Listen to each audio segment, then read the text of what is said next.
Move over. Their lives don't belong to you.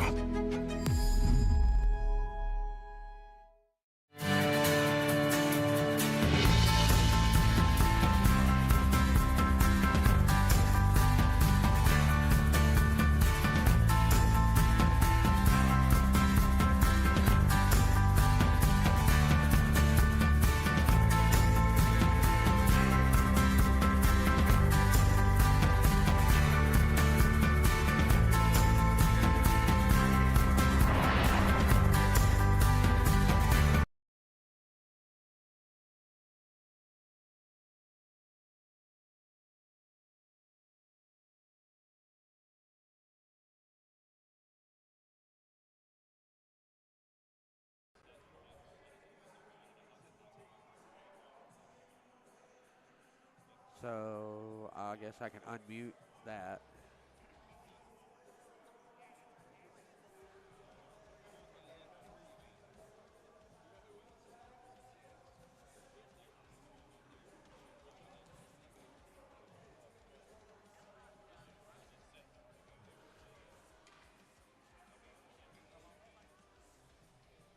One here, one here.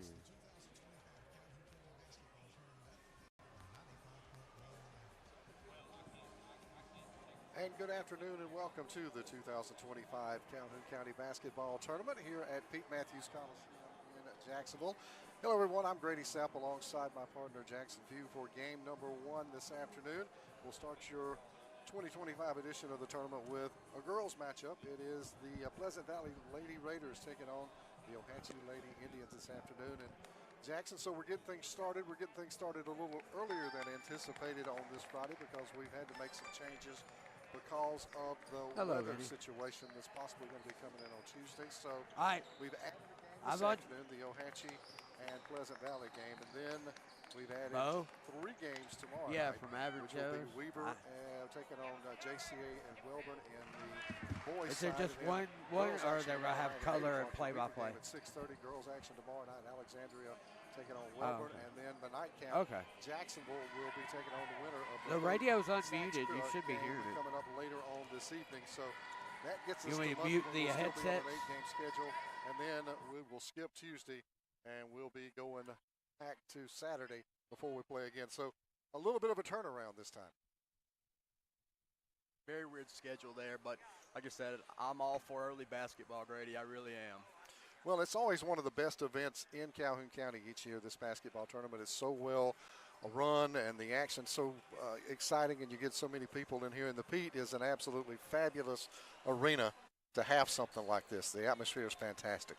For sure. I mean, you can imagine for these young kids how cool this is to play in a college arena, especially when you live close by. So, it's a big moment for these kids. Of course, we want to thank our sponsor here for our pregame show. That is Webb Trucking, locally owned and operated by Michael Webb. You need something moved near or far, Webb Trucking is who you need to call.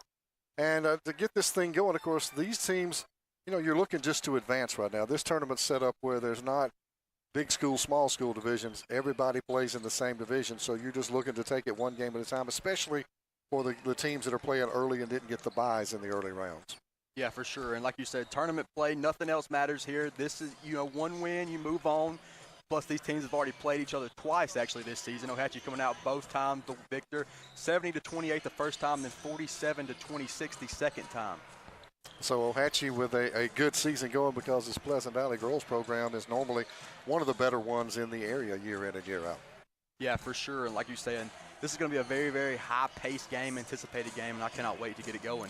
Yeah, it's going to be a lot of fun, and we're excited to bring you all of the action all the way through the championship coming up a week from Tuesday night this time. We're not going to finish on a Friday. We're going to finish on a Tuesday this time because of the way Jack State's schedule fell, and also, of course, dealing with the weather and things. So we'll finish with championship on a Tuesday night as opposed to the normal Saturday night finish for this tournament. So look at it this way. You've got about 10 to 12 days of basketball action, at least to some point. Yeah, for sure. And the weather it's actually the same thing that happened last year. The snow messed it up last year, and I'm glad they kind of made this in advance and kind of fixed it because last year they put like I think 10 or 11 games on one day, and that was really tough for these teams. Some teams had to turn around on the exact same day. Yes, right. So they've gone ahead and made the call. So kudos to the tournament director and getting everything situated. So we'll be here tonight for 4 games, and then, of course, we'll be back tomorrow night for 3 more games with our live coverage here. We're going to grab our first break of the evening. This is the 2025 Calhoun County Basketball 95.1 The Mountain and TV 24.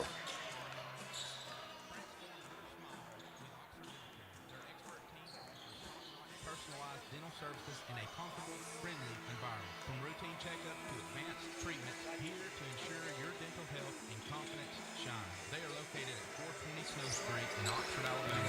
You can call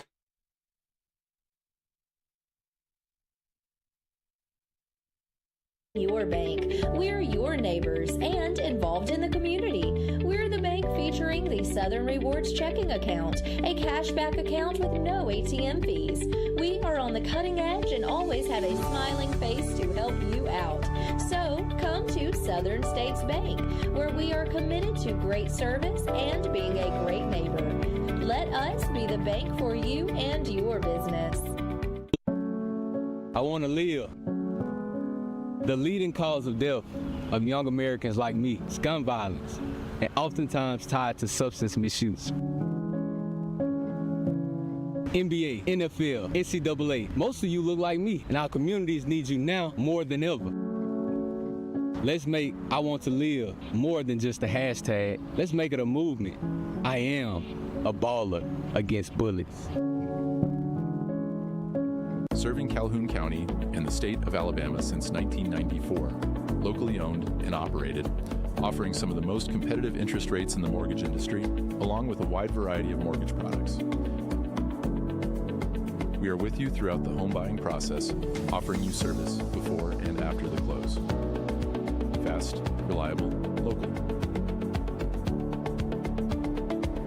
And you remember, if you need a home loan, call my daddy. Hello, my name is Bob Couch, and I'm the owner of Couch's Jewelers. We are your destination for engagement rings, wedding bands, and anniversary and birthday gifts. We offer a wide selection of the best value diamond jewelry and engagement rings. We even gift wrap every purchase for free. And if you have some jewelry that is broken, no worries. Expert jewelry service is offered in-house. At Couch's Jewelers, our customer service is unmatched. If you would like a special jewelry item created just for you, please come to see us.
this one with Ohatchee and Pleasant Valley.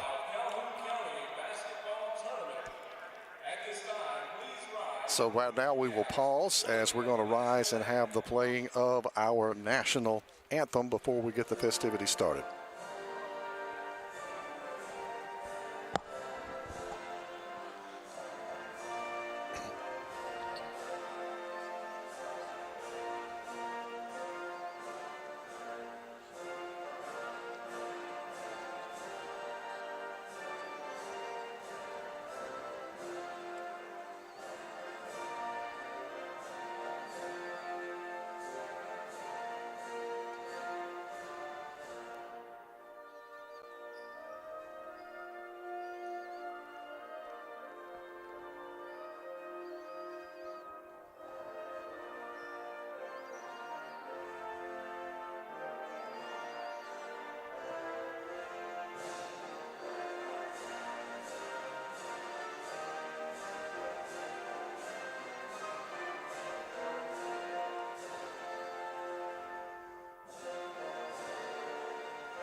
There you have the playing of the national anthem, and now it is time for our starting lineups. First up will be for the Pleasant Valley Lady Raiders tonight here, or should I say this afternoon here at Pete Matthews Coliseum. Number 5, that's going to be Lainey Robinson.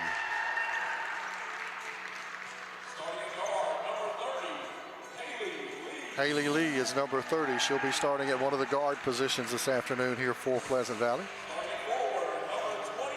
21 is Ashlyn Salster. She will start at one of the forward positions here for the Raiders. The other forward will be number 23, Sarah Freeman. And your center will be number 12. That is Lily Robinson.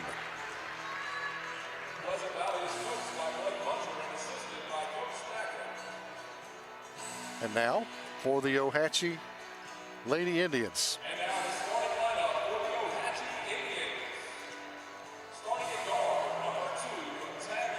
Tabby Davidson, and that of course is going to be the girl who makes things go for this Ohatchee team, starting at guard. Number 3 is Peyton Walker.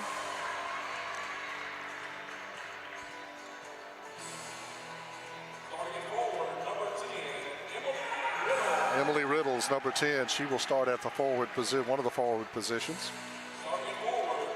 15 is Greenlee Orman. She is the other forward. And then another guard is Lindsay Zurchin. And that's your starting lineups for both teams. And you mentioned this off the air, Jackson, but the Ohatchee team, not nearly as much depth as the Pleasant Valley team has, but Ohatchee's had no problem in either of the first couple of meetings of this season of these two teams.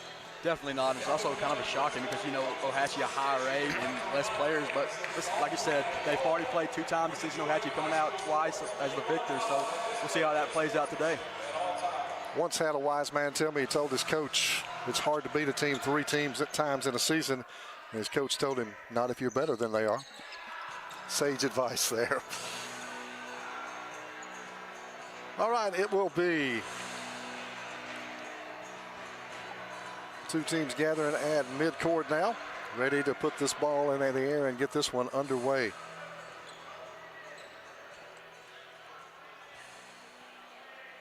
The official explaining the logistics of everything. We're ready to go. Ball is up and in the air, and the opening tip is controlled by the Indians, taking it down for an easy looking in, and that'll be Peyton Walker with the first 2 of the night. And a steal, a near steal now. Pleasant Valley will get it back up, and they'll get it to the other end of the floor, but the pass too tall. Sarah Freeman has it go off her hands. That's a turnover for the Raiders. Full court press right off the bat here for the Ohatchee Indians. Very interesting to see. Tabby Davidson will bring it back up the floor now for the Indians. She'll swing it over on the right side. That is Lindsay Zurchin. By the way, your opening tip this afternoon brought to you by Big Time Entertainment in Oxford.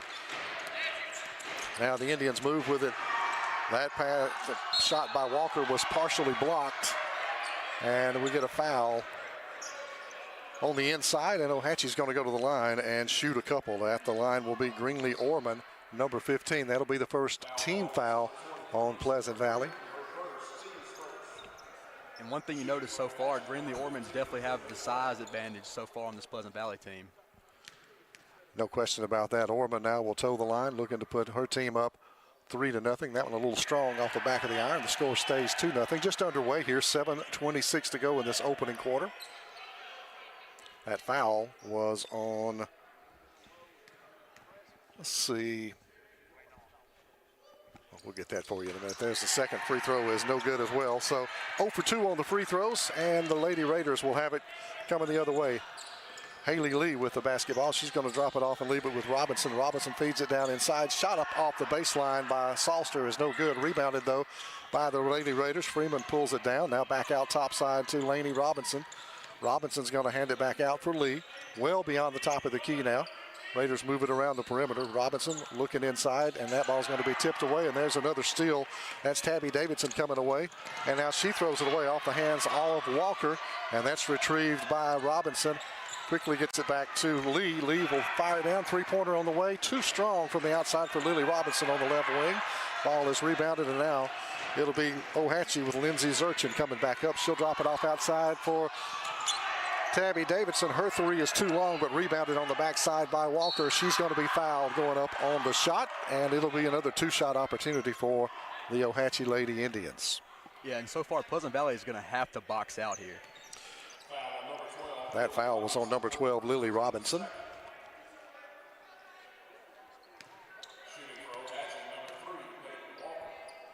Walker with the first free throw drops that in there. That'll put it up to 3-0 now. Ohatchee on top of Pleasant Valley. 6:32 to go here in the opening quarter. And Walker will have one more coming up.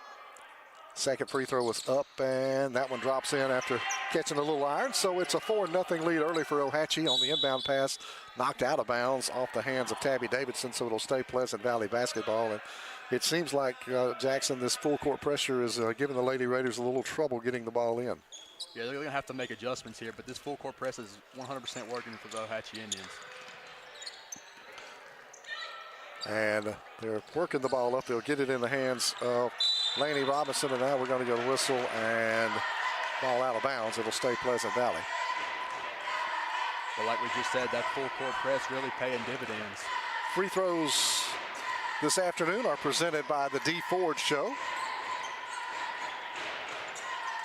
Here are the Raiders. Now they'll feed it down inside baseline. Shot up and good for Pleasant Valley. That one by Ashley Salster, and the Raiders are on the board, and she is fouled in the process. And I believe that one went on Greenlee Orman, number 15. Her first personal, team's first as well. Free throws are brought to you by the D Ford Show.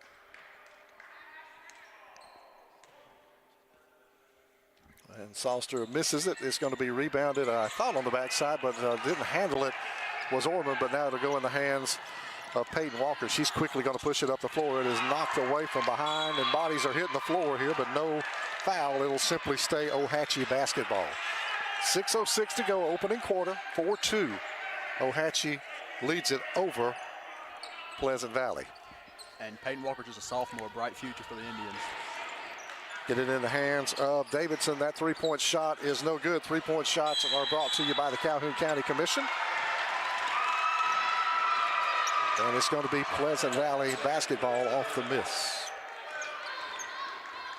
So inbounding it will be Lily Robinson for the Lady Raiders. Down on the offensive end baseline, and she gets it ahead now for Freeman. Freeman gives it up for Salster, and now we got another whistle. This is going to be for a double dribble, so a turnover for the Lady Raiders. And like we've been talking about all night, the full court press paying dividends, and Pleasant Valley just really needs to slow it down just a little bit. Zurchin will drop it in for Tabby Davidson for Ohatchee. She's going to lob it down inside, and that's too tall. She was trying to go down inside for Emily Riddle, and just over her head, so an unforced error there by the Lady Indians. Robinson once again to get it in for Pleasant Valley, and has to throw the long pass in. And it works out, straddling the center line there, and the ball tipped out of bounds on the pass by Tabby Davidson, but Pleasant Valley will maintain possession down on the offensive end on the sideline in front of the media table here. That'll be Robinson. We'll get it back in for Lee. Now give it right back to Robinson. She will try the cross-court pass in there to Salster. That was going to result in a near turnover, but now it is a turnover as it'll be Walker having it stripped from behind, and that's going to be a whistle and a foul. And early on, Peyton Walker drawing contact here early. That'll be a non-shooting foul. 4-2. Ohatchee leads this one early. 5:29 to go in the opening quarter. I think we got more fouls than points so far. As Ohatchee will get it in. There's a three-point shot. That is in and out. Won't fall for Lindsey Zurchin. That three-point shot brought to you by the Calhoun County Commission. And now the Raiders back to work. Haley Lee has got Tabby Davidson all over her out near midcourt. Knocks the ball away, but straight into the hands of Lily Robinson. Robinson with it now for the Raiders. Well out beyond shooting range. They're kind of operating on the perimeter out near midcourt right now. And Tabby Davidson with some beautiful defense right there. Get it down low for Salster again. Now she'll kick it back outside. That's a three ball from the outside. No good. Shot misses the mark by Laney Robinson. Three-pointer shots are brought to you by the Calhoun County Commission. And Ohatchee comes out of there with the rebound. And it'll be Zurchin with it. Gives it up down low. And a foul is going to be whistled underneath the basket. Ashlyn Salster is going to commit that one. I think that's the second on Salster here. I think it is. Yep. And that's going to send Emily Riddle to the line. They've been trying really hard to work it down low to Emily Riddle so far without a lot of success. 4:38 approaching the halfway point of the first quarter. 4-2. Ohatchee in a low-scoring affair so far. Riddle puts it up too strong off the back of the iron.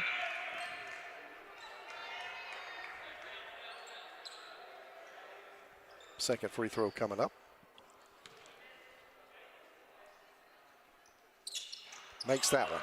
Extends the lead to 3, 5-2 for the Indians, and Raiders do get it in. Still that full court press giving them problems. It's knocked away. The ball is loose, and there's a scramble. And they're going to say, we get a foul or we get a jump ball there, Jackson? I think we got a foul. Yeah, one ref called jump ball, one called a foul. So. Yeah, I think he got Emily Riddle on the foul. Yes, he did. Her first, team's second personal foul. Raiders so far with 4. That'll be Haley Lee with a little breathing room out just beyond the top of the key. Get it back over for Laney Robinson. And that one tipped away. Robinson hangs on to it. Now she'll get rid of it and stolen away. That is Peyton Walker with it. She's going to drop it off to Tabby Davidson. Kicks it off the glass, misses the layup, and the rebound's going to be pulled down by Pleasant Valley. Sarah Freeman with that. Quickly back the other way. Haley Lee with it. Gets it across midcourt. Drops it off for Robinson. And Robinson will drive it down the lane, dish it off for Salster underneath. Couldn't handle the pass. Actually make that Angela Dougal, who was checked in the game. She is number 4 for Pleasant Valley. So a turnover for the Lady Raiders. And Ohatchee will come the other way, leading at 5-2 with 3:50 to go here in the opening quarter. Handed off for Walker on the left wing. Walker will give it up now. And that's Greenlee Orman, and she travels with it out around the top of the key. So a lot of turnovers, not a lot of points so early on in this one. And it's just been full court press defense for both these teams. Bodies are hitting the floor everywhere. Raiders get it in pretty easily this time. Robinson gets it ahead, but off the hip of her intended target. That was Sarah Freeman, so quickly back the other way comes Zurchin with it, gives it up underneath, and that is going to be up and off the glass by Peyton Walker. That's good. 7-2. Ohatchee with the lead. Now Pleasant Valley picking up the dribble as Haley Lee gets rid of it now to Robinson. And there's the shot from outside, another three-pointer presented by the Calhoun County Commission. Robinson with the tray, and it's suddenly a 7-5 Ohatchee lead. There's a shot off the baseline. It's going to be no good by Greenlee Orman, and the rebound comes off. Haley Lee with it now for Pleasant Valley. She will drive it back up the floor, drop it off outside. Little ball fake. Now cross-courted over. Here's another tray. That one is short, missing the mark by Lily Robinson. And it'll be Ohatchee basketball. 2:53 to go, opening quarter. 7-5. Indians lead. Now number 25, Hayden Martin, will check in for the Indians. Checking out is Sarah Freeman for Pleasant Valley, rather, I should say. I know Hatchie kind of getting a little bit of depth on the court now. They don't have much, but they're going to try to get as much as they can and kind of rest their starters a little bit. Michaela Brackett is checking in for Ohatchee. Still in the game, though, is Tabby Davidson, and she's got the ball right now. She'll drop it off over here to Brackett on the right wing. Gets it inside for Riddle. Emily Riddle with the shot. Good from in close. Stretch the lead to 9-5. Big shot right there by Riddle. Now it'll be Laney Robinson with it and gets it ahead to Lee. Lee will take it down the left wing, picks up the dribble, has it knocked away but retrieved out here by Lily Robinson. Give it back to Lee. Now on the left corner, dropping it down to Martin. Get it back up top. And Lily Robinson's three will not go. Rebounded though by Lee. And into the hands of Robinson, gets it in the lane, knocked away from her, but retrieved by Laney Robinson. She puts up the three. That's no good. It's tipped outside, and Lee will get it again for Pleasant Valley. And now we're going to get a reach-in foul whistled on the Indians. That's going to go against Lindsay Zurchin. And that'll be the third team foul now on the Indians. Her first personal, though, on Lindsay Zurchin. And 3 offensive rebounds right there by Pleasant Valley. Doing a good job underneath, scrapping for that ball. Just keeping it alive, and they're hanging in this game, 9-5 right now. Ohatchee with the lead. 2:04 to go here in this opening quarter. Lady Raiders will inbound it down in the left corner on the offensive end. Robinson does that. Got it into Gurley. And then underneath, knocked away, but it'll stay with the Lady Raiders. It was off of Ohatchee.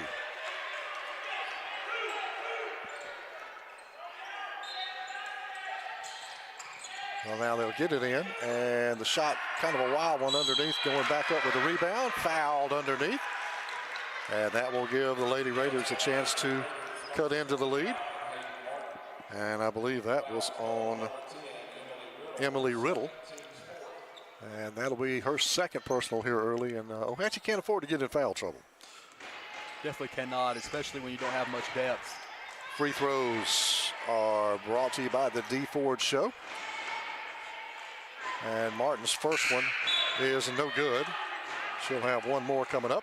First half action presented by Cremation Services of East Alabama. They're dedicated to offering affordable options to families in Alabama and Georgia compared to traditional funeral costs, and committed to delivering compassionate, professional, and respectful services.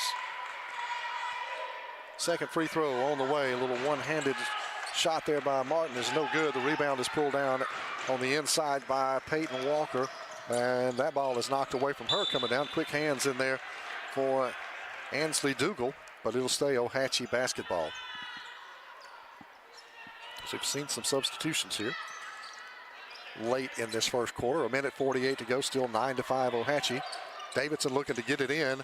Does so on the baseline. There's a shot too strong from Greenlee Orman, and quickly Pleasant Valley has it, but then have it knocked away. They turn it over. Coming out of there with it's Lindsay Zurchin for the Indians, and Ohatchee coming back the other way to attack again offensively. Now Zurchin out beyond the top of the key. She will pull up for a long three from downtown. Bounces off every part of the rim, will not go. Your three-point shots are brought to you by the Calhoun County Commission. Beautiful shot right there by Zurchin. Just could not get that shot to fall. So the Raiders with the basketball another time. Lee with it, picks it up right off across in midcourt, gets it over to Robinson. And that'll be Laney Robinson with it. Now gets it to Lily Robinson. Her three won't go. And the rebound is pulled down underneath by Tabby Davidson and the Indians. She'll get it ahead now from Michaela Brackett. Now they'll get it out to Zurchin. She puts up a three, in and out, won't go. Rebounded underneath by Robinson. Laney with it. And she'll bring it up the floor here for Pleasant Valley. Pulls up, hands it off to Lily Robinson, has it poked away from behind. Reaching in there was Zurchin, and it'll stay Pleasant Valley basketball. 50.2 seconds to go, opening quarter, 9-5. Ohatchee on top of the Lady Raiders. And both teams are getting good looks. And the officials have changed it now and say it went out of bounds off of Pleasant Valley after a conference down there in the corner. So Ohatchee could play for the final shot conceivably here. Though with the troubles they've had handling the ball, I don't know if you could hold it for 50 seconds or not. That'll be a tall order. Davidson gives it up. That's Walker with it, rounds the top of the key. She's going to go right down the lane now. Bounce it outside for Zurchin. Open look for three. No, too strong. And Orman comes away with the rebound, and we're going to get a whistle underneath. Gonna get a push. And that's going to be on number 25, I think he said. Yeah, Hayden Martin with the foul. That'll be her first. And the team's fifth here in this opening quarter. It was a non-shooting foul, I believe. Yes.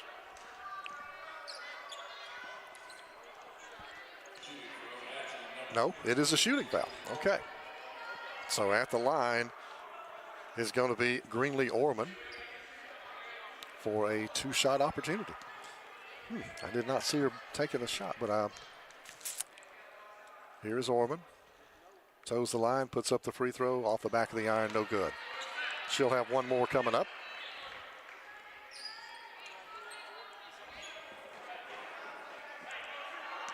Second free throw for Greenlee Orman on the way here in just a moment. Free throws presented by the D Ford Show. Second free throw up and off the front of the iron, no good. Rebounded by the Raiders.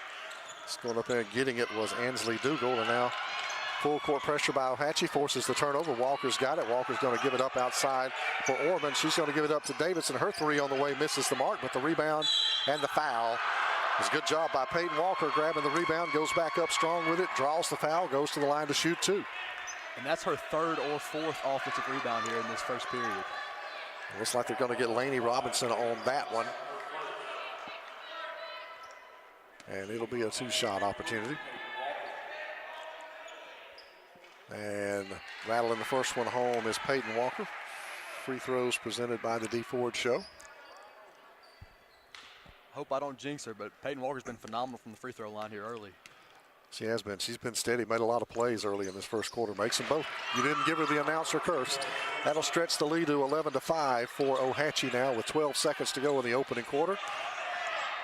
Lainey Robinson taking it right down the lane. Nobody blocked her out. Misses the layup. Rebounded underneath. Getting the hands in there on it was Michaela Brackett, and it's tied up. Belongs to O-Hatchie on that possession arrow. So it'll be the Indians with the last shot coming up here, it looks like. And they're going to roll it up the court as far as they can. Now Davidson's got it with 2 seconds to shoot.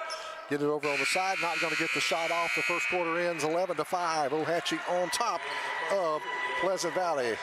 This is the 2025 Calhoun County Basketball Tournament on 95.1 The Mountain and TV 24. Hey, how y'all doing? This is Teresa Garrett from Freedom Tax Service of Oxford, Alabama. Come on down for our new up to $7,000 advance that starts and gets you your money within 24 hours all the way up to 72 hours. Come on down and see us today. We are open from 9 to 7 Monday through Friday, and on Saturdays are by appointment only. Again, don't be a slave to your taxes. Choose freedom. At First Class Roofing and Solar, we are not here to sell you a roof. We are here to get your insurance to buy you a roof. From roofing to gutter installation and detaching and resetting solar panels, we've got you covered. So, Mr. Ward, was it easy working with us? Yes, you guys handled everything with my insurance company, and the hardest thing I had to do is pick out the color for my shingles. Leave the hassle to us. We'll handle the insurance process so you don't have to. Get your free estimate today. Call 989-THE-GOAT and let us take care of your roof and your insurance too. We are back live from the Pete for the 2025 Calhoun County Basketball Tournament on 95.1 The Mountain.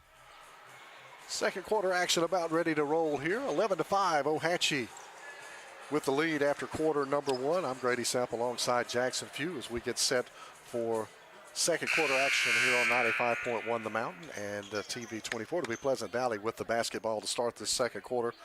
That'll be Lily Robinson who will be inbounding it. Gets it in for Haley Lee, and she will swing it off outside for Lainey Robinson. She'll cross-court it over and working inside with it for Lily Robinson. Get it back out to Lainey.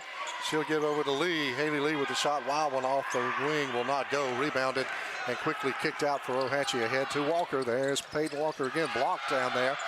Great block in there by Lainey Robinson. And here come the Raiders. Robinson with it. Taking it coast to coast. Putting up the shot. Draws the foul. And she will go to the line and shoot two. And by the body language, that may be on Walker. Very physical game so far. Indeed. No, that's going to be whistled on Lindsey Zurchin. And that, I believe, will be her second. So great rebound block and rebound by Lainey Robinson Jackson as she took it coast to coast, and now she's rewarded with some free throws.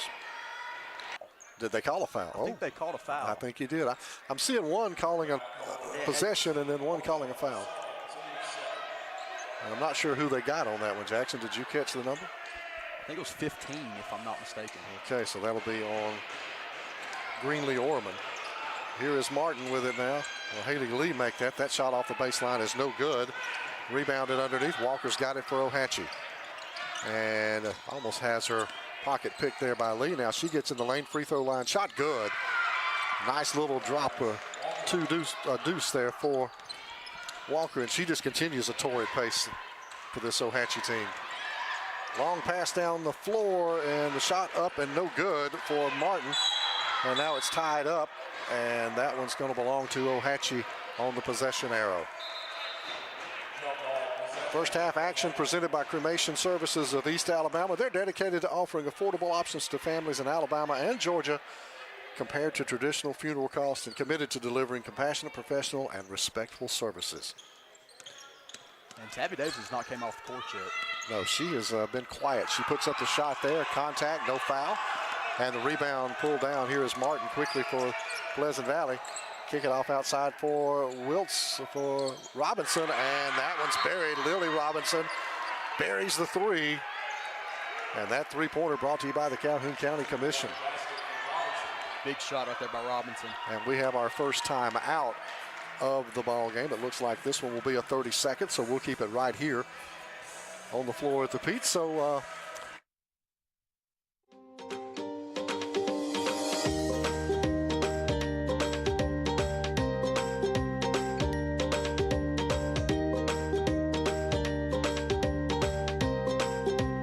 whether you are traveling or on the rebound, get with your local Allstate and huddle up to find the best options for you. With a strong variety of coverages to choose from, Allstate is on a mission to get you in good hands today. Also something to look at, Ashlyn Salster got 2 early fouls, and she's not came back in this ball game yet. but Pleasant Valley can withstand that a little better than Ohatchee can. They've got more depth. But the Indians will try to regroup after that 30-second timeout. We go to 5:58 to go here in this second quarter, 13-9. Ohatchee on top. Tabby Davidson with it, who has still had a very, very quiet opening to this game. Almost has the ball taken away by Martin. Martin is all over her. The defensive intensity's picked up a lot for Pleasant Valley. Here is Zurchin with the three. That is too long. Rebounded on the backside, put back up and in. And that'll be in there by Orman. Greenlee Orman with the shot. If the basket will count. And that is going to go against Hayden Martin. And that'll be her first and team first here in the second quarter. And that's where Ohatchee's found the most success tonight, inside. Greenlee Orman with the free throw. Knocks it down. Your free throws brought to you by the D Ford Show. And now you'll see Martin checking out after the foul. Salter finally checks back in. Yeah, here. It's been a while for her. She handled the ball a lot early. There is Lee, and it's going to be a turnover forced by Zurchin. They are letting them play here in the second quarter. They definitely are. A very physical game. Davidson will get it from Zurchin, brings it back up the floor now for Ohatchee. And all over her in her hip pocket is Martin. Or Lee make that, and now the shot wild by Davidson is going to be no good. We're going to get a whistle and a foul, and that's going to go against the Indians. And it may not show up in the stats column, but Haley Lee's played some phenomenal defense here. She has really made life miserable for Tabby Davidson so far for the Indians. It's a 16-9 lead right now for Ohatchee. Here is Lee. Drop it off for Robinson. Lily, who had the big three a few minutes ago, now over to Laney. She's going to miss the three from outside. Lee puts up the shot, blocked, and the foul called underneath. So that will send the Lady Raiders to the line another time. And this will be Haley Lee shooting the free throws. And we're not getting the fouls posted up here. to help us. Lee makes the first. Free throws again presented by the D Ford Show. Second free throw coming up for Haley Lee. And this is a 6-point game. O-Hatchie on top, 16-10, 5:05 to go here in the second quarter. One more for Haley Lee, who's just having a really nice game, especially on the defensive side. And this is the second. Rebound is pulled down there by Michaela Brackett. Gets it ahead to Zurchin, taken away by Haley Lee. Right on cue. Now here is Robinson with it. Laney Robinson's going to bounce it down to the right corner, and there is Satcher going up and too strong. Salster make that now outside the rebound, and that's going to be Robinson misses it, but Laney Robinson now comes down with the rebound on the right wing. She's going to drive baseline, and she's going to be fouled. Looks like a reach in. Maybe going to get number 12, Michaela Brackett, on that, I think. I think they got it on Davidson there. Did they? Okay. That'll be her first. So that will send Laney Robinson to the line to shoot two for Pleasant Valley. 4:38 to go, second quarter, 16-10. Make it 16-11 now as Robinson makes the first. O-Hatchie on top. They've led throughout, but they've not been able to really stretch it out. And like I've been saying, Pleasant Valley's made phenomenal adjustments. Second free throw on the way, and Robinson knocks them both down, so we have ourselves a 4-point game. O-Hatchie 16-12, 4:35 to go, second quarter. Zurchin with it, back across midcourt. And Zurchin's going to drive it down, picks up the dribble, finds Davidson out on the left wing. Davidson has Lee again all over her. She can't go anywhere. Outside for three, that ball is long and no good. Long rebound's going to be chased down by Brackett. And it's going to be out of bounds off of Pleasant Valley. So O-Hatchie will keep it. But right now, they can't find an offensive rhythm. This defense by Pleasant Valley is really shutting the Lady Indians down right now. And really, Haley Lee's been one of the key people in that. I mean, that she has locked Tabby Davidson down so far. Davidson's got it right now, just outside the free throw line. Bounce it over on the left wing, and nope. Going to be no shot. And had a lane violation or a carry. I couldn't really. I may have said lane violation on that one. So camped out in there a little too long. So it's a turnover for Pleasant Valley. And no pressure this time from O-Hatchie. They backed out of that. Some of the fouls may have forced them to back off on the defensive pressure. So Lee will bring it up, kick it off to the left side for Robinson. Now Lee's got it top of the key. She'll swing it over to the right wing for Lily Robinson, going down inside for Salster. That is no good. And on the floor is Walker. She's got it. And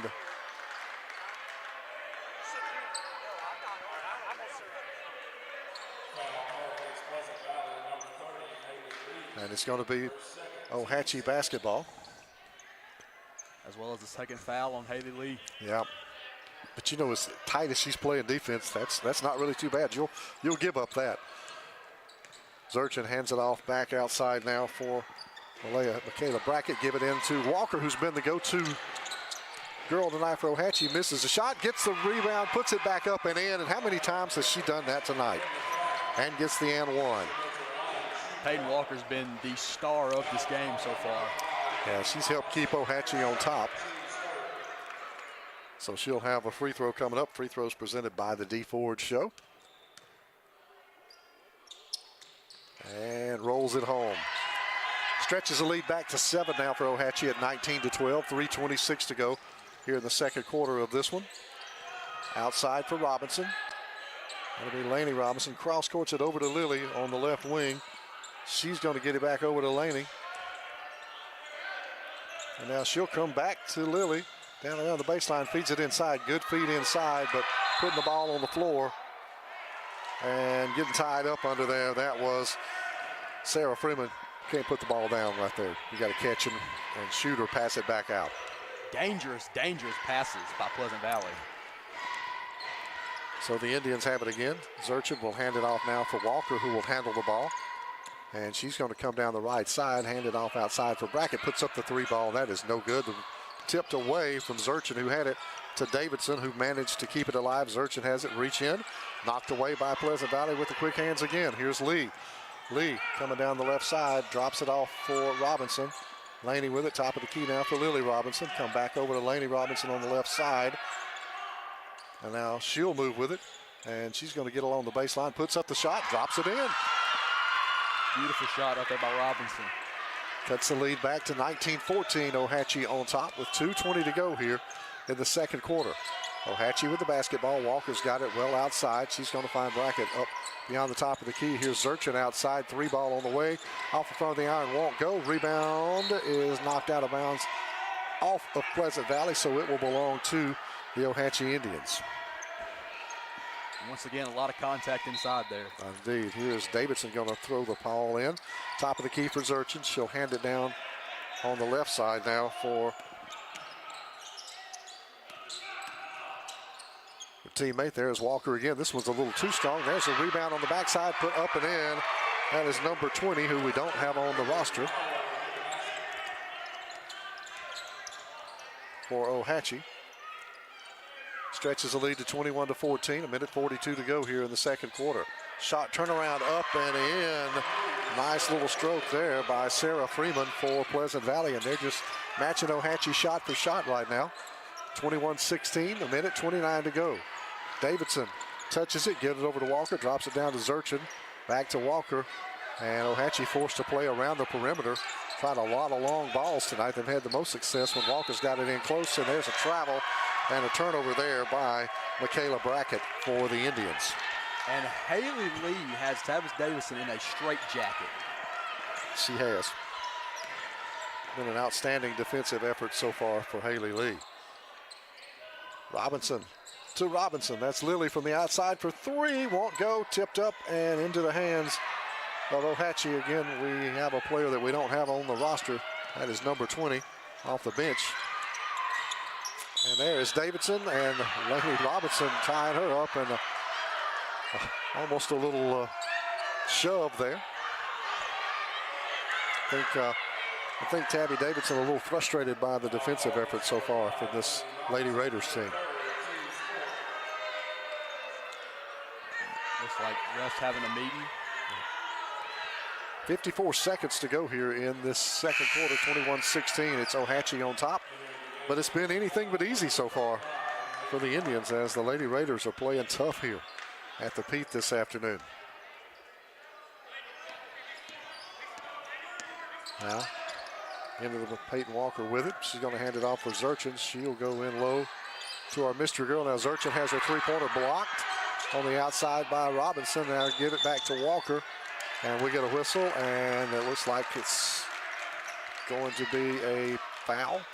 Whistled on Ohatchee. And Lily Robinson's been the player of the game so far for Pleasant Valley. I mean, that was a beautiful pack. And we're going to go to the other end and shoot free throws. That's the 5th personal now on the Indians here in the quarter.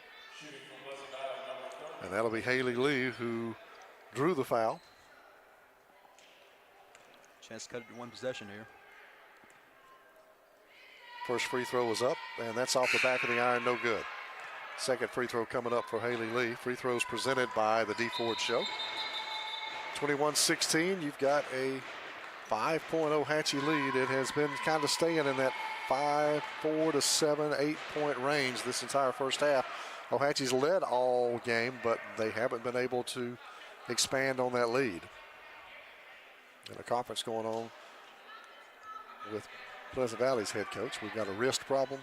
I think she's got like a wristband on, like a. See, they're checking it. Oh, okay. Kind of like a brace. I don't think they're gonna let her play with it. Oh, really?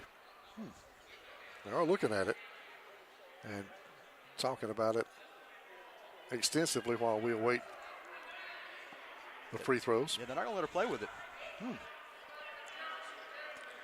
Unauthorized, unapproved equipment.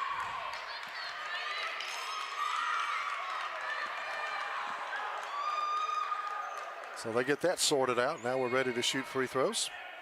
Free throws again brought to you by the D Ford Show. Here's Haley Lee. Puts up the free throw, and that one is in there and good.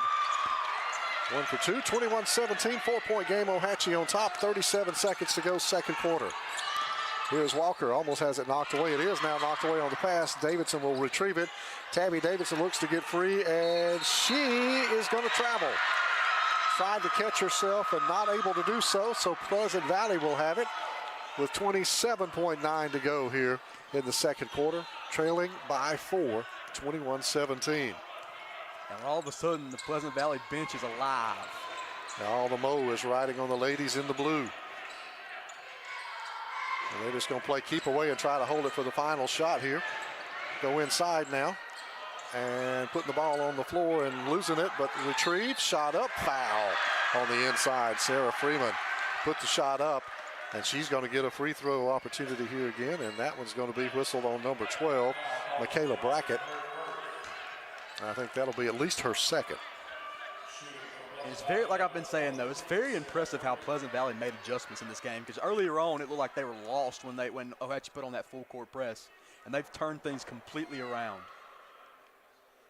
And that free throw is no good this time from Sarah Freeman. She'll have one more.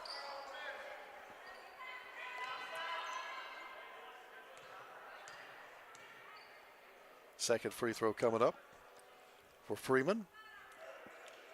Puts it up, and she's got that one. Cut the lead now to 3, 21-18. Ohatchee with it, final 7 seconds of the first half. Here is Zurchin with it. She's going to come down coast to coast, drop it off underneath. Foul on the shot, and the first half will end with free throws for Ohatchee. Pleasant Valley not happy about that.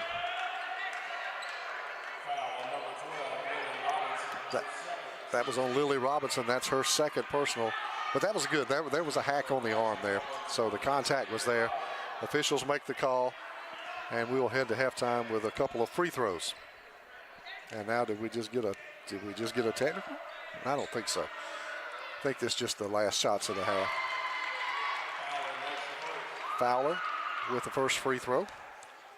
Second free throw coming up for Fowler. And she makes them both. And that'll be the end of the first half. And it is Ohatchee with the 2 free throws to end it. 23-18, the Indians lead it. We are headed for our Minton Home Center halftime report coming up. This is the 2025 Calhoun County Basketball Tournament on 95.1 The Mountain and TV 24.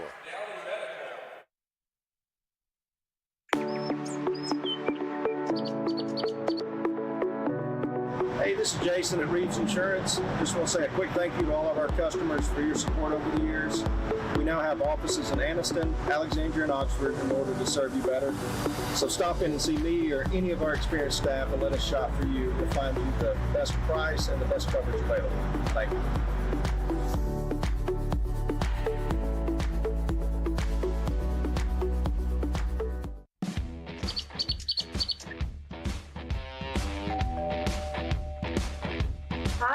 Classic 13, how can I help you? I was thinking about getting a tattoo. Do I need to make an appointment? No, we take walk-ins every day. Let's find someone to help you. Follow me. Hey, if you'll have a seat right here. Thank you.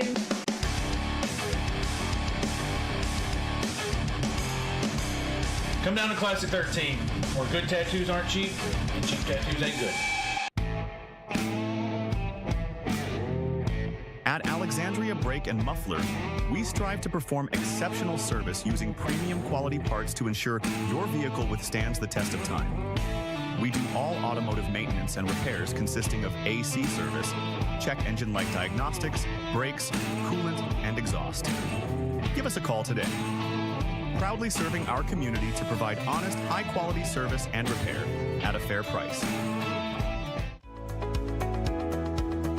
Hey guys, this is Blair Smith at Pediatrics Plus here in Anniston, located on Henry Road. I'm over here on the well side, but we do also have a sick side urgent care if you need us. We are more than happy to see you guys. Just come on, check us out if you get a fever, cough, or cold, or want to come in for a good checkup. Thank you.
Welcome back into our Minton Home Center halftime report. Minton Home Center, mobile home sales, land clearing, land developing.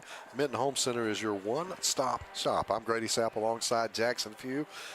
23-18, our score here at halftime. Ohatchee leads Pleasant Valley in girls action, our game number 1 here of the 2025 Calhoun County Basketball Tournament. And really the name of the game in that first half, especially for those Pleasant Valley Lady Raiders, Jackson, was defense. Yeah, phenomenal. I've said it a couple times, but number 30, Haley Lee, has been absolutely sensational so far for the Pleasant Valley team. Yeah, I think, I'm not sure Tabby Davidson, who we talked about really being one of the go-tos for this Lady Indian team. I think she's got 3 points in the first half and a couple of fouls, and Lee's just really been able to take care of business with her. Yeah, for sure. Like I said, I use the term had her in a straitjacket, and so far that's been exactly the case. And they're going to have that continue to be able to hang in here with this one. Obviously, it's an Ohatchee team that has played pretty well and has had good success against Pleasant Valley. But, you know, sometimes it kind of changes. You get to one of these tournaments and you're just kind of going for broke and letting it all go. And when you get a performance like you've had from Haley Lee, and also you'd have to mention for the Lady Raiders, Lainey Robinson and Lily Robinson, they've been big factors in this ball game offensively.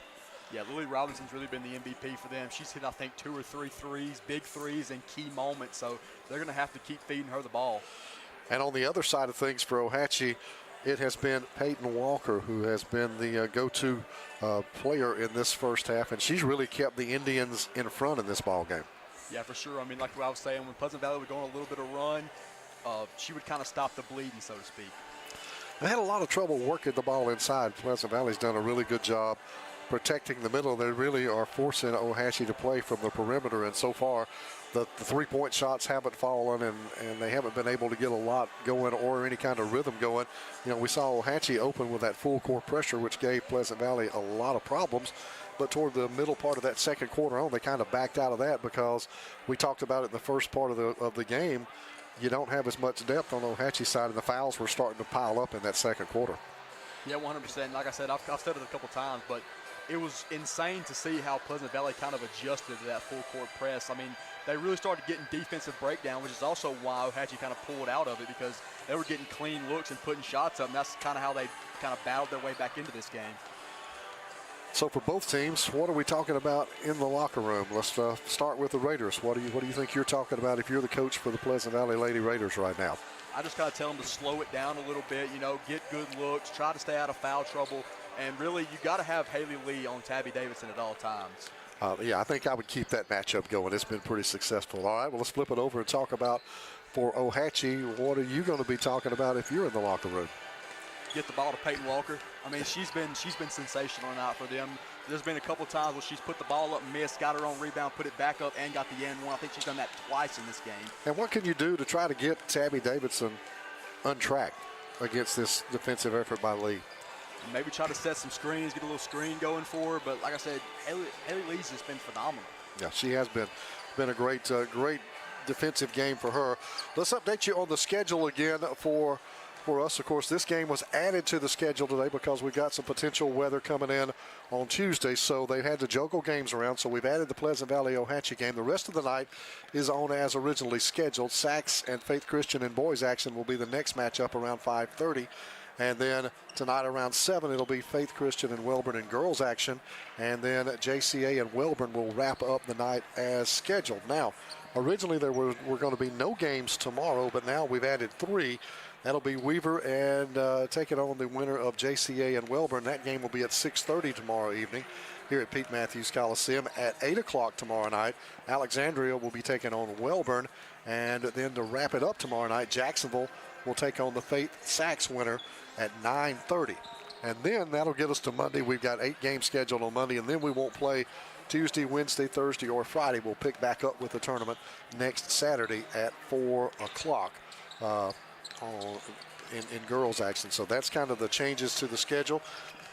For us here on 95.1, of course, we've got this game you're listening to on air. We'll be on air with our second game, Sacs and Faith. Tonight's game between Faith and Welborn in girls action, that will be on our stream only and then we'll be back on 95.1 for JCA and Welborn. And for tomorrow night, Weaver JCA Welborn winner matchup is on air.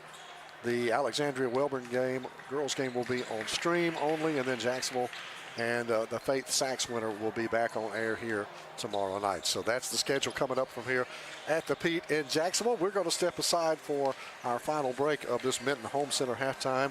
We'll be back, get ready to get the third quarter underway and get the balls in the air. Coming up, this is the 2025 Calhoun County Basketball Tournament on 95.1 The Mountain and TV 24. Since 1848, First Bank of Alabama has been serving East Central Alabama. Now serving 6 counties in East Central Alabama. We now currently have 13 locations, expanding to 15 locations. In 2024, we opened Anniston, right here in Calhoun County.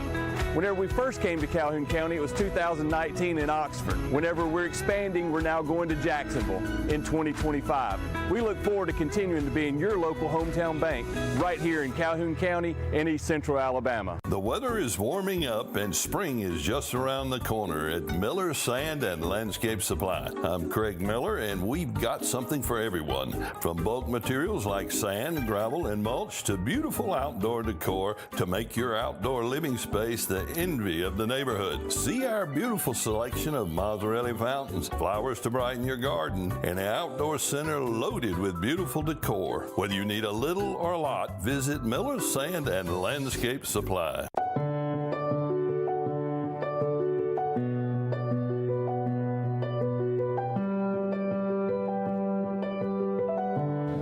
At Family Prosthetic and Medical Supply, we care about you.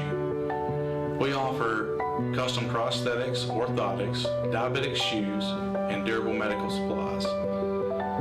We're located here in Alexandria, Alabama, where it's a country feel but professional care. Come see us today.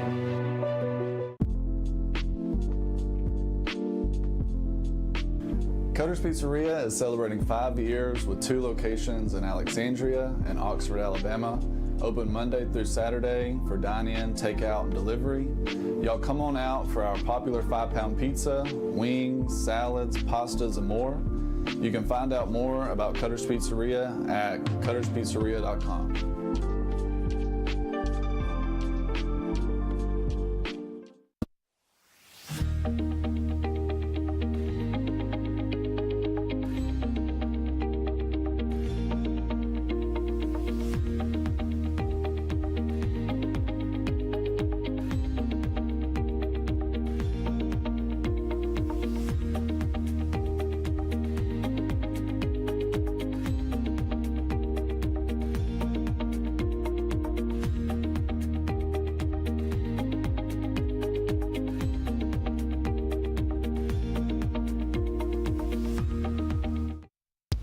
Hey guys, I'm Cameron Minton with Minton Home Center. Minton Home Center has been in business for over 40 years.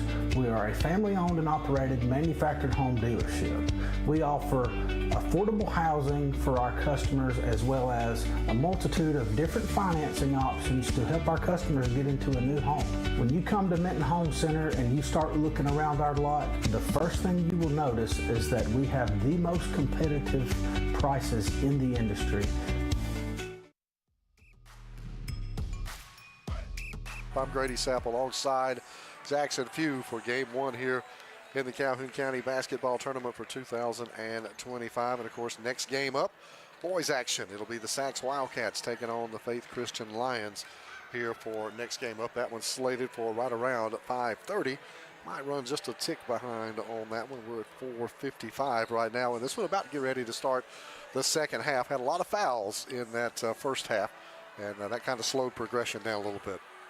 Yeah, 100%. Definitely these teams got to, stay focused out of foul trouble here, especially O-Hatchie, because, they really don't have that much depth. Tabby Davidson and company back to work. We'll switch ends of the floor, and it'll be Pleasant Valley with the basketball. They trail by 5, 23-18 as we start the third quarter here. It will be Laney Robinson who will do the honors. She's going to get it into Haley Lee, who just had a phenomenal first half. And Davidson will pick her up. Now they'll go to Robinson on the right wing. She will go cross court to Lily Robinson, looking to go inside. Kick back out. Lee's got it now beyond the top of the key. And she'll bounce it over to Robinson. Laney with it now. We'll move it around right side. Looking across. Finds Lily open. Look for three. No. Rebound underneath Tabby Davidson. Get it ahead to Walker. Here comes O-Hatchie. 2-on-2. Walker's going to take it all the way down. Pulls up. Shot is altered under there. Misses it. And it will belong to... no signal yet.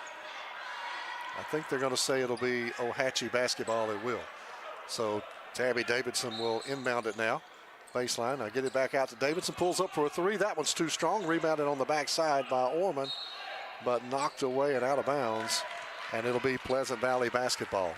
And right there, a little screen by Riddle kind of gave Davidson a little bit of space. She just couldn't get that shot to fall. I think it's the first shot we've seen her take since the first quarter, Jackson. She finally got a little bit of space. Yeah. Here's Lee. Handed off to Robinson. That's Laney on the right wing. Back to Lee, top of the key. Lily Robinson left side. Little two-pointer is short. Tipped up, kept alive underneath there, and we're going to get a whistle and a foul, and I think that's going to go on Orman, number 15 for O-Hatchie, I believe. And indeed it will.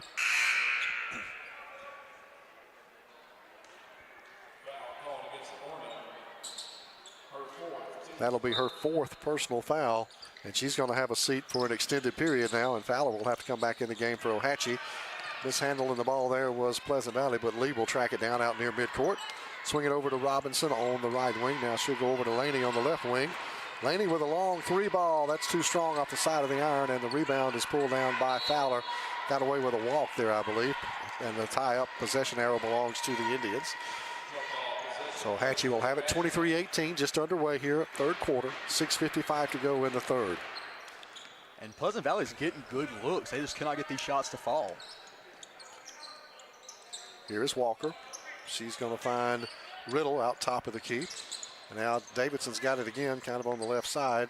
Now get it back to Zurchin. She can't hit the three from outside, and that's been the story all night for O-Hatchie. Nothing but three-point looks for the most part. Lee works it down the floor back to Robinson. That's Laney at top of the key. She's going to go down low. And the shot up off the baseline is not going to fall for Salster. And now we're going to get ball knocked out of bounds. It'll stay O-Hatchie's way. So we're almost 2 minutes in, sitting at the same score we were at halftime, 23-18. O-Hatchie with the lead over Pleasant Valley. The time and score update is presented by Advantage Tire and Alignment. There's a shot off the baseline by Riddle. That's good, and extends the lead now to 25-18. And she's really went to work when they get to the ball inside. She has. That's where their success has come, really, has been down on the inside. Nothing's really fallen from three-point range, and there's a drive and a foul. Shot is made by Laney Robinson. Nope, travels with it before the shot, so no foul. Travel before all of the action on the inside.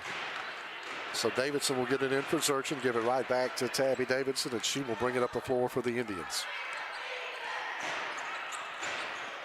Bounce it over to Walker on the right sideline. Walker will come back across to Riddle. Top of the key, trying to back it in against Salster. Gives it to Davidson. Tabby will drive with it. Fires up the left shot. No good off the right side. And the rebound controlled by Pleasant Valley. Robinson had it. Ends up in the hands of Lee. And here comes Haley Lee. She'll pull back over on this right wing. Now she'll swing it across to Lily Robinson. There's Laney Robinson for three. That doesn't go. The rebound, though, underneath. Nobody blocked out. Shot won't go for Freeman, and O-Hatchie now. Zurchin has it coming the other way. Zurchin will fire it ahead for Davidson. Davidson's going to drive baseline, pull up, too strong, won't go. Bodies hit the ground. Rebound is pulled down by Freeman and the Indians.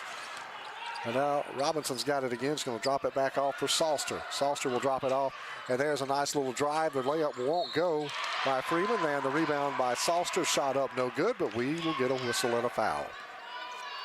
And I know I keep saying the same thing, but Pleasant Valley is getting good looks. They just cannot get the shots to fall. Second personal foul on, I believe, maybe on Riddle. And it is the second team foul on O-Hatchie. No team foul so far for Pleasant Valley. Salster will miss the free throw. Your free throws tonight brought to you by the D Ford Show. Second free throw coming up for Salster. For Pleasant Valley. It's a 25-18 O-Hatchie lead, 4:51 to go here in this third quarter. The time and score update presented by Advantage Tire and Alignment. And that second free throw is in there and good. At Advantage Tire and Alignment, you get the advantage on great prices, quick quality, and convenient service. Call Bruce or Brandon today. Now it's Walker doing the honors this time for Ohatchee. That lead cut to 6, 25-19, two-possession game. Walker driving in. She's going to go baseline, and she's just going to come all the way down the baseline, get it back out to Zurchin. Little head fake, pull-up jumper. Off to the side, no good. Rebounded underneath for a moment. Fowler had it, lost it into the hands of Robinson. That's Laney with it, and too much contact by Peyton Walker. She's going to get whistled for the foul. I think that's her first. I could be wrong. Yep, that is her first. Team's third here in the third quarter. 4:29 remaining, still 25-19. And inbound will the Raiders from the sideline. Now here's Lee. Working it over on the left wing. Picks up the dribble. Finds a little help from Robinson. Works her way into the lane. Battling in the traffic, and we're going to get a travel called on Robinson. Got in too deep that time. Good defense in there by Ohatchee. Davidson will get it in for Zurchin, and now give it right back to Tabby, and she'll walk it up the floor here for Ohatchee. Almost loses it. Lee almost picks her pocket looking at her. Here's Walker trying to go inside the Riddle. It's knocked away. It's on the floor. Walker will dive and get it. And it will belong, I think, to Pleasant Valley. Unless they called a foul on the scramble there. And they did. And that's going to be on Ohatchee. And that's on Walker. That'll be her second consecutive foul, and she will have a seat over on the bench right now for Ohatchee. So you've got Orman with 4 sitting over there, Walker with 2 sitting on the bench right now. Brackett will come back in. Michaela Brackett has it, and we get a blocking foul called, a little screen, illegal screen set there, and that was going to be whistled on Lily Robinson. And that'll be her third personal for Pleasant Valley. First team foul here in the third quarter. Ohatchee with 4, 25-19. Ohatchee leads Pleasant Valley. Here is Tabby Davidson, gives it up outside for Zurchin.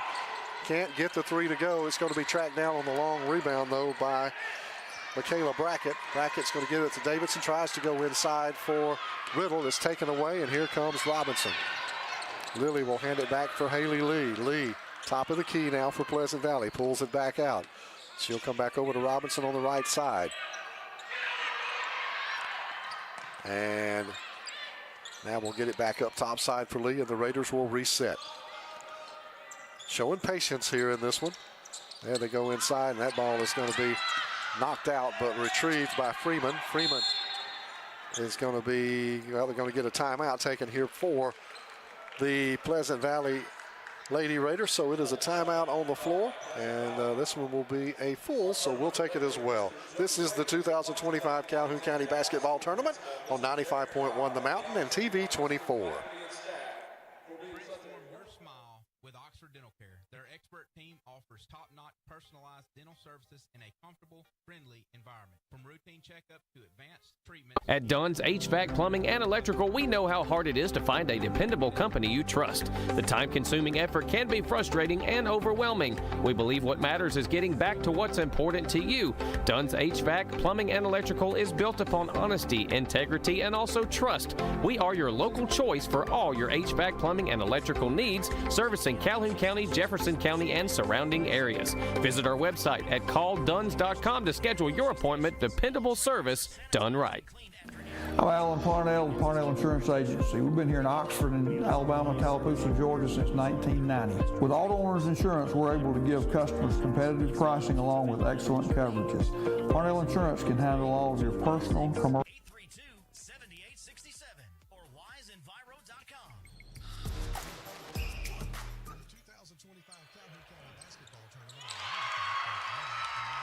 As we come back, a great give and go. Haley Lee with the layup, and we have a 4-point lead now for Ohatchee, 25-21. Davidson with it across midcourt for the Indians, that almost has thrown away, and it is now. The steal made by Robinson, but she has her pocket picked, and it's back into the hands of Ohatchee. And there's Riddle with the shot. She will be fouled on that shot, and she will go to the line and shoot, I believe, a couple for Ohatchee. That foul is going to be whistled on Sarah Freeman, number 23 for Pleasant Valley, I believe, or did they? Yeah, they did.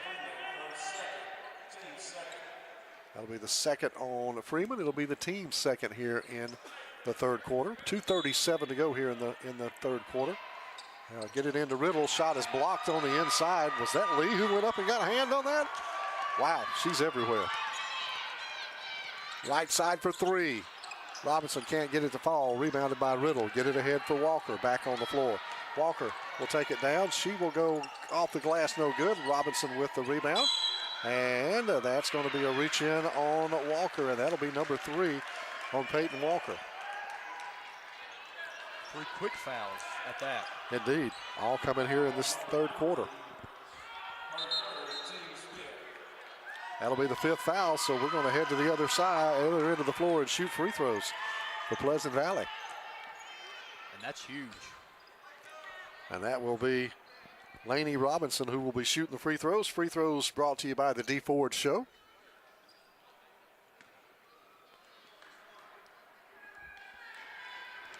Here's Robinson, toe in the line, first one on the way. No good.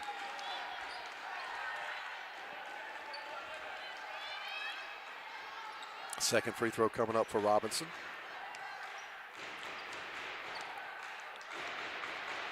That one's up, and that one finds the net. It's a 3-point game, as close as Pleasant Valley's been, and really since the early moments of the first quarter. 25-22, Ohatchee leads. Get it into Riddle, and the other side shot is up. She is fouled, and she'll go to the line to shoot 2. And I think that foul was on number 4, Ainsley Dougal, who commits. That'll be the 3rd team foul now on Pleasant Valley here in the third quarter. Here is Emily Riddle at the line. 2 big free throws right now, Jackson. These are becoming pressure moments. First one's up. Good. Got the friendly iron. I was just about to say, one of the main differences, Pleasant Valley's a phenomenal free throw shooting team. Yeah, they have done a good job with those free throws tonight. Second free throw was off the mark, no good. Rebounded on the backside by Freeman, and here come the Raiders. Down by 4, there's a steal, thrown away. Zurchin's got it for Ohatchee. Pull up in the lane, too strong off the back of the iron, and we're going to get an over the back call and a foul on Ohatchee. So we'll go to the other side, other end of the floor, and shoot free throws.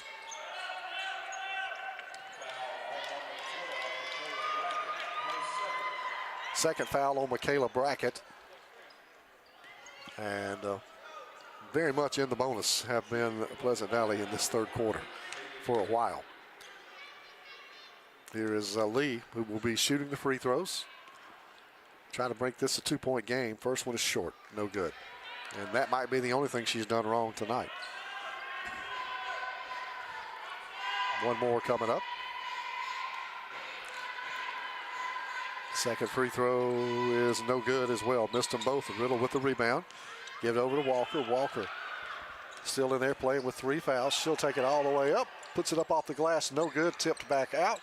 And it'll be, I think, Ohatchee basketball. Minute 48 here in the third quarter. 26-22. Ohatchee leads it by 4 over Pleasant Valley. That score and a time update presented by Advantage Tire and Alignment. Get it into Riddle right under the basket. Puts it up and it comes out. 3/4 of the way down. Spins around on the iron and comes back out. So Pleasant Valley with another chance to creep closer. Robinson outside, passes on the 3. She'll get it to Lainey Robinson. She'll go inside, dish it off. Great dish under there. Laying it up and in is Ainsley Dougal, and it's a 2-point game. 26-24 Ohatchee with a minute 20 to go, third quarter. Inside for Riddle. Riddle puts it up, and it will fall off the rim again. Just cannot buy a basket right now, can the Indians? And Lee coming the other way quickly for Pleasant Valley. Lee will hand it off outside for Robinson. And Laney to Lilly, top of the key for 3. Got it! Pleasant Valley leads it on the 3-pointer, brought to you by the Calhoun County Commission. 27-26, first lead of the afternoon for Pleasant Valley. And a timeout's going to be taken now by Ohatchee. This will be a 30-second, and what a momentum shift we've seen in the last 2 quarters. I I'm Alan Parnell, the Parnell Insurance Agency. We've been here in Oxford and Alabama, Tallapoosa, Georgia since 1990. With Auto Owners Insurance, we're able to give customers competitive pricing along with excellent coverages. Parnell Insurance can handle all of your personal, commercial, and life insurance needs. We have a very experienced staff, both personal and commercial. All together, we've got about 125 years experience. Come see what our insurance agency can do for you in Oxford, Alabama, and Tallapoosa, Georgia. Auto Owners Insurance. The team 3 times in a season. So it will be O.H.A.P out of that timeout with 51 seconds to go here in the third quarter, trying to reclaim the lead. We'll see how they respond. They were down for the first time this afternoon in this ball game. Walker picks it up, give it off for Davidson, who has still just had a very quiet game here for O.H.A.P, and that's really in part, for the most part, to the defense by Lee. They'll go inside to Riddle another time. That shot's been there. She just can't knock it down. Misses another. Rebound pulled down by Lily Robinson. Here come the Raiders, and they might try to hold for the final shot of the quarter with 30 seconds left. Nope, they're going to launch the three. Laney Robinson with the miss, and back out to Laney again. Rebounded, and there's a pick by Brackett. Good quick hands and good defense by Michaela Brackett. She's going to take it all the way. Cut off in there by Robinson. Shoots it over. It won't go. Tip back out. Freeman's got it for Pleasant Valley. Now Lee and the Lady Raiders with 7 seconds. 6 seconds. They're going to get it out to Robinson for 3. That's an air ball, and 1 second remains here in the third quarter. O.H.A.P will have time to inbound it, and then we'll head to the fourth quarter with a 1-point ball game. Pleasant Valley on top of O.H.A.P. They're not even going to try to get the shot off. That's it for 3. We're back with the final quarter coming up. This is the 2025 Calhoun County Basketball Tournament on 95.1 The Mountain and TV 24. All right. A little more about academics. Parents, do you want to secure a bright future for young people? We have science, technology, engineering, and mathematics. Get your kids involved with Academic STEM Kits. Go to www.academics.com to order your STEM kits. It's going to be STEM-tastic. Like science is for you.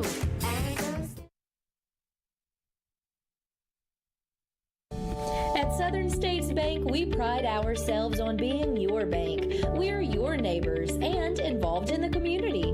We're the bank featuring the Southern Rewards checking account, a cashback account with no ATM fees. We are on the cutting edge and always have a smiling face to help you out. So come to Southern States Bank, where we are committed to great service and being a great neighbor. Let us be the bank for you and your business.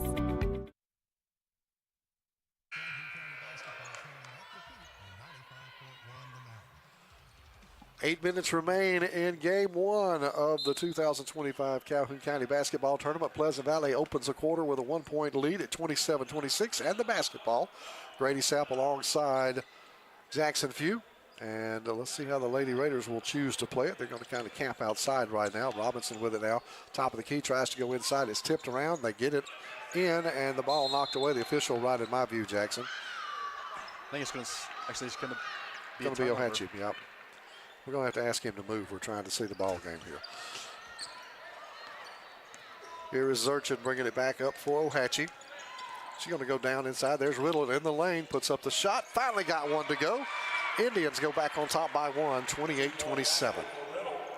You just know the relief that Riddle just got watching that ball fall in. Indeed. Second half action presented by Oxford Dental Care. Quality dental services with a smile. That's Oxford Dental Care. Here is Robinson with it. Lily drops it off. Good feed again underneath. This time the shot no good. Freeman gets it, puts it back up, no good. Gets a rebound taken away by Tabby Davidson. Here come the Indians. And they'll pull it back. Pleasant Valley doing a good job getting back. There's a 3 from the outside for Walker. That's going to be off the mark, and it'll be Pleasant Valley basketball. Not sure that's the shot you want to take if you're O.H.A.P. Definitely not what you were looking for there. So it'll be Raider ball. They trail by 1. Just underway, fourth quarter. 6:54 to go in the ball game. Lee has it for Pleasant Valley. Give it off to Robinson over on the left side. Now she's going to go inside, and that was a quick shot and off the hands of O.H.A.P, I believe, so it'll stay Pleasant Valley basketball.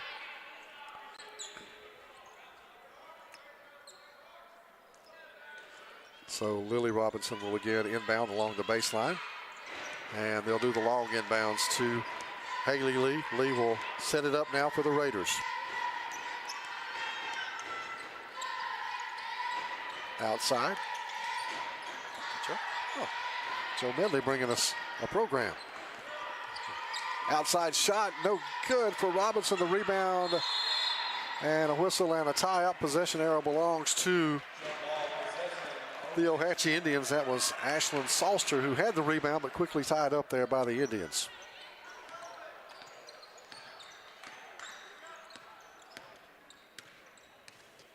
And Zurchin's had kind of a slow night as well. Yeah, he's had trouble with the 3-ball. Brackett's got it. Little contact. Now Brackett's going to dish it off outside to Walker. Puts up the shot. That won't go. Rebounded underneath by Robinson, and we get a whistle and a foul. Is that going to be on Riddle? And that was kind of a after the deal, I think. Yeah. No, that's on Salster. So that's the first team foul. And that's the third, I think, on Salster. She went the third quarter without one. And it picks up kind of a weird one here. Yeah, very odd. I think she just pushed Riddle there. I think that's what they called. Yeah. So O.H.A.P will have another chance.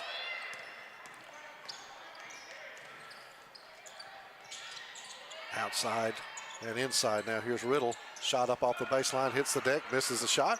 Rebounded on the backside by Laney Robinson. Fires it ahead for Lily. Trying to track it down, can't do it. That's a turnover for the Raiders. Yeah, and Pleasant Valley just needs to slow their offense down. They're moving a little bit too fast. They were doing very, very well when they kind of just ran their offense through with Lee, and that's exactly what they need to continue doing here. Here's Zurchin now working the ball over to the right side for O.H.A.P. Long three launched and no good. Davidson will pull down the long rebound, though, and O.H.A.P will keep possession of the ball. Davidson hands it off for Walker. Walker's been quiet here in the second half. Walker give it outside. Zurchin going to fire up another three. She's not afraid to shoot them. And that one's another miss. And the rebound is pulled down by Freeman and the Raiders. 3-pointers tonight are presented by the Calhoun County Commission. And here's Haley Lee. And now we're going to get a timeout whistled over here for Pleasant Valley. And this will be a 30-second timeout. We'll keep it right here on the floor for you. Neither team. I want to live. The leading cause of death of young Americans like me is gun violence, and oftentimes tied to substance misuse. NBA, NFL, NCAA, most of you look like me, and our communities need you now more than ever. Let's make I Want to Live more than just a hashtag. Let's make it a movement. I am a baller against bullets. Now. Yeah, they got it reset. 5:13 to go in this ball game. As the Indians retake the floor, what was supposed to be a 30-second timeout went a little longer than that, maybe for the clock issues. So it'll be Robinson to inbound. That's Laney. We'll get it in for Haley Lee, and she'll bring it around to the top of the key, and the Raiders will set up the offense here as we are about to go under 5 to go. Still a 28-27 lead. Time and score update presented by Advantage Tire and Alignment. Inside for Salster. Quick shot up, no good. Draws the foul. Goes to the line to shoot 2. But you see the difference when they run the offense through Lee and get ball movement going. They either get points or they draw contact. That is the second foul on Tabby Davidson, and that is the first team foul on O.H.A.P here in the fourth quarter. Here's Salster at the line. That one misses everything. One more coming up.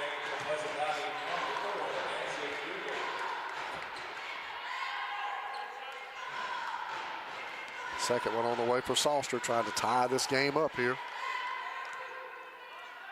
Second one's up, and that one's no good. And Salster creates, gets the rebound away, and then block her out. Great hustle underneath. Robinson gets it down the line, down underneath there. Salster again. This time it is blocked, but off the hands of Peyton Walker, she couldn't control it, so it'll belong to Pleasant Valley, and they'll get yet another look here, trying to retake the lead. Get it in for Robinson. That'll be Laney with it, well outside. She'll go to Lily on the left wing. Inside now, quick shot up, and that one will not go for Dougal. And now Davidson's got it coming the other way quickly for Ohatchee. And we get a little contact, and Davidson will hit the floor. And no foul, no whistle on that, I don't think. But it'll be Ohatchee basketball. And the way Lee's been playing, how physical she's been, it's crazy she only has 2 fouls. It is. She has been uber aggressive all afternoon. Zurchin going to fire up another 3. That one's off the iron, won't go. Davidson knocks the ball away, don't know where it went, tries to save it, can't do it, and it will belong to Pleasant Valley. Like you say, Zurchin not afraid to shoot the ball. She has not been, and she's going to have a seat. And checking in is Molly Barnes for Ohatchee. I think that's the first time we've seen Molly on the floor this afternoon. And number 5, Molly Barnes.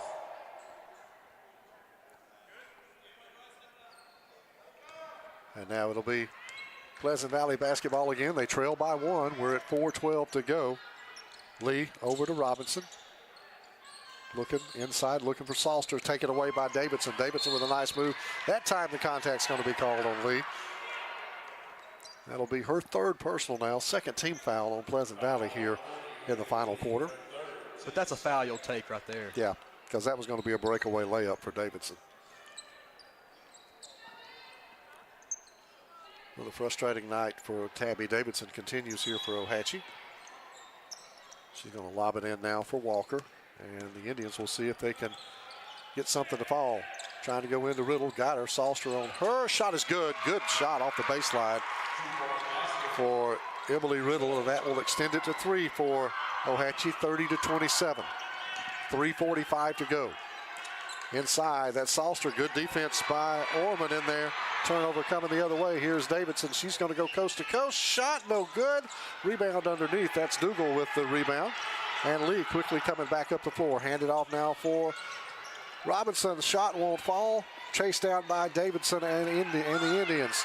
And the shot is tipped, retrieved by Walker. They've got numbers. Ohatchee does bounce it off. And shot is up by Riddle off the glass. Good. And there's a run by Ohatchee. A little mini run, but it stretches the lead to 5. 32-27 with 3:08 to go in the ball game. Advantage time and score update. And I think that's going to be a good timeout taken over there for Pleasant Valley. Need to slow things down as Ohatchee's gotten on a little run here. And we will take this one as well. It is the 2025 Calhoun County Basketball Tournament on 95.1 The Mountain and TV 24. Serving Calhoun County and the state of Alabama since 1994. Locally owned and operated, offering some of the most competitive interest rates in the mortgage industry, along with a wide variety of mortgage products. We are with you throughout the home buying process, offering you service before and after the close. Fast, reliable, local. And you remember, if you need a home loan, call my daddy.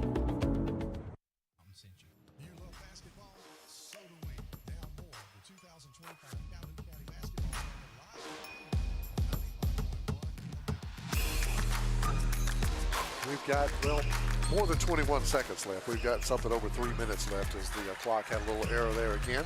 They'll get that reset. What we've got is a 5-point game, 32-27. Ohatchee leading it over Pleasant Valley. Grady Sapp alongside Jackson Few. And the team's back out ready to go, but the clock has not joined us just yet. That was a really important little 4-0 run there for Ohatchee, Jackson, and that's really the first momentum we've seen Ohatchee have, maybe in this second half. And it all started by Emily Riddle finally getting the ball in the paint. And they get the ball in, but we still do not have the clock ready yet. It's showing 5:13. We don't have that much time left in this one. I think there was 3:04 when we took that timeout. We should be a little under 3. Yeah. They're still working on, well, I think they're still working on that. They're talking to one of the scorers at the other end of the table. They're not really doing anything with the clock right now, but it is not 5:13. And I don't know if anybody's. I think they said 3:01 if I'm not mistaken. 3:01 now. Mr. Montgomery's over there. There we got it. 3:04 is what they're going to reset the clock to. So we're ready to go. Pleasant Valley with the ball under the offensive end. Nice pass inside to Salster. Turns around, can't make it. Tipped up, kept alive. Still in the hands under there. Salster's got it tied up in there with Molly Barnes. And it'll belong to Pleasant Valley, so they'll get another crack at it. And inbounding off the baseline for the Raiders will be number 24, who we do not have on the roster. Gets it into Salster, and that shot is blocked in there. Orman and Riddle just too tall on that inside, and there's the ball tracked down by Ohatchee. Walker has it, going to get it in the hands of Davidson, and she bounces off of Lee and maintains possession. And now she'll have it over on the right wing, and Ohatchee going to lob it in, and that was an ill-advised pass. That was picked off in there by Laney Robinson. Here comes Pleasant Valley. Robinson with it. Taking it all the way, shot blocked in there by Davidson into the hands of Barnes. Davidson's got it again, and here come the Indians. Ohatchee leading it, and there's a great pass. Barnes sets herself, makes a big shot. 33, 34, 27 now. Ohatchee extends that lead up to 7. Barnes' first points tonight are big ones. There's a 3 outside, no good. 3-pointers tonight presented by the Calhoun County Commission. Walker almost walked with it, saved herself, get it ahead to Davidson, and a timeout taken by Ohatchee. They want to talk about it, slowing this thing down a little bit. So a timeout on the floor with 2 minutes to go. Ohatchee on top, 34-27. This is the 2025 Calhoun County Basketball Tournament on 95.1 The Mountain and TV 24. Hello, my name is Bob Couch, and I'm the owner of Couch's Jewelers. We are your destination for engagement rings, wedding bands, and anniversary and birthday gifts. We offer a wide selection of the best value diamond jewelry and engagement rings. We even gift wrap every purchase for free. And if you have some jewelry that is broken, no worries. Expert jewelry service is offered in-house. At Couch's Jewelers, our customer service is unmatched. If you'd like a special jewelry item created just for you, please come to see us.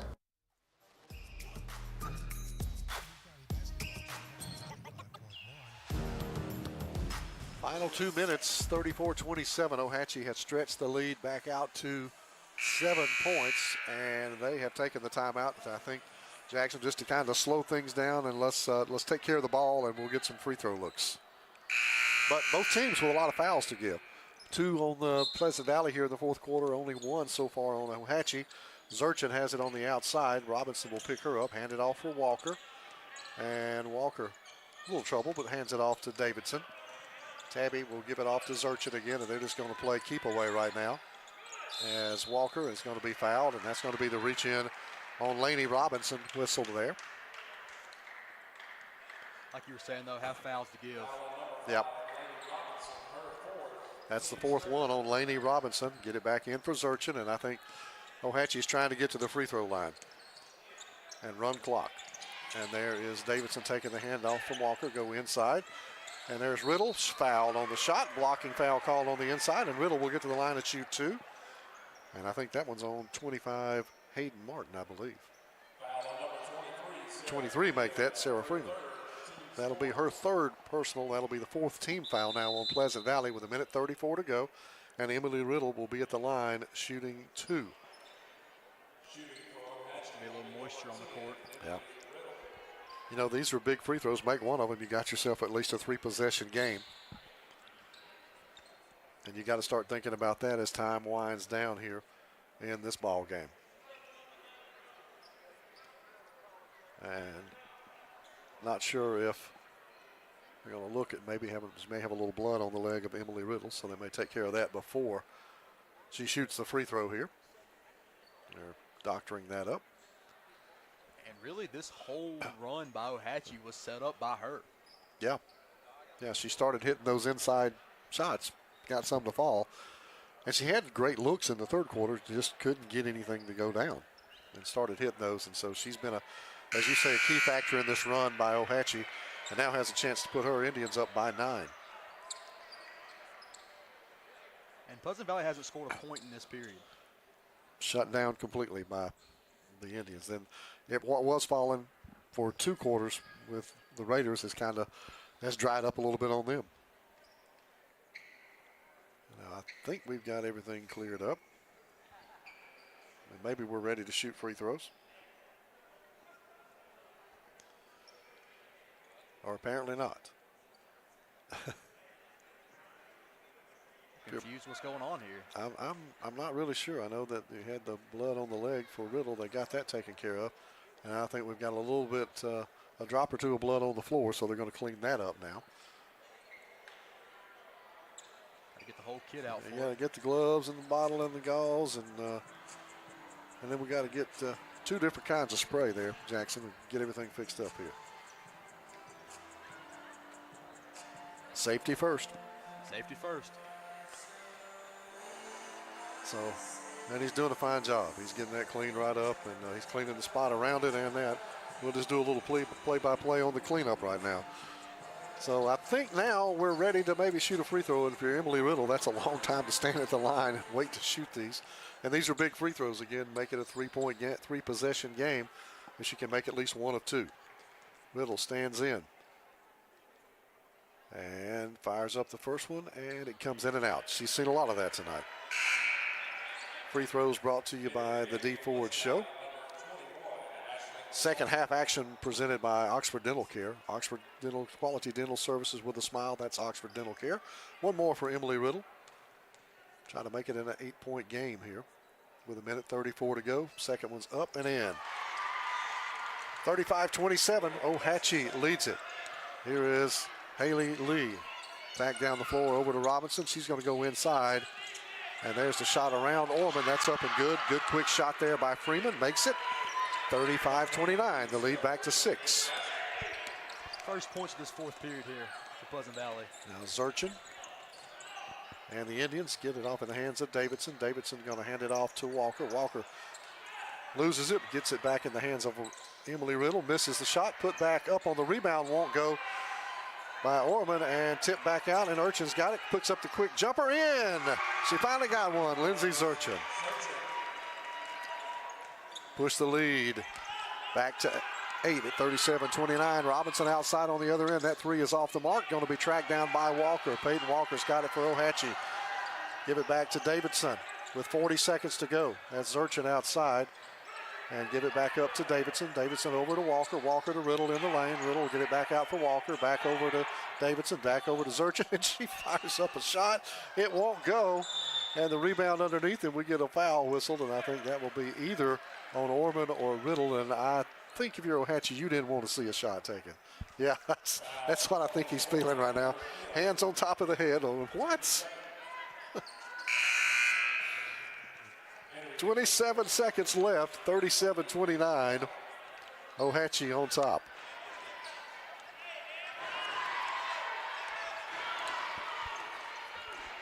Yeah, Lee has the ball now. He's kind of trying to get some points here.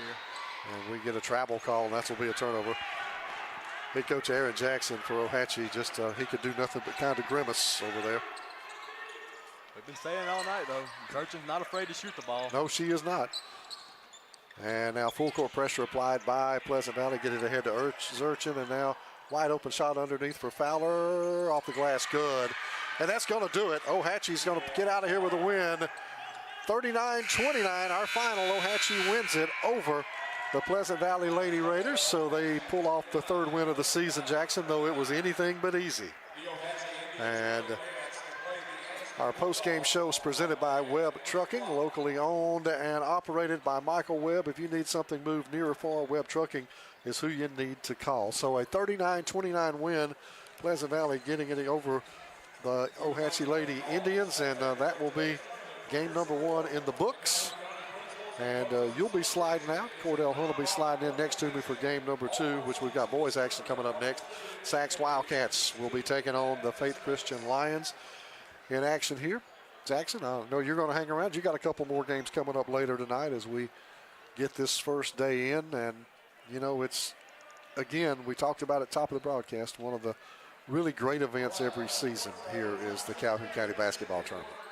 Yeah, 100%. Like we've been saying this, I've said it a couple times on the broadcast so far. This is a big moment for these kids. You get to play on a college court, especially one close to home. So it's always a big moment. No doubt about it. Faith Christian takes the floor in the road green, so Sacs will be in the home whites as we get ready for game number 2.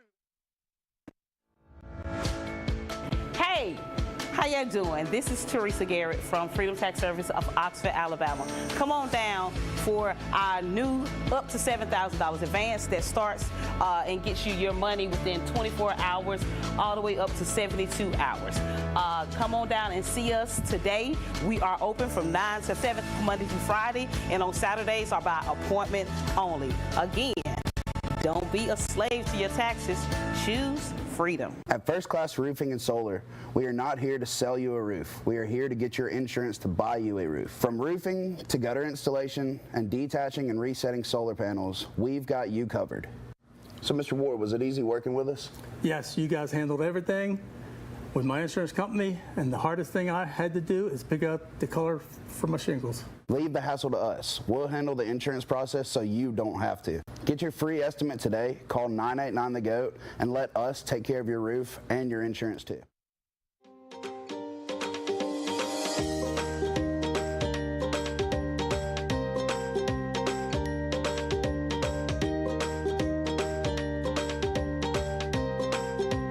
Whether you are traveling or on the rebound, get with your local Allstate and huddle up to find the best options for you.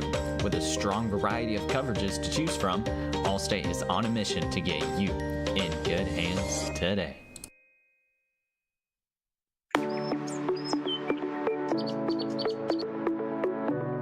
Hey, this is Jason at Reeves Insurance. Just want to say a quick thank you to all of our customers for your support over the years. We now have offices in Anniston, Alexandria, and Oxford in order to serve you better. So stop in and see me or any of our experienced staff and let us shop for you. We'll find you the best price and the best coverage available. Thank you.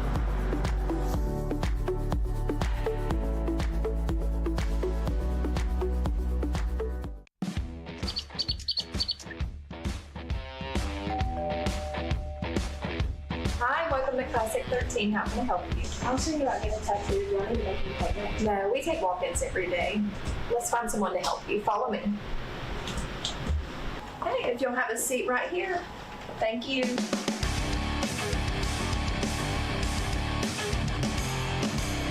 Come down to Classic 13, where good tattoos aren't cheap and cheap tattoos ain't good. At Alexandria Brake and Muffler, we strive to perform exceptional service using premium quality parts to ensure your vehicle withstands the test of time. We do all automotive maintenance and repairs consisting of AC service, check engine light diagnostics, brakes, coolant, and exhaust. Give us a call today. Proudly serving our community to provide honest, high-quality service and repair at a fair price. Difference in the perception and how difficult that is on a shooter. It is, because in high school gyms, there's usually a big wall behind the gym, and then usually it affects the depth perception.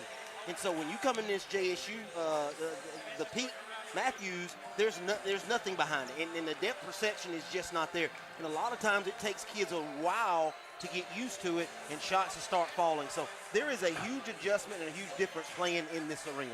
And how much difference does it make in terms of depth when you talk about the bigger floor? Do you really wear down more than you do on the standard high school court? You do, because it is considerably larger court out there, running up and down the court, and you have to have a little depth because players do get a little bit more winded than they normally do on a high school court. These officials are from Birmingham. They let a little bit more stuff go than the normal ref, and that's okay.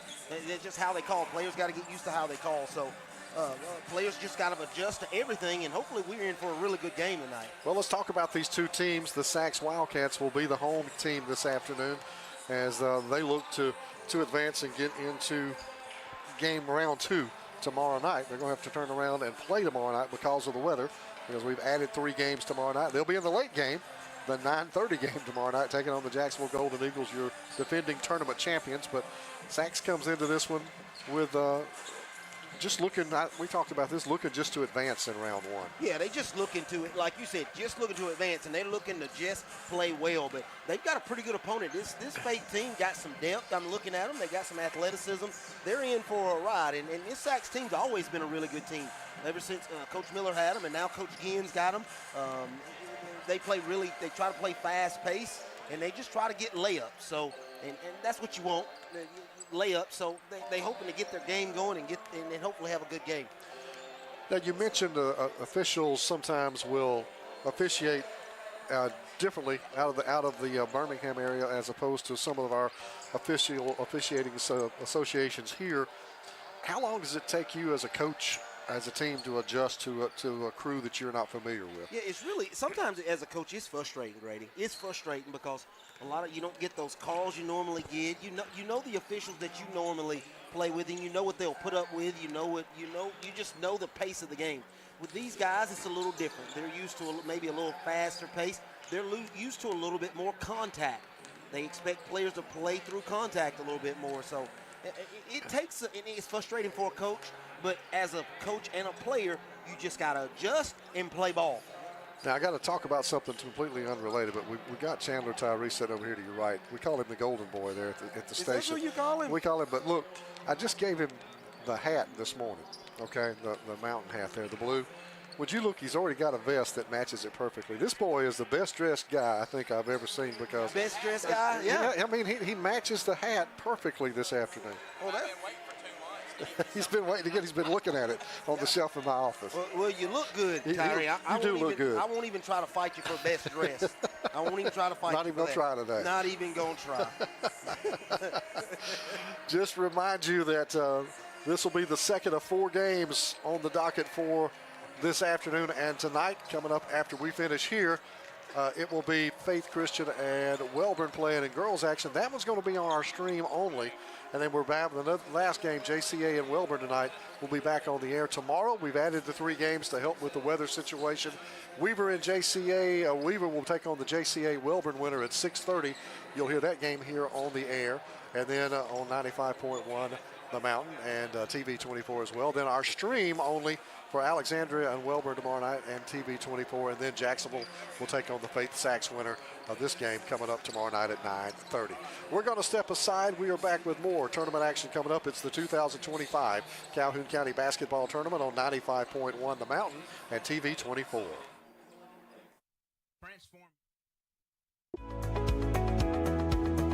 Hey guys, this is Blair Smith at Pediatrics Plus here in Anniston, located on Henry Road. I'm over here on the well side, but we do also have a 6-side urgent care if you need us. We are more than happy to see you guys. Just come on, check us out if you get a fever, cough, or cold, or want to come in for a good checkup. Thank you.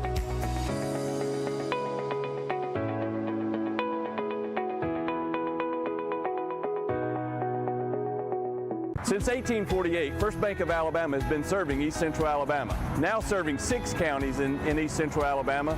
We now currently have 13 locations, expanding to 15 locations. In 2024, we opened Anniston, right here in Calhoun County. Whenever we first came to Calhoun County, it was 2019 in Oxford. Whenever we're expanding, we're now going to Jacksonville in 2025. We look forward to continuing to be in your local hometown bank right here in Calhoun County in East Central Alabama. The weather is warming up and spring is just around the corner at Miller Sand and Landscape Supply. I'm Craig Miller and we've got something for everyone. From bulk materials like sand, gravel, and mulch to beautiful outdoor decor to make your outdoor living space the envy of the neighborhood. See our beautiful selection of Mazzarelli fountains, flowers to brighten your garden, and an outdoor center loaded with beautiful decor. Whether you need a little or a lot, visit Miller Sand and Landscape Supply.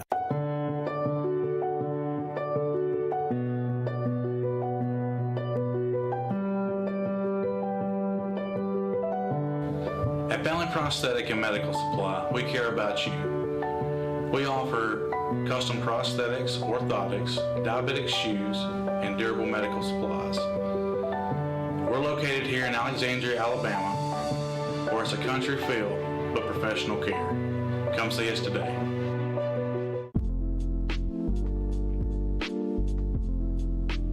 Coder Cutter's Pizzeria is celebrating 5 years with 2 locations in Alexandria and Oxford, Alabama. Open Monday through Saturday for dine-in, takeout, and delivery. Y'all come on out for our popular 5-pound pizza, wings, salads, pastas, and more. You can find out more about Cutter's Pizzeria at cutterspizzeria.com.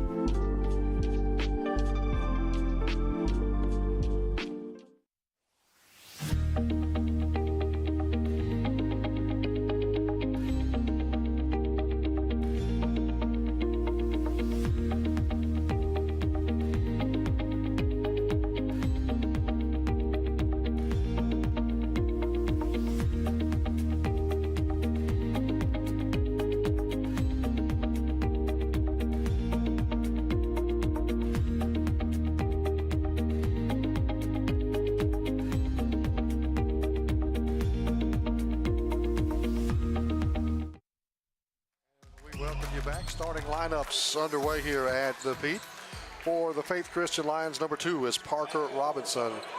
He is a guard. Number 1 is Colton Anderson, also playing a guard position here for the Lions. Number 3 is Colton Reese, who playing at a guard position as well. Number 24, Dylan Rogers. And number 32 is Ethan Taft. He'll be your starting center tonight for the Lions. And now, next up, the Sachs Wildcats, the home team, and the home whites with the red numerals and the red trim.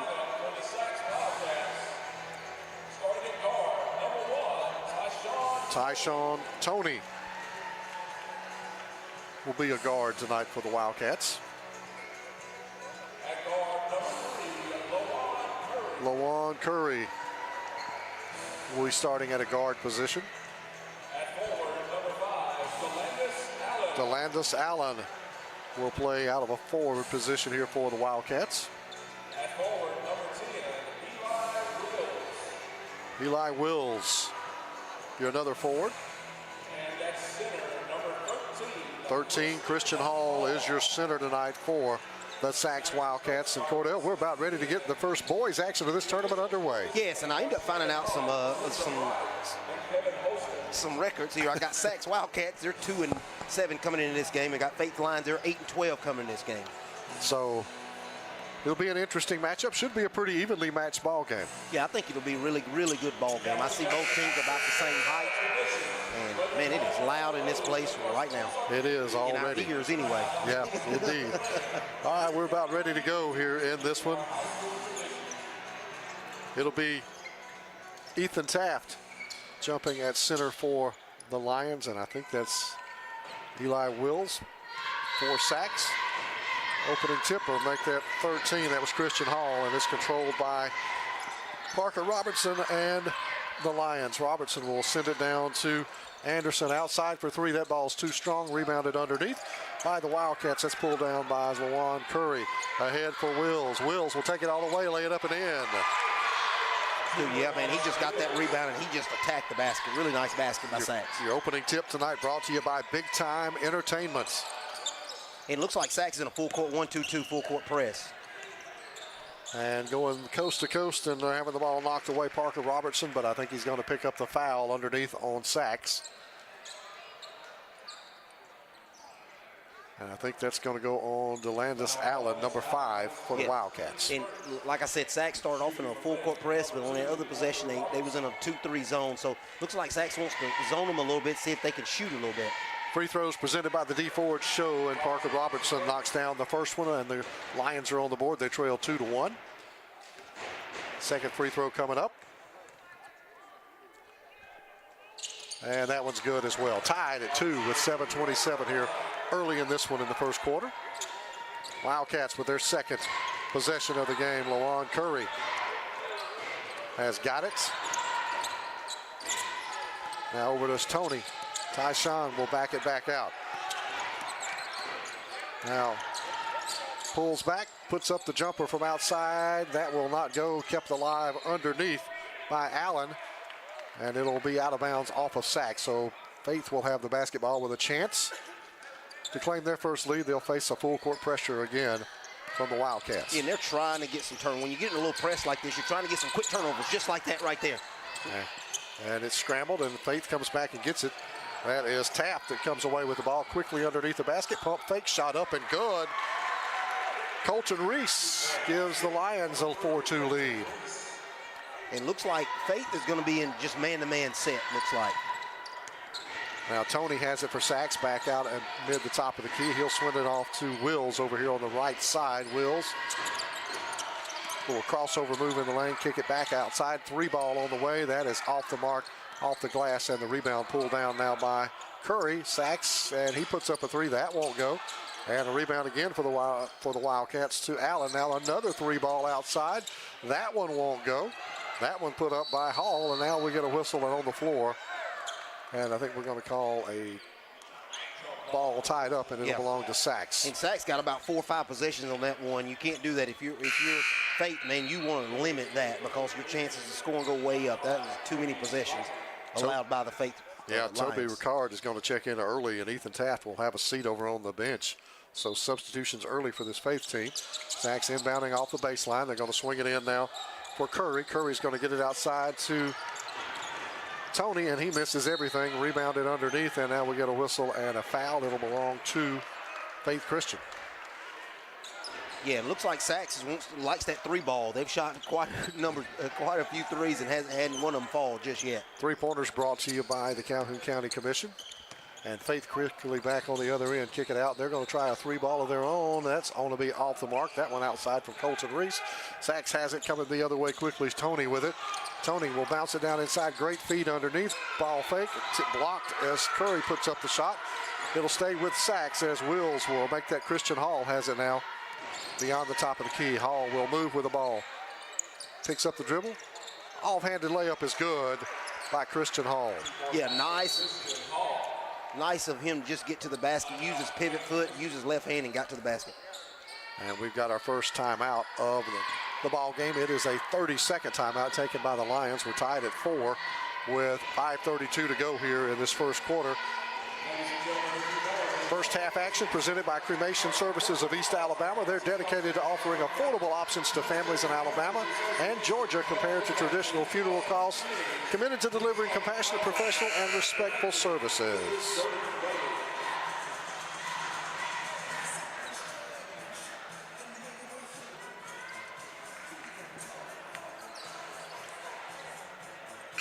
So it'll be Faith basketball out of the timeout.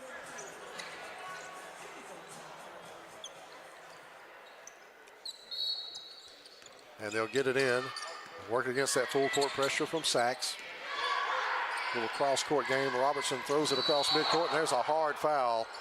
That's going to be on DeLandis Allen, and we have got a Faith player who hits the floor hard, and he is still down. Yeah, and he's hurting, man. That was a hard foul. Yeah, that was a hard foul.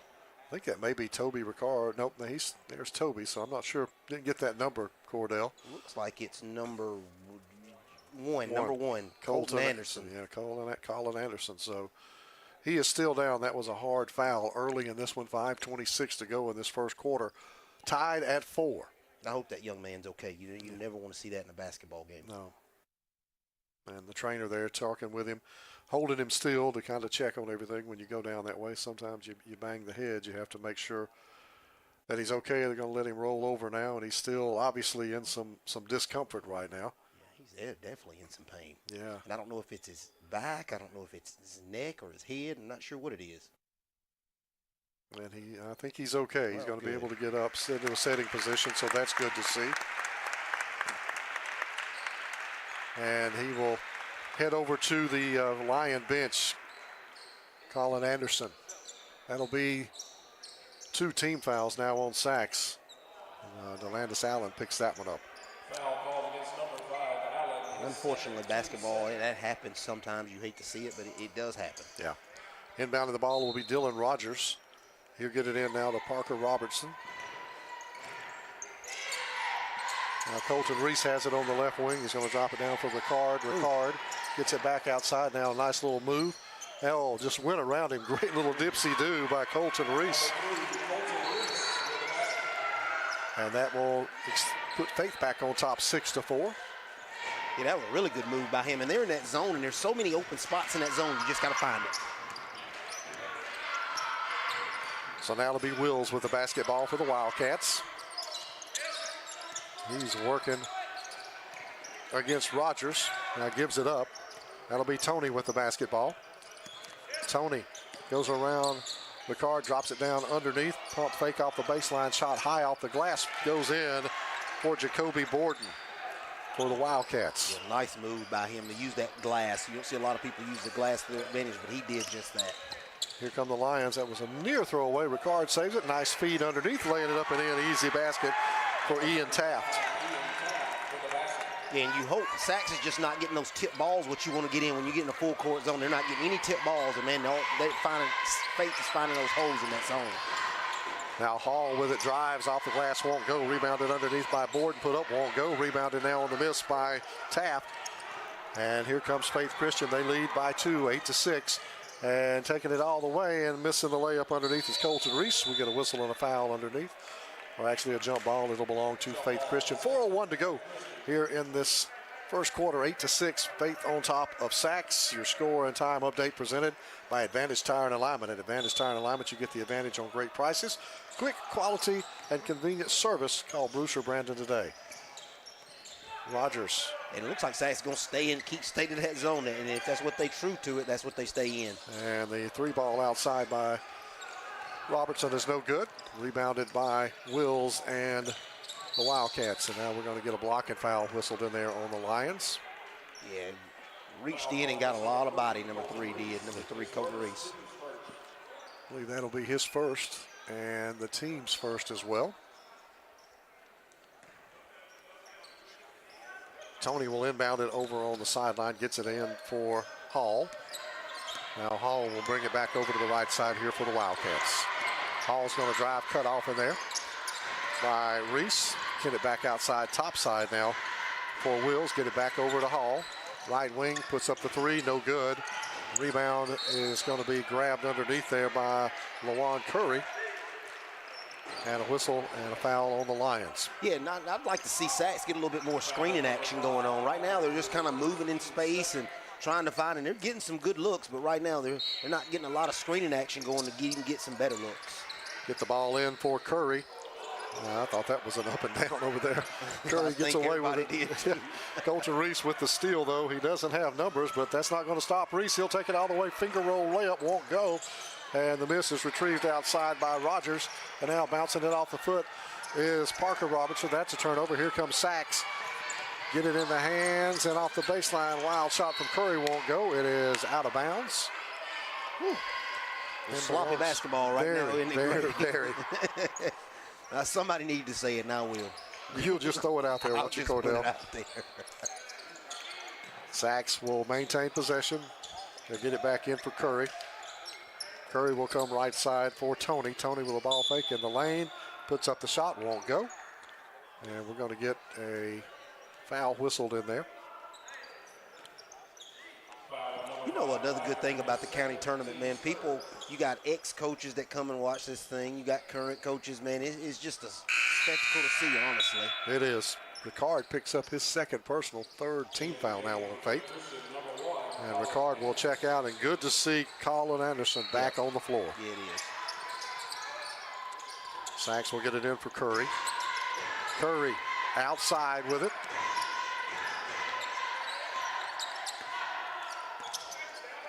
Now here's Hall. Kick it back outside for Tony. Over on the right side, he'll pull it back, top of the key. Now Tony looking to drive with it. And puts up the little jumper out of the lane. It's good. Tyshawn Tony ties this one at 8. And I think Tyshawn Tony is their offensive guy, and that's his first 2 of the night. Reese will get it across for Faith. Drop it down for Robertson. He's going to go baseline, and we're going to have a block and foul whistled under there on the Sachs Wildcats. I believe they're going to get number 1, Tyshawn Tony. That'll be his first, 3rd team foul now on Sachs. Both teams with 3 team fouls apiece here in the opening quarter. Yeah, and those players, again, I think they're already feeling the length of that court. A lot of jogging going on out there right now, Brady. And there's a throwaway, unforced error there off the hands of Colton Reese. So Sachs will have a chance to take a lead here. They got the opening bucket, and they haven't led since. Wildcats slow it down a little bit with Tony. Outside, now he'll move with it on the right side, looking to get the lane cut off. Long three ball is short by Curry. Tip back out, though. Sachs will have it. Wills with it. Wills is going to have the ball knocked away from him. It'll go out of bounds, and it'll stay with the Wildcats. The athleticism from the Sachs Wildcats is pretty impressive because they are getting those 50-50 loose balls, and they're just getting to them before Faith can even think about getting to it. Now it'll be Wildcat basketball inbounding off that baseline. Get it in for Curry. Curry's going to swing it over to Hall. Hall's got it, working in there against Reese. Now give it up for Wills. Wills over on that left wing, backs it back off, and will hand it back to Hall. Now they'll go down, big man in there, Jacoby Borden, and he is surrounded and travels. Good defense by the Lions. Yeah, really good. They just really suffocated when they got the ball down in the post. They suffocated him and he shuffled his feet a little bit. Let's see if Faith can find a way to break. They're struggling with this full court press for the last couple minutes. See if they can find a way, and they just did. Get it across to Reese. Wide open for three. Boom. Buries it. Colton Reese buries the three-pointer, brought to you by the Calhoun County Commission. Yeah, that gives him 7 on the night. And it's an 11-8 Faith Christian lead here with 1:10 to go. Time and score update presented by Advantage Tire and Alignment. Here's Wills backing it back out. Now he'll hand it off for Hall. Pulls back. He fires up the three. He's got one. Boom. And another three-pointer presented by the Calhoun County Commission. Gives him 5 on the night. Tied at 11 with 46 seconds to go in the opening quarter. There's a turnover. Rogers loses it. Coming all the way back and laying it up and in is Tyshawn Toney for the Wildcats. They lead once again 13-11. Long pass. Going to be down to Colton Reese. Reese going to drive down the lane. Puts up an off-balance shot. No good, but rebounded underneath by Taft. Ian Taft with the follow. That's good. And we're tied again at 13. It gives him 4 on the night, man. They found it, and if you can find the backside of that zone press, you got something, and they did just that. Looks like the Wildcats will try to take the final shot here in quarter number 1. Tied at 13. There is Toney. He's going to drive, dish it off to Borden. Got the wide open look underneath, drops it in. Wildcats lead 15-13. Here comes Faith. Long three at the buzzer. In and out, doesn't go. At the end of 1, Sachs on top of Faith Christian, 15-13. This is the 2025 Calhoun County Basketball Tournament on 95.1, The Mountain, and TV 24. Hey guys, I'm Cameron Minton with Minton Home Center. Minton Home Center has been in business for over 40 years. We are a family-owned and operated manufactured home dealership. We offer affordable housing for our customers as well as a multitude of different financing options to help our customers get into a new home. When you come to Minton Home Center and you start looking around our lot, the first thing you will notice is that we have the most competitive prices in the industry. At Dunn's HVAC, Plumbing, and Electrical, we know how hard it is to find a dependable company you trust. The time-consuming effort can be frustrating and overwhelming. We believe what matters is getting back to what's important to you. Dunn's HVAC, Plumbing, and Electrical is built upon honesty, integrity, and also trust. We are your local choice for all your HVAC, plumbing, and electrical needs, servicing Calhoun County, Jefferson County, and surrounding areas. Visit our website at callduns.com to schedule your appointment. Dependable service done right.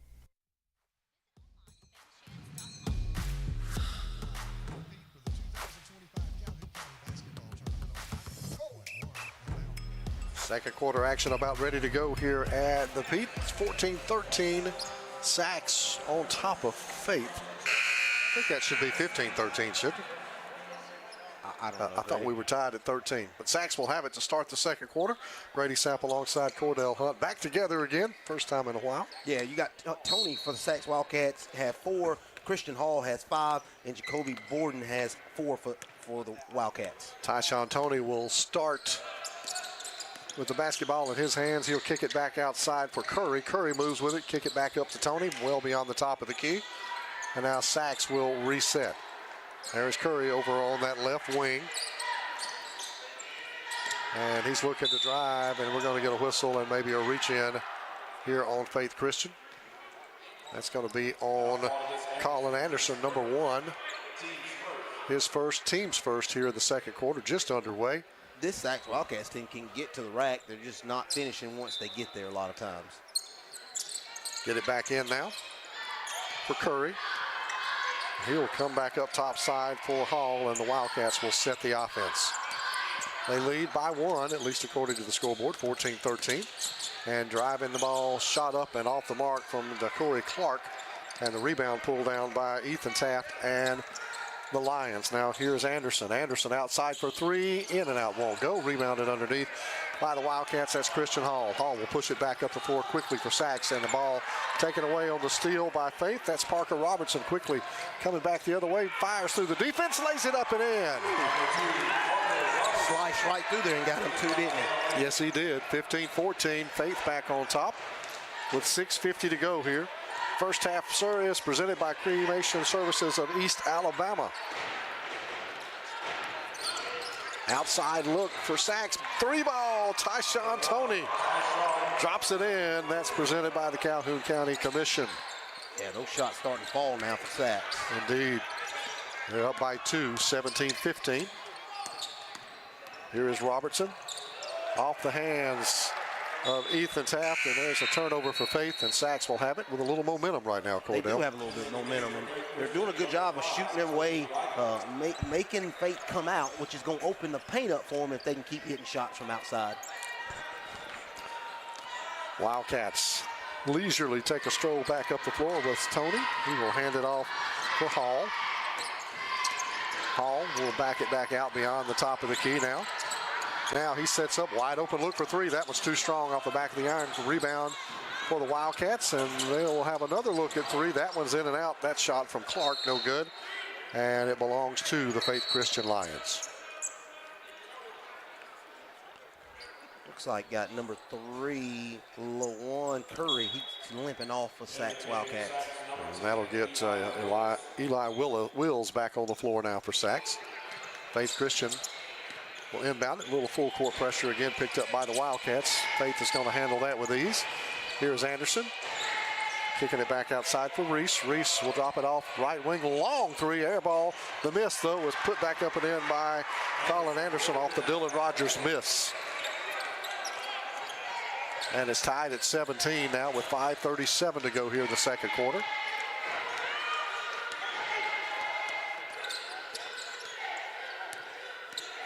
It'll be Toney just kind of setting things, looking, taking the measure of this Faith defense. Now he'll fire it back up top side, and we're going to have an NBA range 3 fired up by Wills. No good. Sachs doesn't mind taking those deep threes, do they? They do not.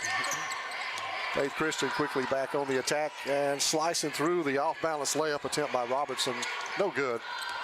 No control on that one. On the other end, laying it up and in is Eli Wills. Quickly, Faith back in action and going in for the high layup off the glass. Misses again. Wild shot put up off the miss. Parker Robinson with his second consecutive miss of a layup. And Cordell, looks to me like Faith is rushing things a little bit. Yeah, they're rushing and just out of control. They can get to the rack, but they've got no control. It's a 2-point Wildcat lead at 19-17 as we go to 4:45 to go here in the second quarter. Toney and the Wildcats. Yeah, and there's no screening action going on. They're really just playing one-on-one basketball. Yeah. There's a steal by the Lions. Rogers with the steal, hands it off for Robertson. He will give it up, and a touch pass. And Robertson with a follow on the miss gets it in and ties it at 19. Wow. I thought they was alley-ooping it right there, but the alley-oop man kind of threw it back to the guy who threw it to him. Yeah, and he made the shot. Sachs back on the attack with Hall. Loses it, goes back, retrieves it. Faith just kind of camping back in that zone right now. And Sachs will go inside. And losing the ball is Jamari Reed. He's on the floor for the first time. Here comes Parker Robertson. Faith with the basketball looking to attack. Robertson will find Anderson. Anderson's going to go down the lane. He's tripped and will be fouled. Yeah, if Faith would slow down just a little bit. There's holes in that zone. They kind of did a little bit better job of that in the first quarter. If you can get in the middle of that zone, that forces everybody to collapse on that middle, and it opens up your short corners. Clark is guilty of the foul. Dakuri Clark for sacks. That'll be his first team foul here in the second quarter on the Wildcats. Now, long three ball sits on top of the iron, won't go for Colin Anderson. That must have sat there 2 or 3 seconds. Man, that did. That thing just got stuck like with some Velcro up there. Ball will stay with Faith Christian. Knocked out by the Wildcats. And Anderson will inbound along the baseline. They'll come back up top side for Robertson. Here's Robertson, going to dish it off outside. Quick three on the way. That won't go from Reese. And the rebound's going to be pulled down by Curry. He's going to get it ahead to Hall. Loses the basketball and retrieved over there and saved by Curry for the Wildcats. And so the Wildcats will keep it and have another opportunity here. Handed off for Hall. Hall will drive down that left side, looking to go baseline, puts it up, shot no good. Good defense in there underneath by Reese. And now here is Faith, quickly back the other way. Another rush shot by Robertson is no good, and now we get a whistle and a foul underneath. And I think that's going to send number 5, Toby Ricard, to the line, perhaps. Indeed. First foul on LaJon Curry. Second on the Wildcats here in the second quarter. 3:01 to go, tied at 19, second quarter action. And Ricard will put Faith back on top by a point, 20-19 with the made free throw. Free throws tonight presented by the D Ford Show. Second free throw is good for Ricard, makes them both. Faith Christian with the lead by 2, and they're going to take the timeout here. It's going to be a full timeout, It is indeed, so we will take it as well. This is the 2025 Calhoun County Basketball Tournament on 95.1 The Mountain and TV 24. I'm Alan Parnell, with Parnell Insurance Agency. We've been here in Oxford and Alabama, Tallapoosa, Georgia since 1990. With Auto Owners Insurance, we're able to give customers competitive pricing along with excellent coverages.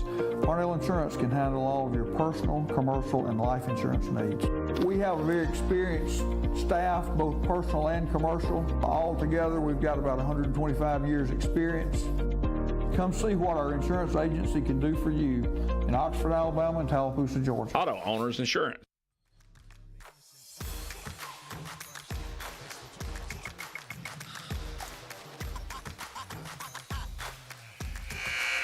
We are back at the peak. Grady Sapp alongside Cordell Hunt. 21-19, a good one here in the first boys game of the tournament. Faith Christian leads it over Sachs with 3:01 to go here in the second quarter. Yeah, Coach Tyree called it. He thought this was going to be a really good game, and I think we're in for one all the way down to the fourth quarter. So here we go. Sachs with the basketball out of the Faith timeout. Christian Hall will have it over on the right wing. He's going to swing it back up to Tony. And Tony will look to move with the ball, cut off in there. Pulls it back out. Now he'll hand it off to Curry. He'll find Hall over here on the right side. Here's Christian Hall, moves back toward the lane, picks up the dribble, now drops it off on the right wing. And bringing it back out is Wills. Wills works his way down the lane, gets an open look and makes the shot. That's a nice move by him, man. He really had a good crossover move and ended up taking one little side step, and then he got an easy layup. Now Robertson will take it up the side, drop it off. Rogers with the long three, buries it. Dylan Rogers outside for the Lions. They go back up 24-21 on a Calhoun County Commission three-point shot. Don't seem like it took Faith long to adjust to those no wall back behind the hole. Didn't take them long at all. They look real comfortable, don't they? Mm-hmm. And stepping on the sideline on the outside is Curry. That shot will not count. Faith will have it with a three-point lead, 24-21, a minute 48 to go.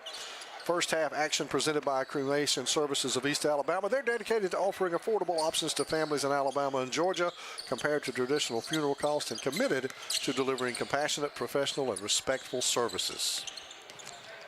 And Sachs has kind of got him in that corner. That's exactly where you don't want to go.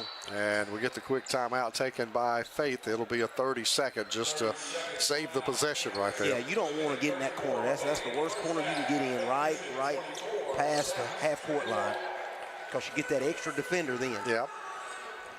But it's been a fun game so far. It's been a fast-paced ball game. Really fast-paced, and Sachs's full-court pressure is forcing Faith probably to do some things they don't want to do, and Faith is adjusting pretty good to it, but there are spurts where they kind of go cold and they get a lot of turnovers.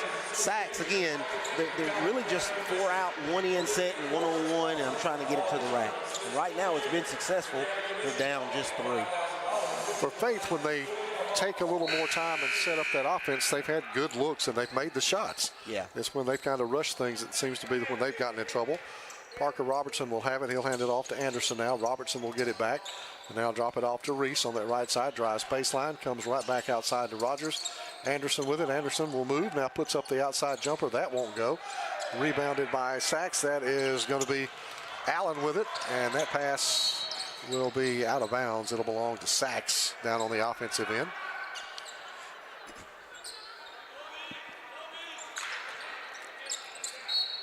So Allen will get it back in for Tony.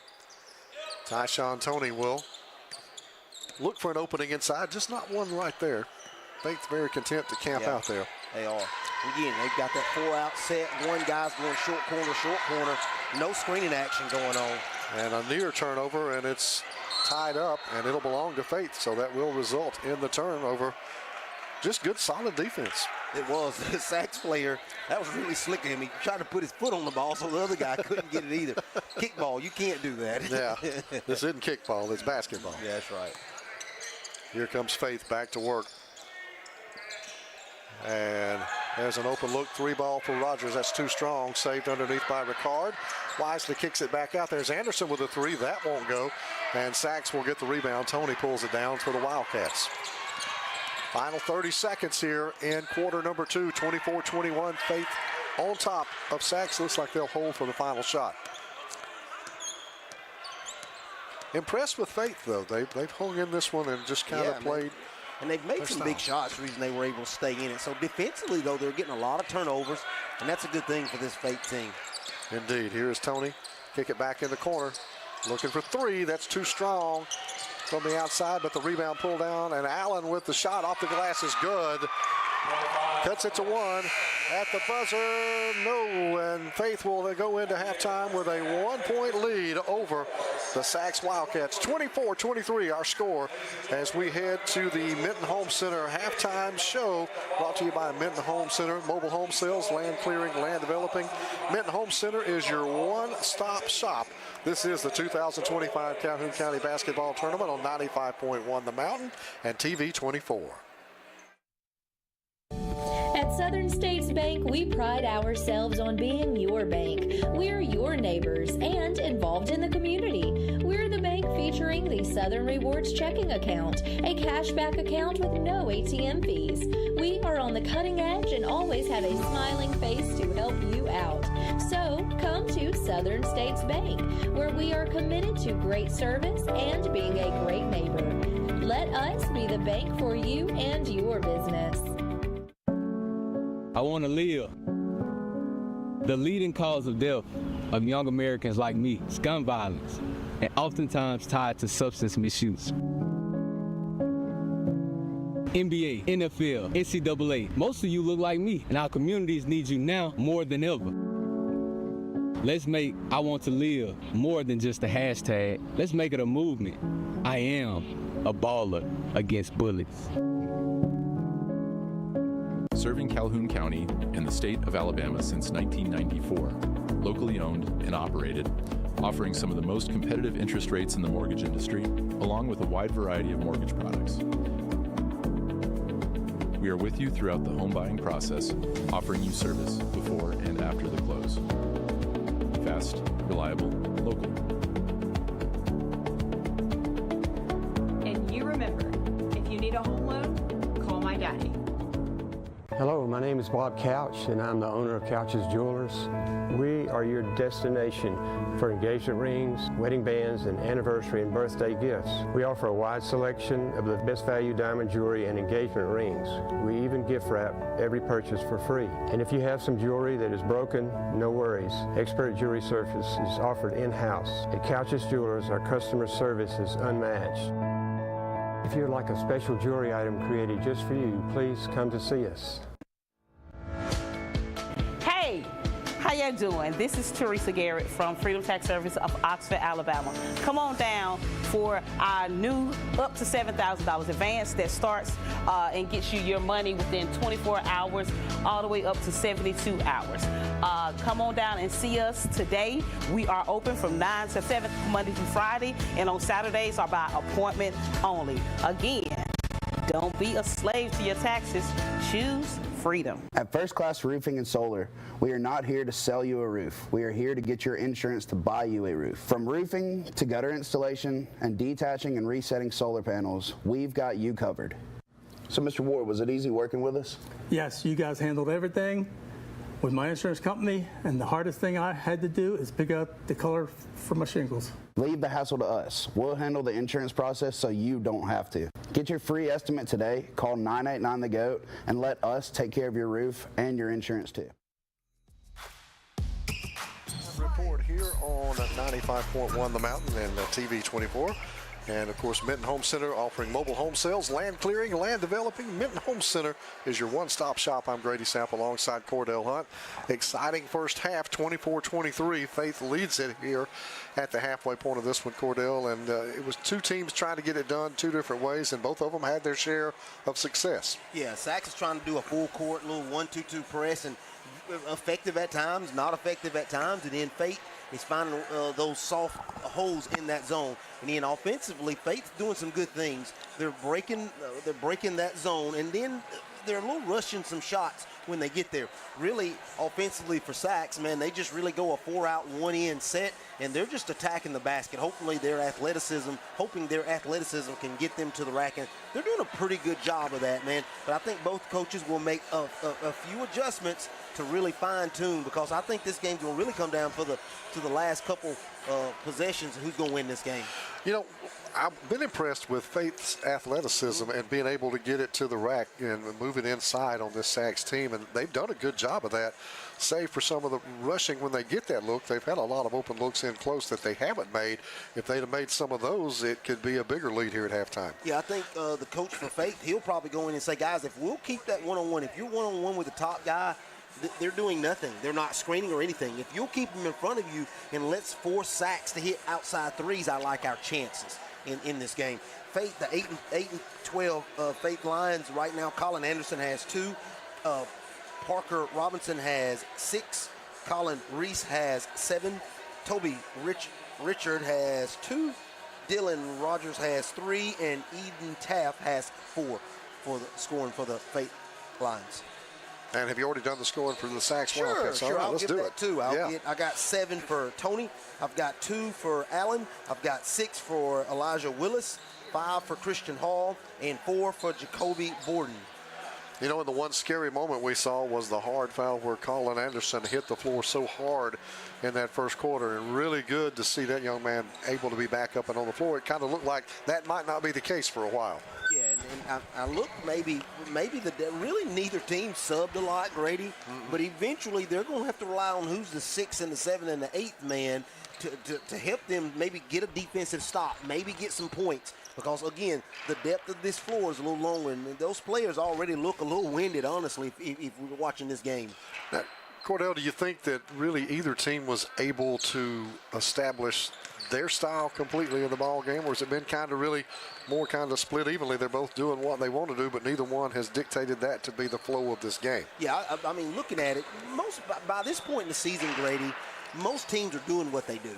And I think both these teams are doing what they do, so I think it's execution. I think both coaches are probably disappointed in the execution in what they do, and they hope to get that cleaned up so one of these teams can possibly pull away and get to the next round in this Calhoun County tournament. I talked about this in game one. In this tournament, it's not sectioned off by big school, small school. Everybody plays everybody in this one. And I like that. I mean, I don't like, you know, there was some talk a long time ago of trying to do that. There was some talk maybe in the state of breaking up private school versus, I don't like that. You know, to me, high school player, a 16-year-old's a 16-year-old. I don't care if you're private. I don't care if you're public. It don't matter. So let's get a true champion, and that's what we do in Calhoun County. Everybody plays everybody, and really everybody's got a chance to get to the finals. And most of the time, it's been the last couple of years, it's been your Jacksonville, it's been your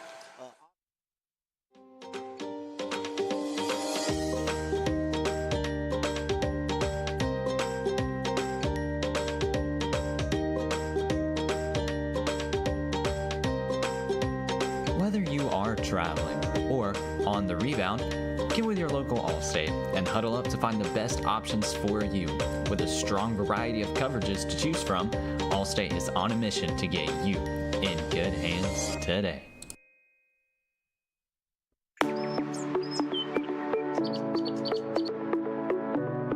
Hey, this is Jason at Reeves Insurance. Just want to say a quick thank you to all of our customers for your support over the years. We now have offices in Anniston, Alexandria, and Oxford in order to serve you better. So stop in and see me or any of our experienced staff and let us shop for you to find you the best price and the best coverage available. Thank you.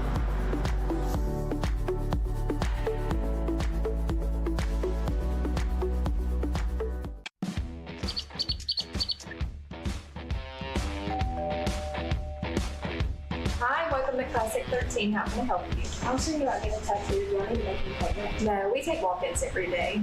Let's find someone to help you. Follow me. Hey, if you'll have a seat right here. Thank you.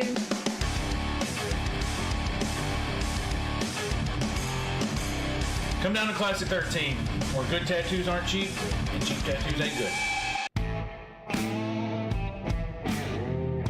At Alexandria Brake and Muffler, we strive to perform exceptional service using premium quality parts to ensure your vehicle withstands the test of time. We do all automotive maintenance and repairs consisting of AC service, check engine light diagnostics, brakes, coolant, and exhaust. Give us a call today. Proudly serving our community to provide honest, high-quality service and repair at a fair price. Hey guys, this is Blair Smith at Pediatrics Plus here in Anniston, located on Henry Road. I'm over here on the well side, but we do also have a sick side urgent care if you need us. We are more than happy to see you guys. Just come on, check us out if you get a fever, cough, or cold, or want to come in for a good checkup. Thank you.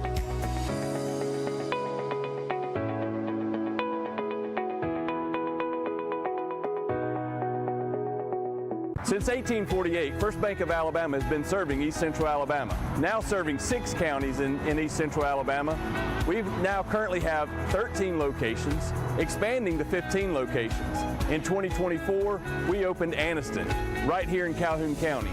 Whenever we first came to Calhoun County, it was 2019 in Oxford. Whenever we're expanding, we're now going to Jacksonville in 2025.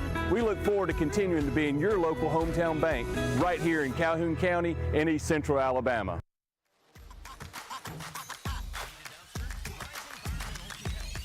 Woody, we're supposed to have these as 2-minute breaks. Right? Are just 3 of the It's on the sheet. delivery and pickup, careful dumpster placement, and superior customer service. Call today. Wise Environmental, 256-832-7867. That's 256-832-7867. We are back live from the peak of the 2025 Calhoun County Basketball Tournament on 95.9 And we're back, second half action, and the good start for the Lions as Colin Anderson buries a 3 to start second half action, presented by the Calhoun County Commission, and Sachs now looking to answer. Allen has his shot blocked on the inside by Reese. Now Reese will pull it back wisely, and he's going to need some help. He's caught in no man's land there.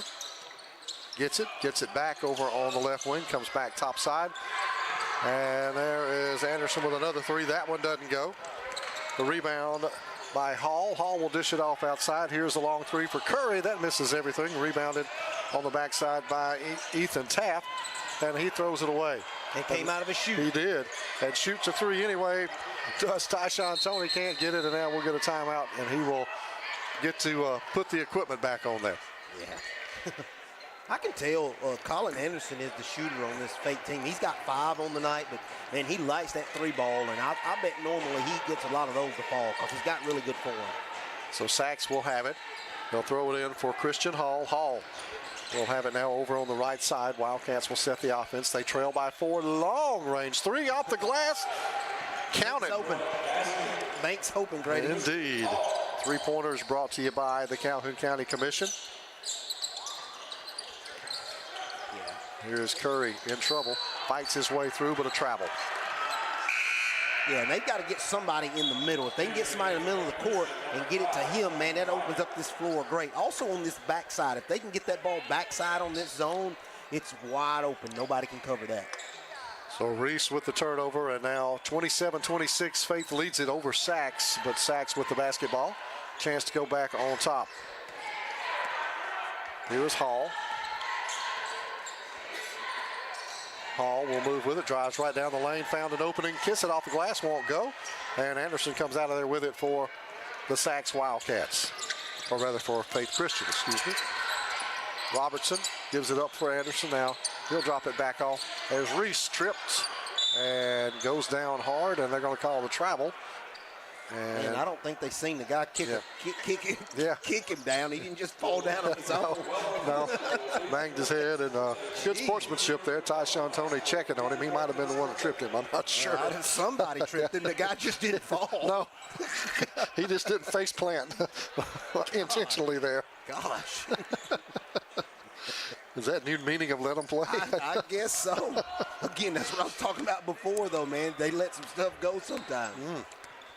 Sachs with a chance to go back on top. Here is Toney with the basketball, top of the key. Taking his time, looking for that opening. And now he's going to drive in, puts it up out of the lane, won't go. Rebound by Ricard.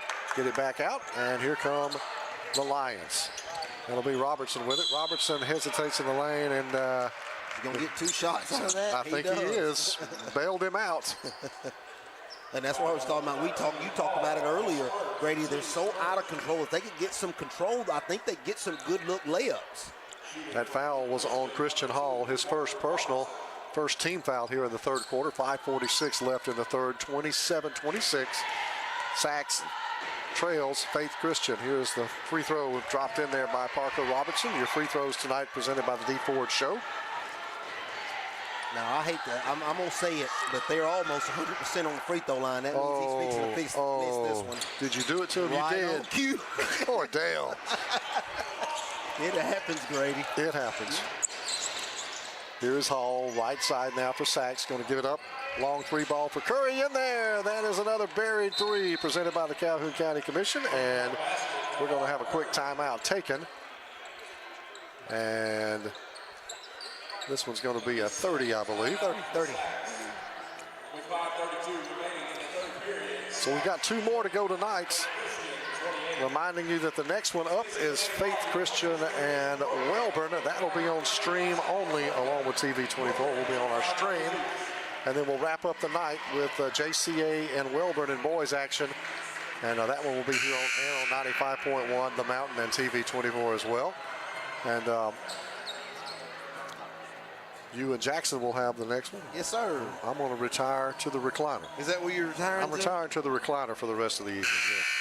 Okay, that's nice, Grady. It's good to see you, though. It's good to see you. I was hoping you didn't just fly out and leave us high and dry. I'm just glad you're still here. Oh, I'm still around, yeah. Good, Grady, good. And I'll be back for a lot of the tournaments. So we'll see a lot of each other in the next week. So you say now.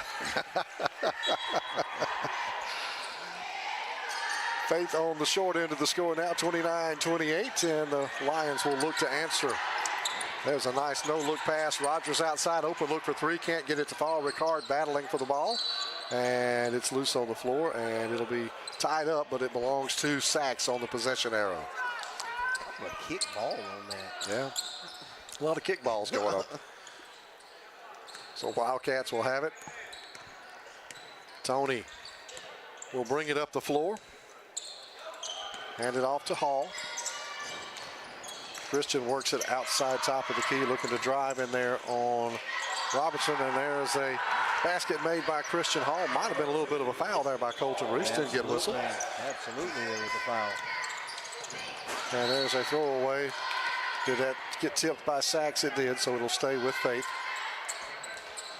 Colin Anderson will inbound it for Parker Robertson, and I think if you're Faith, you're down by 3 right now. It's kind of it's an important part of the ball game. You kind of got to get a good look this time down the floor. Ricard, finger roll off the glass, answers the bell. Right on cue, Grady. Cuts it back to 1, 31-30. Sachs leading it over Faith. Time and score update presented by Advantage Tire and Alignment. Right side for Allen. He's going to hand it off for Curry. Curry's going to move with it. Now he'll drive it in the lane, and we're going to have a whistle and a foul on the inside.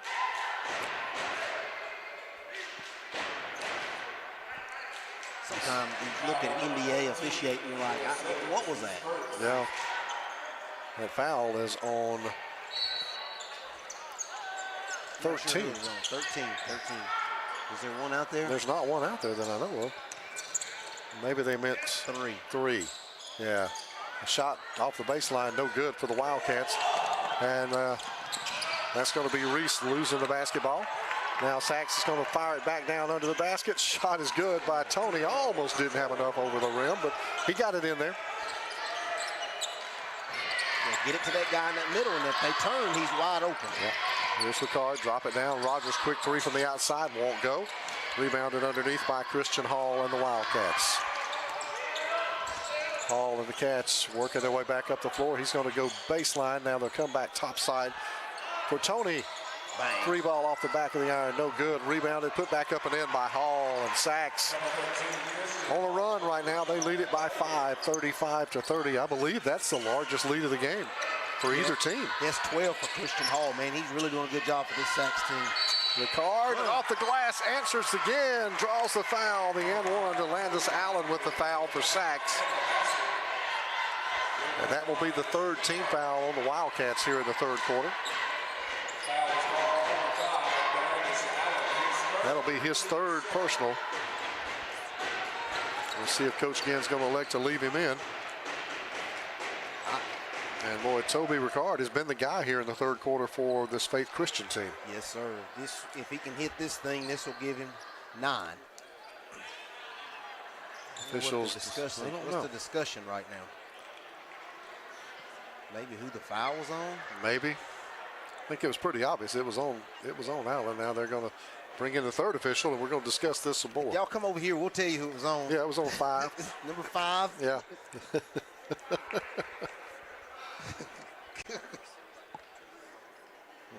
Look over here, buddy. I'll tell you who it was. Yeah. Cordell's got you.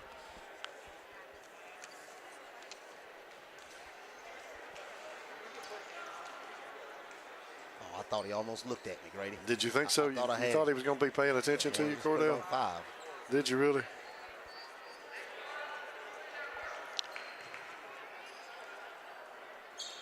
So we've got it all sorted out, and it stays on Allen, and that is number 3 on him. And now Ricard, the other 5, will try to make it a 3-point trip and pull this game back to a 2-point lead for Sachs. Try to pull his Lions back within 2. So always got to check out the kicks. I'm kind of digging the lavender. That's a different look, isn't it? Yep. Grady, I never liked people just wearing their own color shoes. I was not a huge fan of that. No. Everybody's going to wear the same shoes. You're going to wear the same shoes. They're going to match. We're going to match. We're going to go out there. We're going to look like somebody. We may not play like nothing, but we're going to look like something. You would prefer the powder blue unis with powder blue shoes, wouldn't you? Oh, don't you start with that. There's a miss from the outside. Clark with the miss. Faith with the rebound. Into Ricard again. Why not? He'll fire it back outside now. Here's the outside jumper. That's too strong by Robertson. And the rebound comes off for Curry and the Wildcats. We go under 3 to go here in the 3rd quarter. 2:51. Whoa. 3, nothing but nets. DeJuan Curry with the 3. I used to call it the timeline. He's from way back there, Grady. Indeed. 3-pointer is good. It's presented by the Calhoun County Commission, and Ricard misses one on the inside. Anderson gets the rebound. Robertson's got it. Robertson's going to drive in. He's fouled, and the and one. Count it for Parker Robertson. Yeah, just when Sachs thinks they're going to kind of pull away from him, they just can't do it. No, staying within shouting distance. But you can't keep trading 2s for 3s. Yeah, you can't do that. But you get the three-point play the old-fashioned way. That saves you. Yeah. Here's Robertson. Free throw is up and good. 2-point game again, 38-36. Sachs leads it with 2:28 to go, third quarter. Scoring time update presented by Advantage Tire and Alignment. That gives Parker Robinson 10 points. Here is Hall. He is working on Reese. Gives it up for Curry. Now Curry will move with the ball, kick it out, no look pass to the outside for Clark. Three ball, no, air ball is what that ended up being. Save underneath by Ricard. Now they'll get it over to Robertson, and Faith coming the other way. Fire it ahead to Anderson, off his hand. Unforced error there by the Lions. Yeah, man, I think he wanted that three-point shot really, really bad, but you got to get the ball first. So it'll be Sachs will substitute. Eli Wills will check back in, number 10, for the Cats, for the Wildcats, I should say. And with 1:50 to go, it's a 2-point lead for Sachs, and they'll have the basketball. Second half action is presented by Oxford Dental Care. Quality dental services with a smile. That's Oxford Dental Care. They take care of my teeth, Grady. Do they really? Yes, they do a fine job. Thanks, Grady. Hall with the off-balance shot won't go. Ricard with the rebound. Gets it back into the hands of Reese. Colton Reese will drive it right down the lane, lay it up and in, and we're tied at 38. With 1:25 to go, third quarter. He's about to get a technical foul, what he's about to get. Who's that? Number 3. Oh, is he? All that shouting.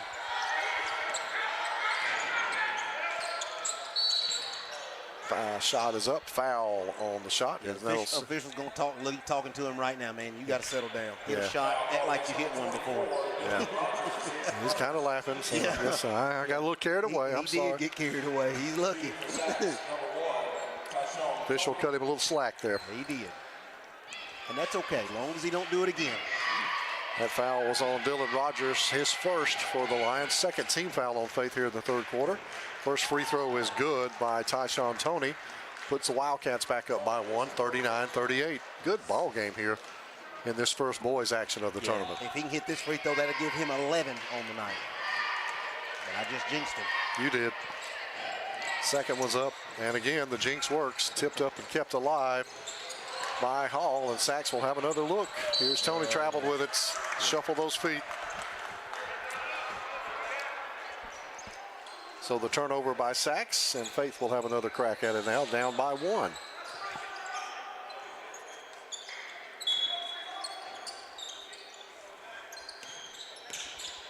Reese will give it up, right wing. Here's the three ball outside, good. And that is buried by Ethan, or make that 24. Dylan Rogers for Faith Christian. That's 3 pointers tonight, brought to you by the Calhoun County Commission. Outside trying to answer is Hall. That one from downtown doesn't go, and trying to save it was Curry. Couldn't do it, and Faith will have it, leading by 2 with 41.8 seconds to go in the third. 41-39 our score. Sachs, I'm sorry, Faith, I'm really impressed. You know, just when you think Sachs is going to go on a run, Faith answers somehow. Rogers, quick turnaround for 3. That one off the mark. And I think if you're Faith, you might like to try to hold this for that final shot, though Sachs is going to make it difficult. Anderson has it. He is going to go down the lane. Little runner off the back of the iron, too strong. Rebounded by Toney. Coming the other way with 20 seconds to go. Toney goes around Rogers and kicks it off the glass. It's good. We're tied at 41. Now here is Parker Robertson with it. Quickly back up. Final 10 seconds. Robertson in the lane, and blocking foul is going to be whistled on Toney, and he's kind of looking incredulously like, man, I took an elbow to the face. He did a little acting job right there. He did. He was right good. In front of our face. That was really good acting. It was they good. Must got a good theater department over at Sachs. So 7 seconds remaining on the clock. That is on the floor. So Faith will have to inbound it and try to get the shot off. Plenty of time. 7 seconds, plenty of time to get the ball in and get a really good look. That was the third personal on Tyshawn Toney, the 4th team foul on Sachs here in the third quarter. We've got 7.1 seconds to go in third quarter action. Get it in for Rogers and throws it away. Stolen away by Curry, and he bounces it off his foot. He turns it over. And with 2 seconds to go, Faith Christian will have I guess it was off Sachs' foot. Yeah, he bounced it off his own foot. His own foot? Yeah, Curry did. Okay. Long ball in, turn around at the buzzer, no good, and the basket was waved off. What is going on? I think they said it was Sachs' ball. I think they're saying that ball went off Fate's foot. Oh, okay. Originally they said it went off of, he bounced it off his own foot, but you're right. I think they did reverse that. So Sachs will have it. 2.2 seconds to go here in the third quarter. Tied at 41.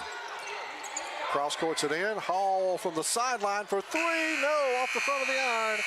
After three, we're tied at 41. Sachs and Faith Christian, we're headed to the fourth. This is the 2025 Calhoun County Basketball Tournament on 95.1 The Mountain and TV 24. The weather is warming up and spring is just around the corner at Miller Sand and Landscape Supply. I'm Craig Miller and we've got something for everyone. From bulk materials like sand, gravel, and mulch to beautiful outdoor decor to make your outdoor living space the envy of the neighborhood. See our beautiful selection of Mazzarelli fountains, flowers to brighten your garden, and an outdoor center loaded with beautiful decor. Whether you need a little or a lot, visit Miller Sand and Landscape Supply.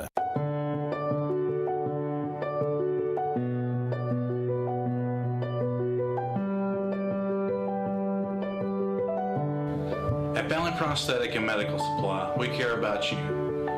We offer custom prosthetics, orthotics, diabetic shoes, and durable medical supplies. We're located here in Alexandria, Alabama, where it's a country feel but professional care. Come see us today.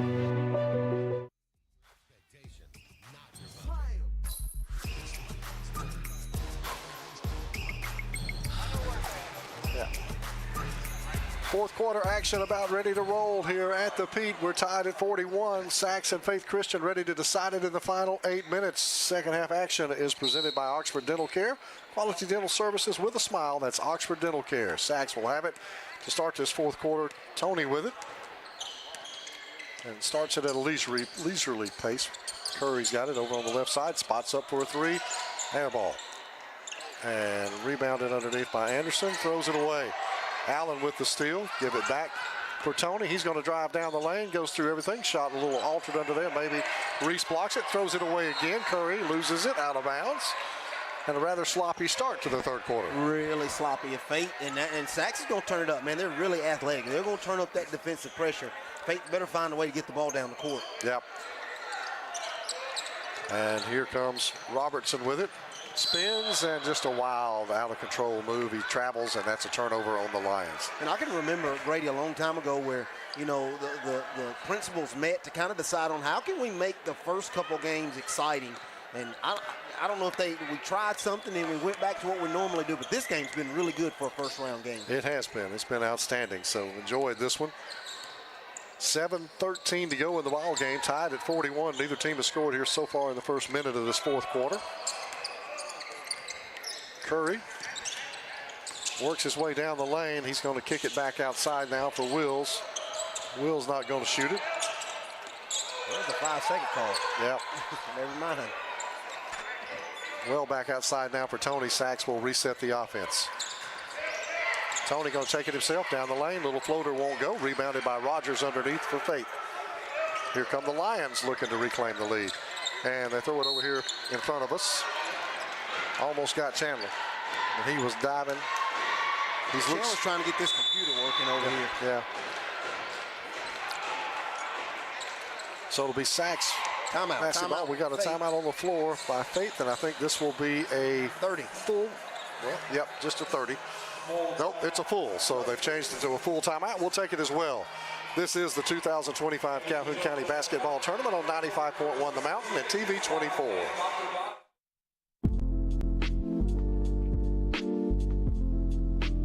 Cutter's Pizzeria is celebrating 5 years with 2 locations in Alexandria and Oxford, Alabama. Open Monday through Saturday for dine-in, takeout, and delivery. Y'all come on out for our popular 5-pound pizza, wings, salads, pastas, and more. You can find out more about Cutter's Pizzeria at cutterspizzeria.com.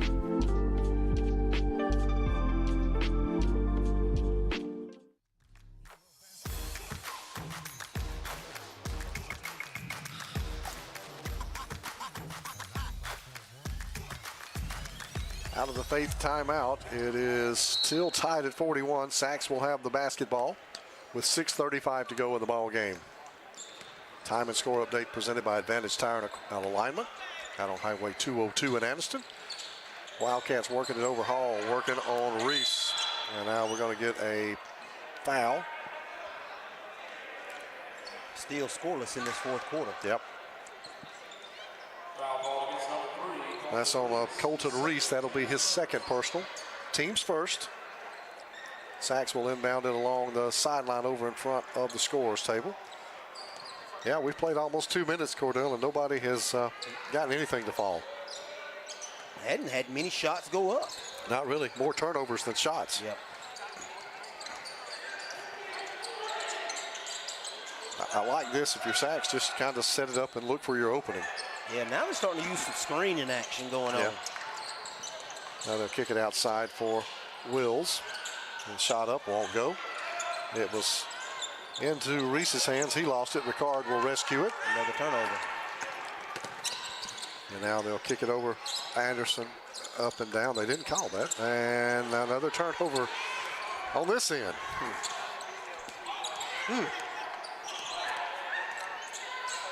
It's like they just turned off the offense here all of a sudden. Just turn. Everybody's trying to not make the mistake, and they're making plenty. Yeah.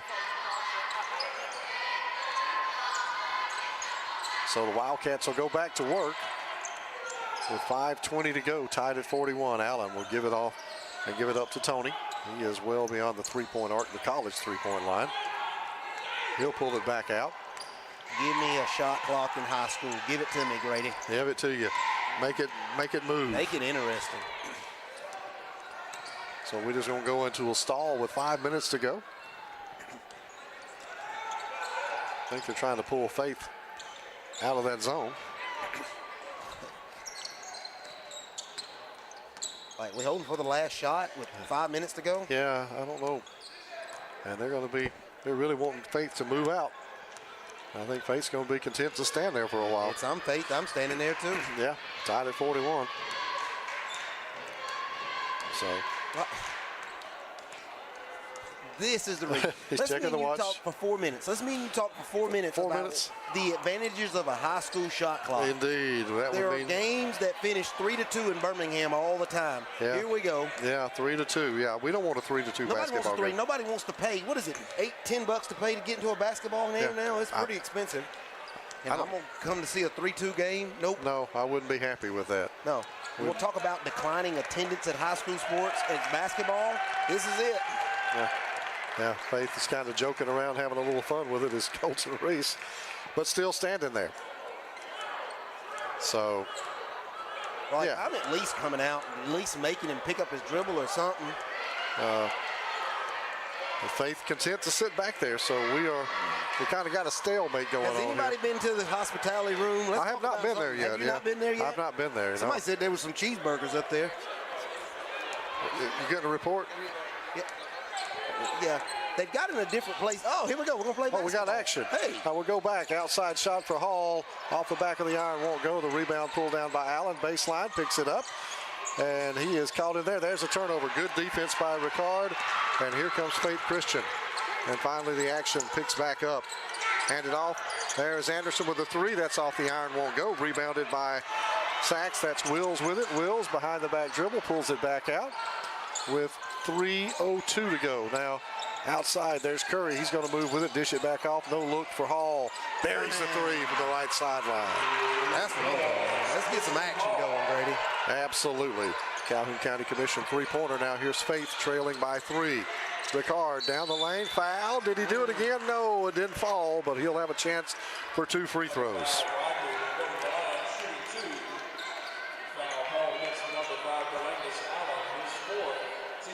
Maybe they heard us talking about food, and they said, well, maybe we want to get to it. Yeah.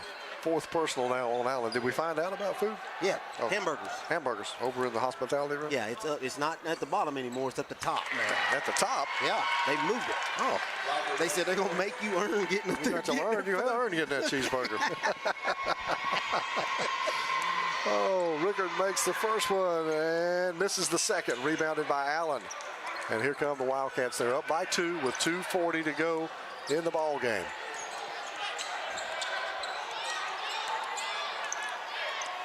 Going to hand it off for Hall, and I think we're going to stall. Hall is going to stall. I don't think Faith can afford to do that I don't think they can. No, they're going to have to make him move. Here is Allen outside. The jumper too strong. Rebounded on the backside by Curry. And we're going to get a whistle. Timeout Sacks. Timeout Sacks. Okay, saving the possession. Almost a travel. So the timeout by the Wildcats. This will be a full timeout, so we'll take it as well. This is the 2025 Calhoun County Basketball Tournament on 95.1 The Mountain and TV 24.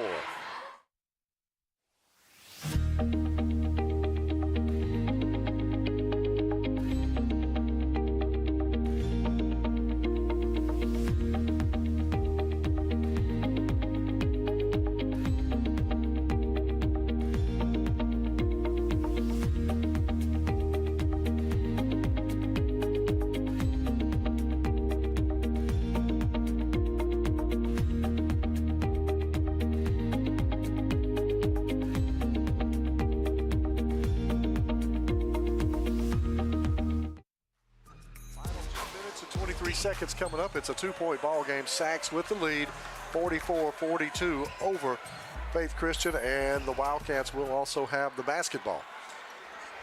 And then Faith can't no longer let Sacks sit out there. I think that's probably what Coach Gideon's doing. He's saying they're going to have to defend us, guys. They got it. They can't play zone. They got to defend us because we're up 2 here. That's right. Once you get the lead, you force the hand. And here's the quick 3-ball outside for Curry. No good. Rebounded again by Hall. Puts it back up strong and in. Great hustle there by Christian Hall. And Sacks will pressure the ball a bit. Now a 4-point Wildcat lead. Here's Ricard. He's going to go down the lane. Shot up. Won't go again. And he'll have to go to the free throw line. Yeah, right when he needs Faith needs a big play, man. He stepped up big, Ricard, and he's got a chance for 2 more free throws here to get it back to within 2. Tyshawn Toney picking up his 4th foul, becomes the 2nd Wildcat with 4 fouls. 46-42, Sacks on top. Ricard's free throw short.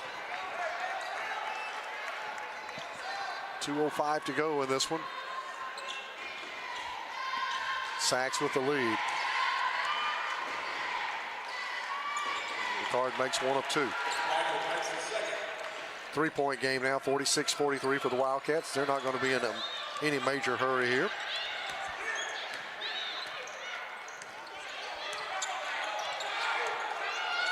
Here's Toney. Rogers stepping out to play him. Now Toney's going to go around. Rogers is going to drive down the lane, dish it off the legs of Allen. That's an unforced turnover there by Sacks. Yeah, and that guy defender backed off of him. He should have went on and just took his layup. Yep. Here's Robertson. He will dish it outside. Colton Reese got it. Tied at 3.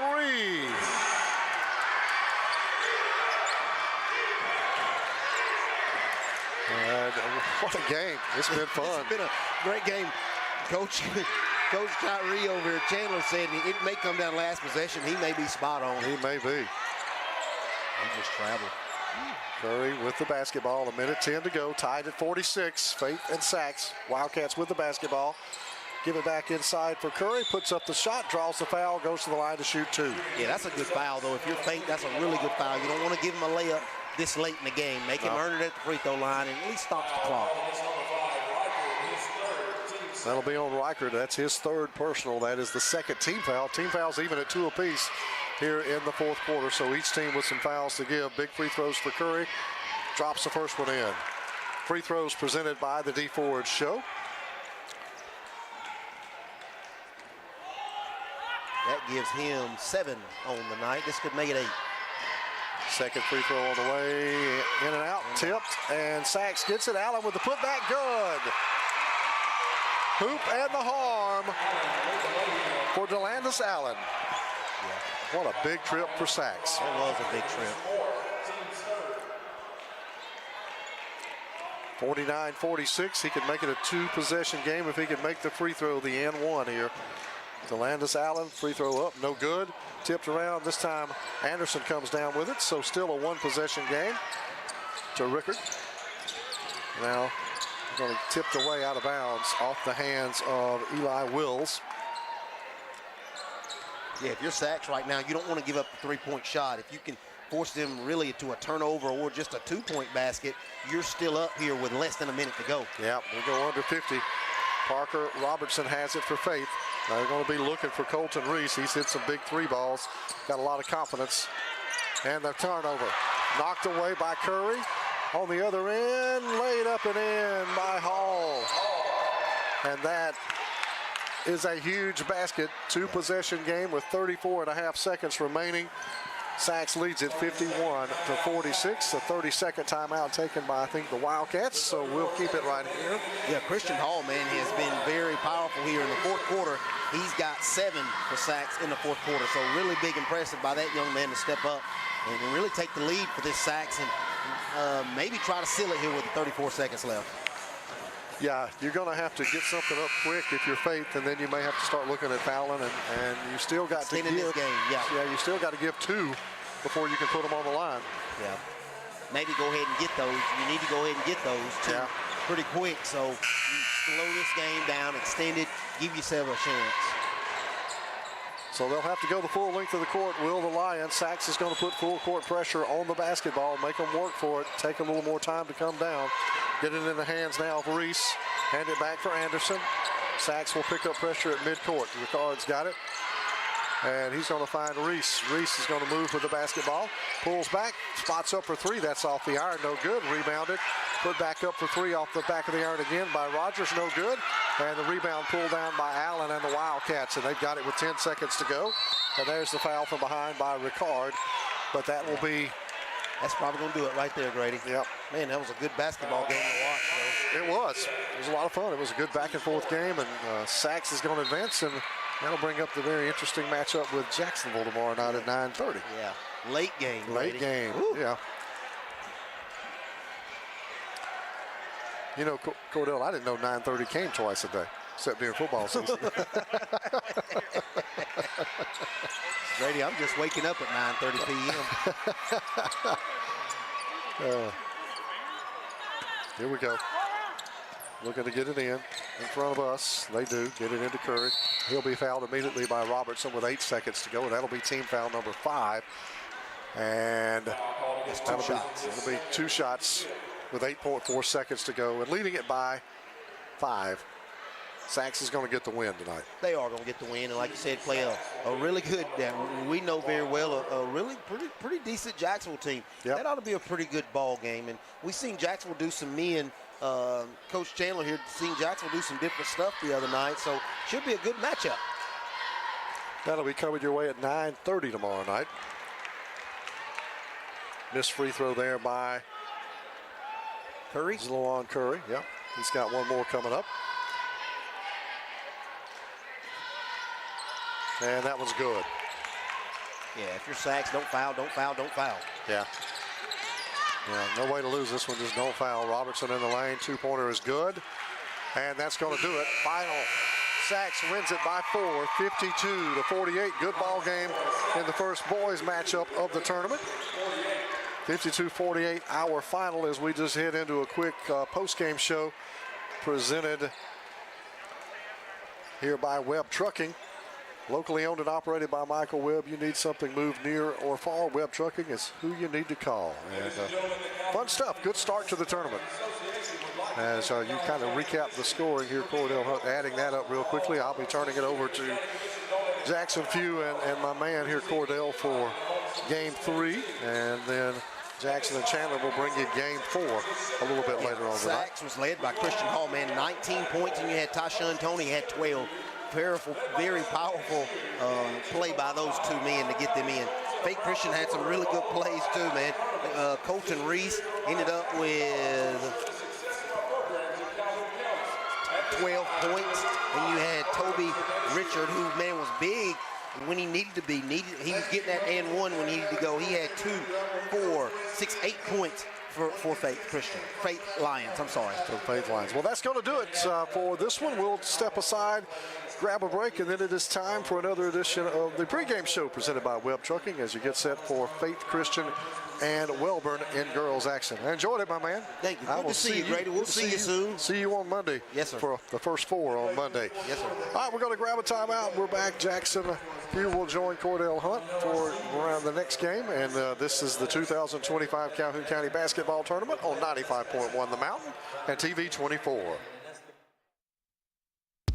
Hey guys, I'm Cameron Minton with Minton Home Center. Minton Home Center has been in business for over 40 years. We are a family-owned and operated manufactured home dealership. We offer affordable housing for our customers as well as a multitude of different financing options to help our customers get into a new home.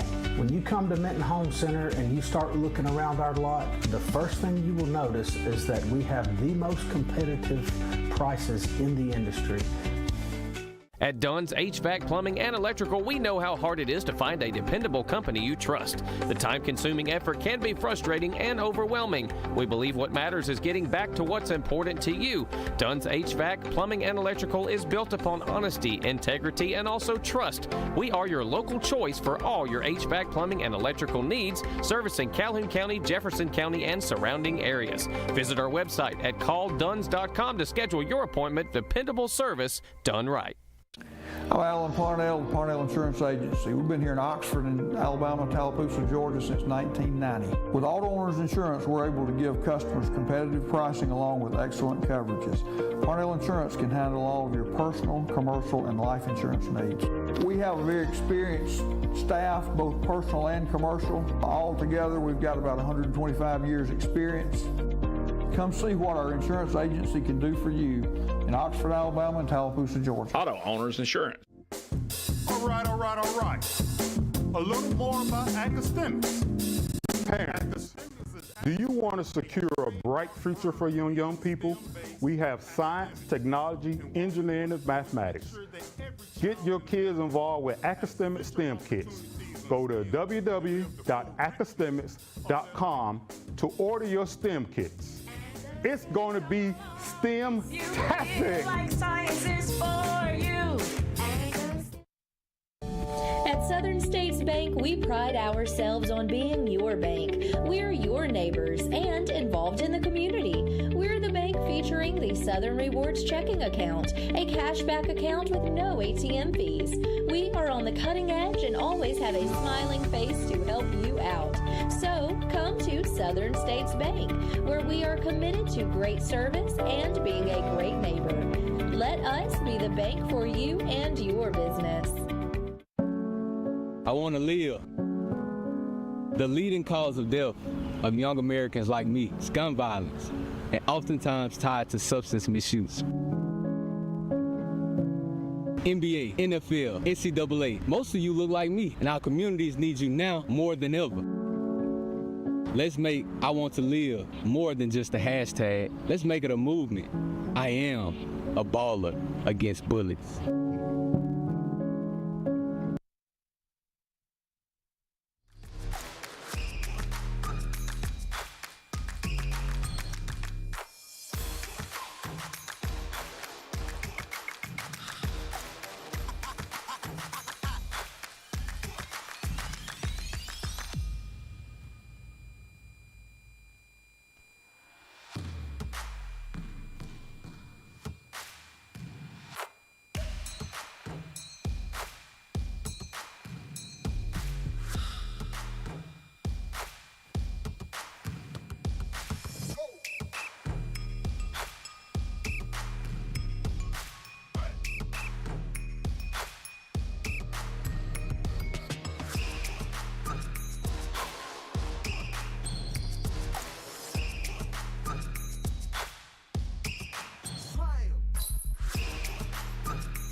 2025 Calhoun County Basketball Tournament at the Peak on 95.1 The Mountain.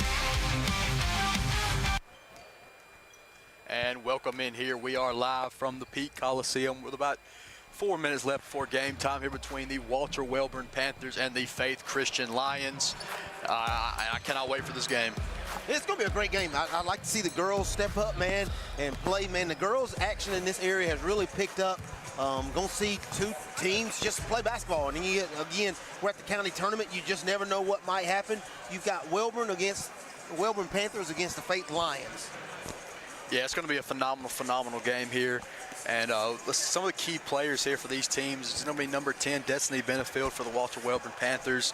There's a lot of good players here on this team. Like I said, I cannot wait for this game, and we'll see how it rolls with. I'm sorry. Yeah, I think Wellborn right now is winless. I think you was talking about they're winless right now, but, man, they can step up and try to get them a win tonight on a pretty good big stage. Again, we know that because of the length of the court, that's going to play a role into this game. So let's see, who's going to play the better basketball and come out on top here in this opening round of the Calhoun County tournament. And you see in our first game here tonight, really nothing means anything to you get to this tournament. We've seen the Ohatchee versus Pleasant Valley game. Ohatchee played twice Pleasant Valley already this year. Both blowout wins, 70-28 the first time, and then 46-21 was the second time. But tonight it was Ohatchee took the win, 39-29, but it was not an easy win for them at all. Yeah, a lot of times in these games here, in these games, you want to see good fundamental basketball with these girls. You want to see them set good screens. You want to see them roll off the screen good. You want to see boxing out and rebounds. Last game, we saw Faith Lion boys give up far too many offensive rebounds, and it was just too much for them. They end up losing by about 5 points. So you want to see. Serving Calhoun County and the state of Alabama since 1994. Locally owned and operated, offering some of the most competitive interest rates in the mortgage industry, along with a wide variety of mortgage products. We are with you throughout the home buying process, offering you service before and after the close. Fast, reliable, local.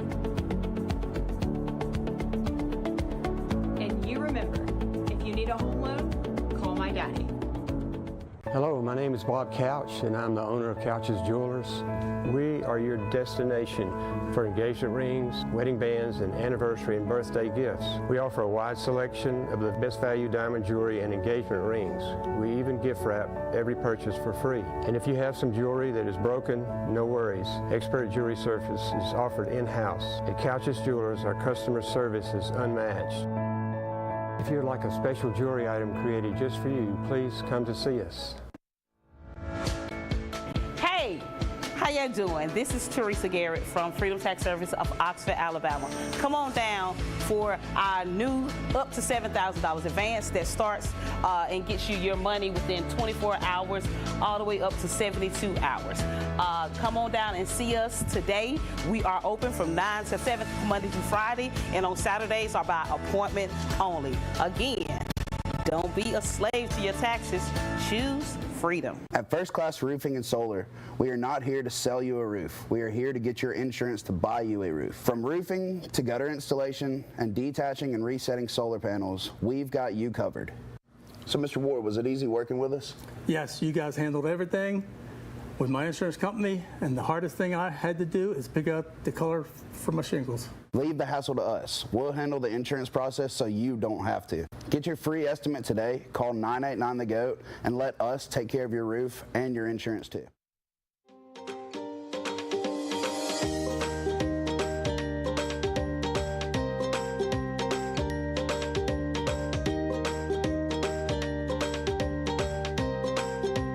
Whether you are traveling or on the rebound, get with your local A.S.A.P and huddle up to find the best options for you.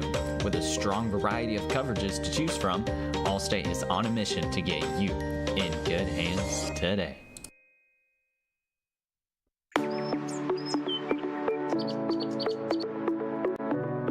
Hey, this is Jason at Reeves Insurance. Just want to say a quick thank you to all of our customers for your support over the years. We now have offices in Anniston, Alexandria, and Oxford in order to serve you better. So stop in and see me or any of our experienced staff and let us shop for you. We'll find you the best price and the best coverage available. Thank you.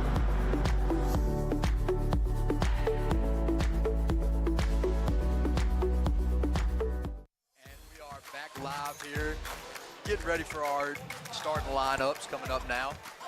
I think it's going to be the Walter Welborn Panthers starting off. So let's see. It will be the Walter Welborn Panthers. Number 1, Braylon Bean, junior. At your other guard, number 10, Destiny Benefield, a senior. At forward, Bentley Ray Bean, also a senior. Olivia Smith. And at your center, number 24, Hannah Grubbs. Now for the Faith Christian lines. I need these officials to move. We can't see anything. Yeah, definitely cannot. We definitely need to move side over a little bit.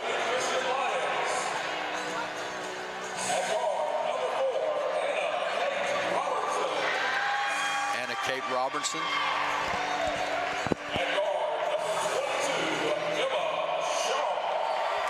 Number 22, Emma Shaw. Number 13, Serenity Pate.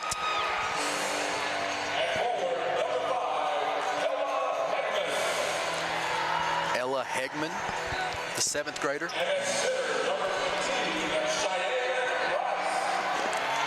Cheyenne Rice will be at the center position.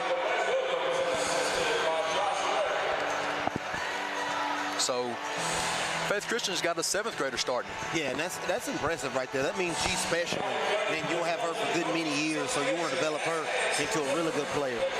Future is very, very bright here for the Faith Lady Lions as we're just about ready for the big time entertainment tip-off here.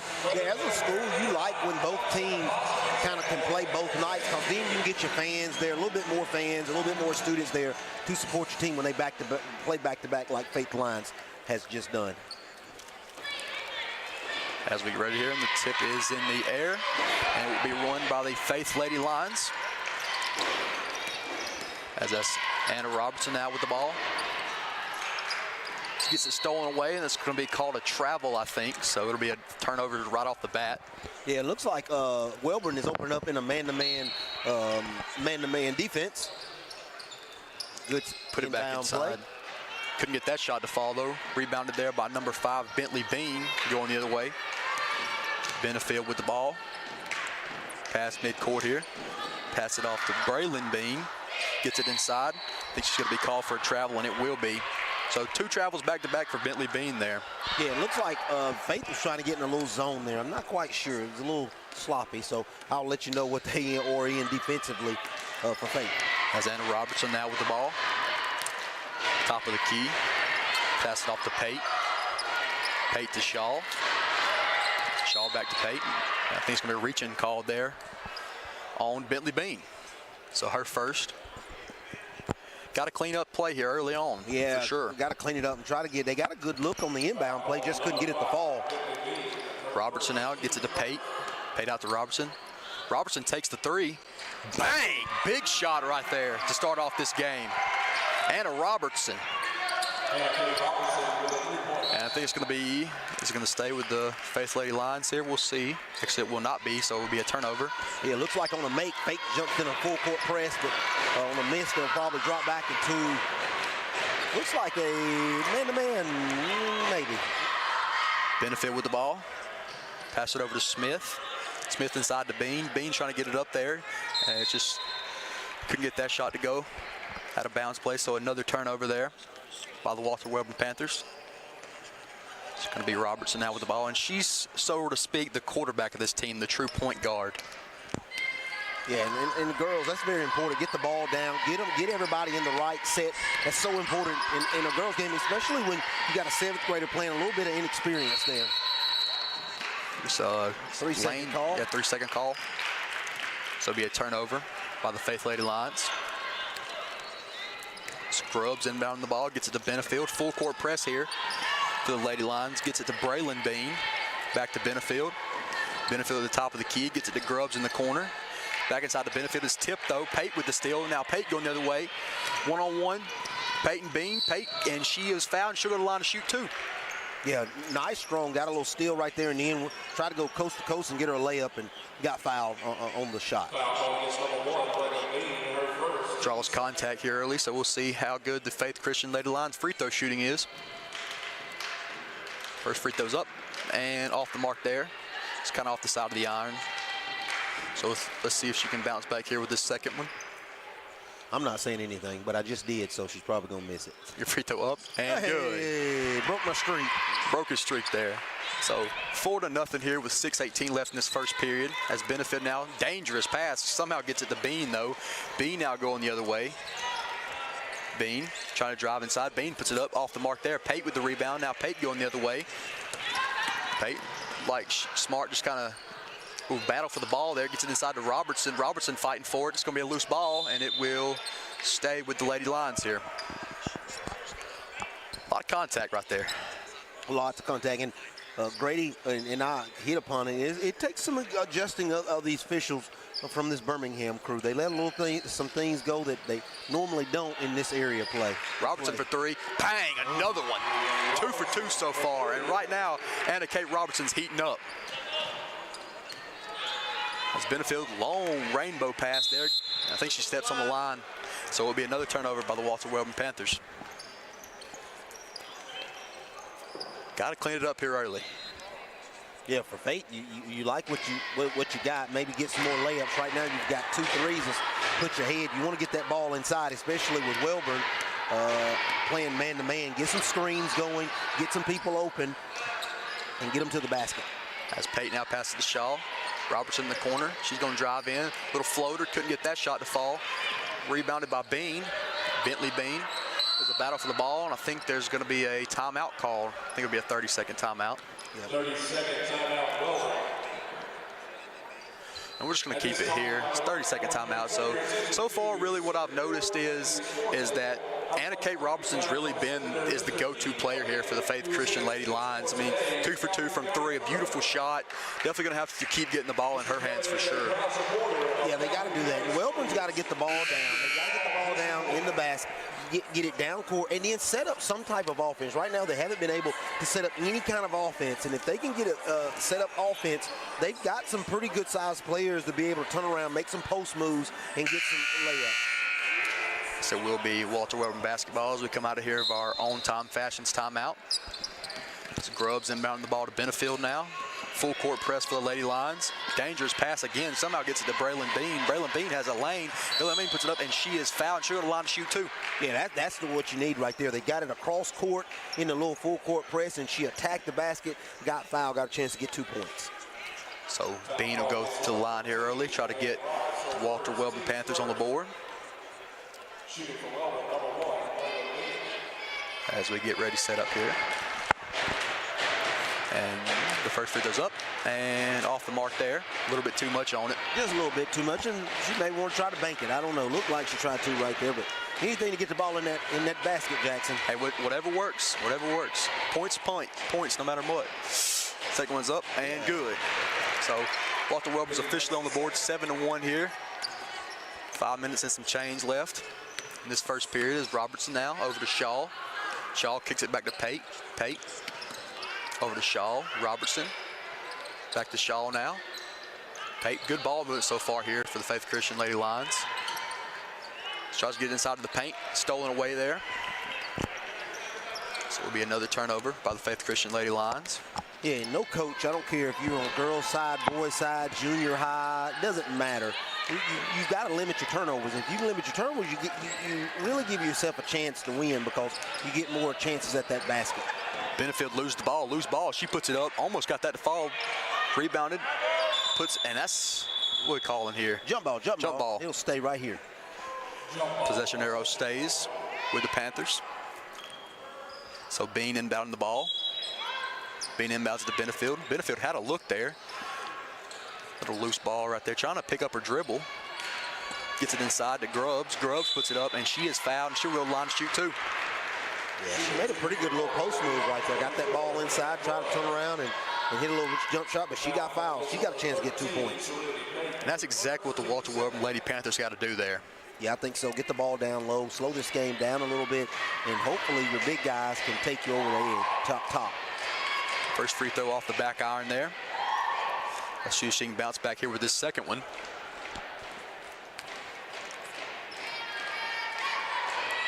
Second free throw is up, and it's going to be called a lane violation. So it'll be a lane violation on Walter Wellborn. So turnover there. So wipe that free throw off the board.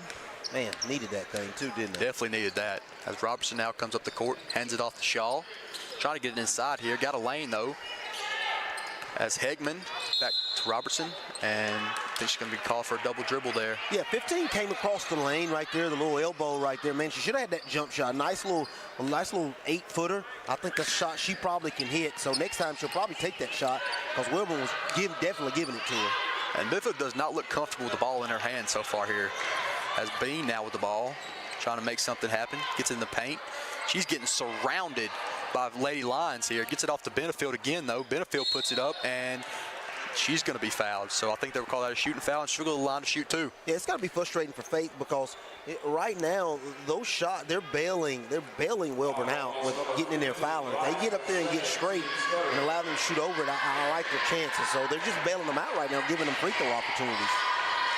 As first free throw's up, and good there. Also, one thing you got to realize is foul trouble could be disastrous for Faith Christian because you really look at the roster, they don't have much depth at all. Yeah, there are really just 3 people on the three reserves on their bench. And it looks like 2 of them not even dressed. The second free throw, Benefield is up, and good there. So 2 for 2 from the line. And I think they're going to call, Faith Christian called the timeout here.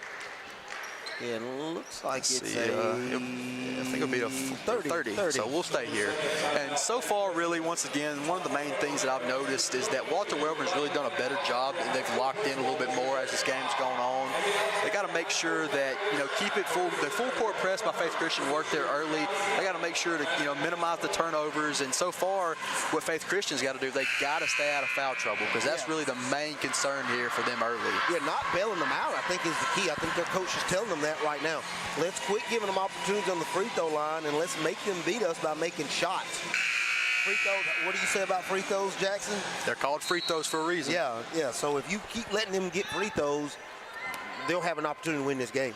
As we come out of the on-time fashion timeout now, Robertson kicks to Shaw inside to Hegman. Hegman now puts it up. Couldn't get that shot to fall. Rebounded there. I think that was by Bean if the official would move out of the way. And now it'll be Bean going the other way. Kicks it to Groves, back to Benefield. Benefield now passing half court here. Kicks it over to Bean. Braylon Bean. There's 2 Beans on this team. So, good defense almost there by Robertson. Benefield gets the ball. Benefield has a lane, puts it up, and I think she just lost it there. So it will, let's see. It's going to stay. They tipped it. It's going to stay right there. So it will stay with the Walter Wellborn Panthers as Bentley Bean inbounding the ball now. Trying to get it in. Gets it into Braylon Bean. Braylon Bean in a little bit of trouble here. Gets it off. Back to the other Bean, Bentley Bean. Bean for 3. Couldn't get that shot to fall. Rebounded by Pate. Pate now kicks it to Shaw. Shaw's going to take it up the floor here. Kind of resetting the offense. Kicks it to Robertson. That's the person you want the ball in the hands for sure. Yeah. As Shaw now kind of resetting the offense again. Kicks it back to Robertson. Robertson kicks it to Pate. Pate. Yeah, somebody Shaw needs in the corner. Somebody needs a flash. Floater right there. A lot of contact. Doesn't get the foul. Puts it up and will be called a foul. So Pate will go to the line to shoot 2 here. A lot of contact on that little floater by Shaw. On the first shot, yeah. Either way, it'll result in free throws here for the Faith Lady Lions. I like the Lady Lions with their matching shoes. I like that, man. That shows unity to me. I like it. I do. I like it. As the first free throw's up and good. So 8-3 now. 2 minutes, 39 seconds left in this first period. The D Ford show free throw is up and good. So Pate goes 2 for 2 from the line there, extending the lead to 6. Yeah, she's 3 for 4 from the free throw line. She's got 3 points. It's going to be off the knee of Benefield there. So another turnover by the Walter Wellborn Panthers. As Pate inbounding the ball now for the Lions. Pate trying to get it in. Gets it in. shot right there. Couldn't get that shot to fall. It's going to be loose ball on the floor, picked up by Shaw. Shaw, and she will get called for the travel there. Yeah. So turnover by the Lions now as Grubbs inbounding the ball to Benefield. Benefield taking it up midcourt here. She has a lane.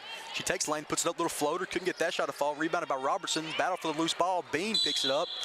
And it'll be another foul called. Sloppy right now. That's how our first game started, sloppy. This one started off the same way. And once again, foul trouble. I mean, it's beginning to be a huge factor. We're in the first period here. As now Benefield with the ball. Benefield working on Robertson. Benefield puts it up. Couldn't get that shot to fall. Rebounded by Bean. Bean couldn't get that shot to fall. As now Pate coming the other way. Back to Robertson. Robertson puts it up. Off the mark there. Rebounded by Smith. Benefield now. Midcourt kind of just settling down her offense. Gets it off to Smith there. Grubbs in the paint. Grubbs puts it up. Packed block by Pate. Yeah, good block. Beautiful block right there by Serenity Pate. As now Robertson on the other end. Once again, Robertson setting her on offense here. Not in any rush at all. Kicks it to Pate in the corner. Pate kicks it to Shaw. Tip ball by Bean, though. And it'll be a tip ball, and it's just going to stay there. It was tipped by Bean. So Shaw now with the ball. Shaw puts it up, and she will draw contact, and she'll go line to shoot two. So a lot of fouls here early. That's really been the story of it. It's going to come down to free throws, looks like. Jackson, if you can hit free throws, you may get you a win and get to the next round of these Calhoun County tournaments. Besides the 2 threes by Anna Robertson, it's been all free throws here. As Shaw's free throws up. Off the mark there. 9-3 here. Minute 18 left in this first period. So another D forward show, free throw coming. Free throw up and good there. So that extends the lead to 7 here for the Faith Christian Lady Lions. Full court press again. A little bit uncomfortable. Gets it into Grubbs though. Could be a defensive breakdown here. They have the numbers as Bean trying to round the corner there, puts it up and in. Nice. Beautiful shot right there by Bentley Bean. That gives her 3 on the night. Really good. She got it in the paint, turned around and got a nice, easy bucket. As Anna Robertson, once again, sealing down her own offense. Back to Shaw. Yeah, just, kind of just settling down, not trying to rush anything. Big shot, couldn't get that shot to fall, though. Rebounded by, that was Smith. Yeah. To Benefield now. And you talked about it earlier, man. The no depth for Faith may play a part in this thing. They look tired. There's not many people on their bench. Could play a big part when this thing gets down in the fourth quarter. As Benefield now, little defensive miscommunication, and she's going to be fouled again. So let's see. Was it called on the floor? Is she gonna? I think it's going to be called going to the free throw line. Yeah. So I think it was called on the shot. So she'll go line to shoot 2. And once again, I've said it over and over again, foul trouble is becoming disastrous. Mm-hmm. She's 2 for 2 right now from the free throw line. As free throw up, couldn't get that shot to fall. That's because I said something. Cordell jinx him again. I don't mean to do it, I really don't. Just trying to do my job. As the second free throw is up and off the front iron there, rolled around a little bit. Battle for the ball. It could be a jump ball. Possession arrow will stay with Faith Christian. I don't like that call, but it was both the Faith girls had their hand on the ball. That's exactly what I thought, too. I was just I'm glad somebody else seen it, too. They were battling for their own rebound. Either way, Robertson now, 13 seconds left. They might just play for last shot here. Shaw now with the ball. Kicks it over to Heindel. Robertson. Had Shaw in the corner. Shaw for 3. Got a good look. Bang. Big shot. Big shot right there to end this first period by number 22, Emma Shaw. 13-5 at the end of your first period. We'll take a quick break. We'll be right back here live from 95.1 The Mount and WEAC TV 24.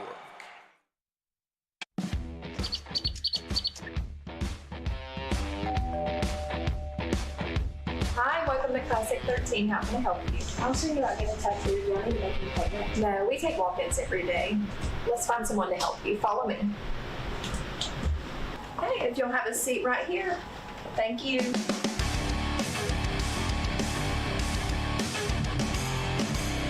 Come down to Classic 13, where good tattoos aren't cheap and cheap tattoos ain't good. At Alexandria Brake and Muffler, we strive to perform exceptional service using premium quality parts to ensure your vehicle withstands the test of time. We do all automotive maintenance and repairs consisting of AC service, check engine light diagnostics, brakes, coolant, and exhaust. Give us a call today. Proudly serving our community to provide honest, high-quality service and repair at a fair price.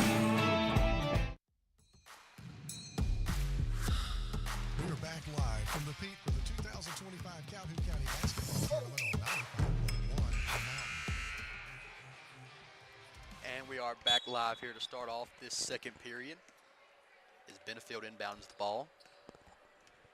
Benefield kind of settling down our offense, and really Wellborn just got to kind of relax a little bit, settling down their offense. That's stolen by Robertson, but it will stay with Walter Wellborn here.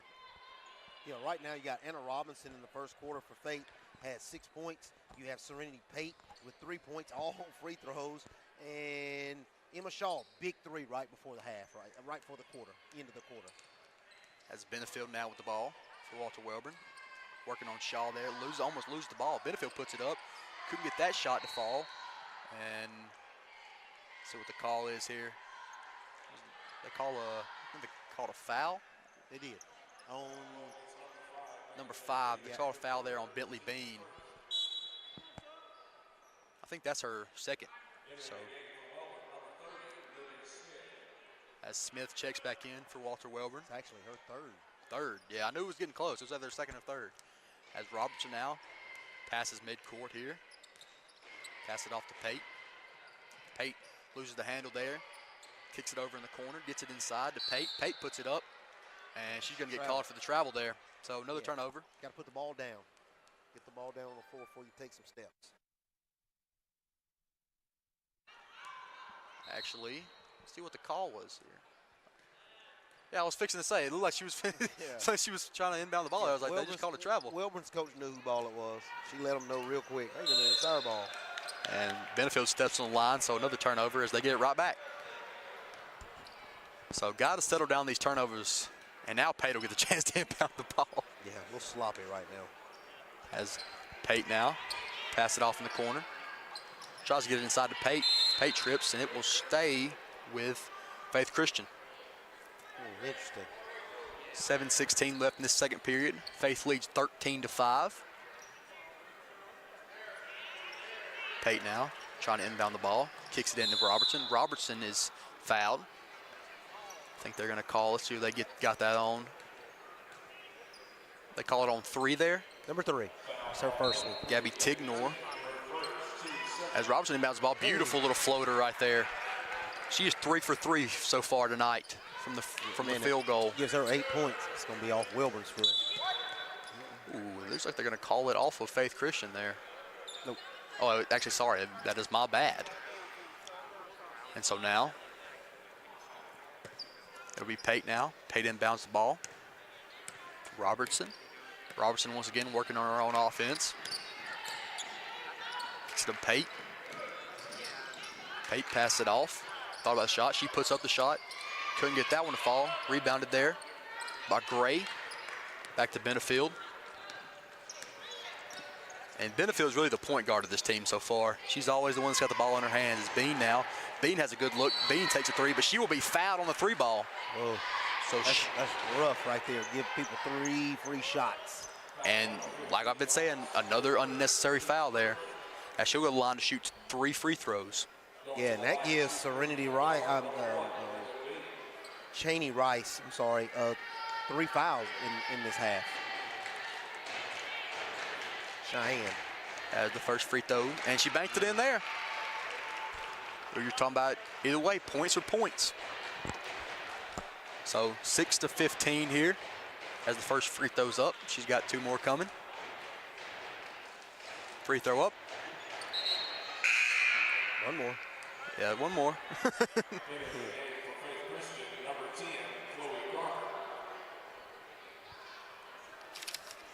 As Chloe Crocker checks in now for Faith Christian.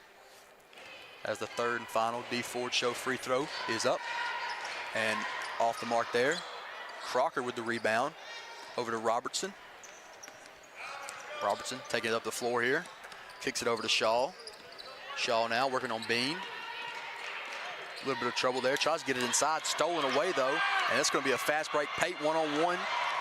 And Pate goes straight up. Beautiful defense right there by Pate with the rebound. And she is going to be fouled.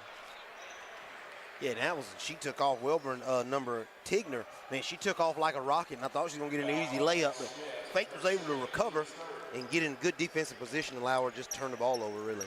Also, great job right there by Serenity Pate not to, foul her right there, go straight up.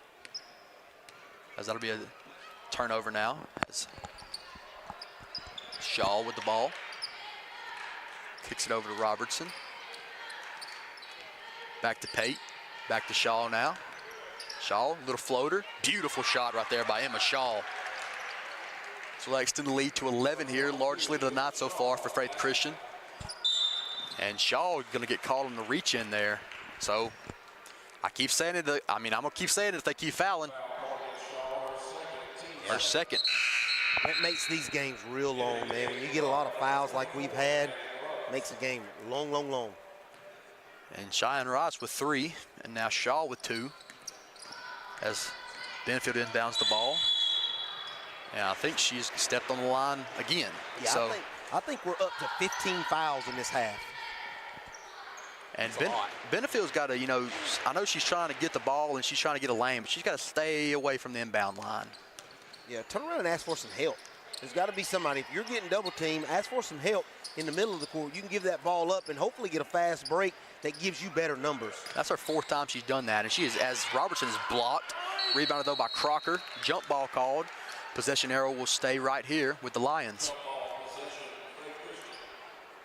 So Pate inbounding the ball here. Pate gets it into Shaw. Shaw thought about the shot. Got a lane. Shaw puts it up and in. Wow. Beautiful shot there by Emma Shaw. Well, what was so nice about that is she's a lefty, but when she got to that baseline on the right side, she flicked it up with the right hand. That was really nice by Shaw. And another foul is going to be called now on Hegman. So that's just her first.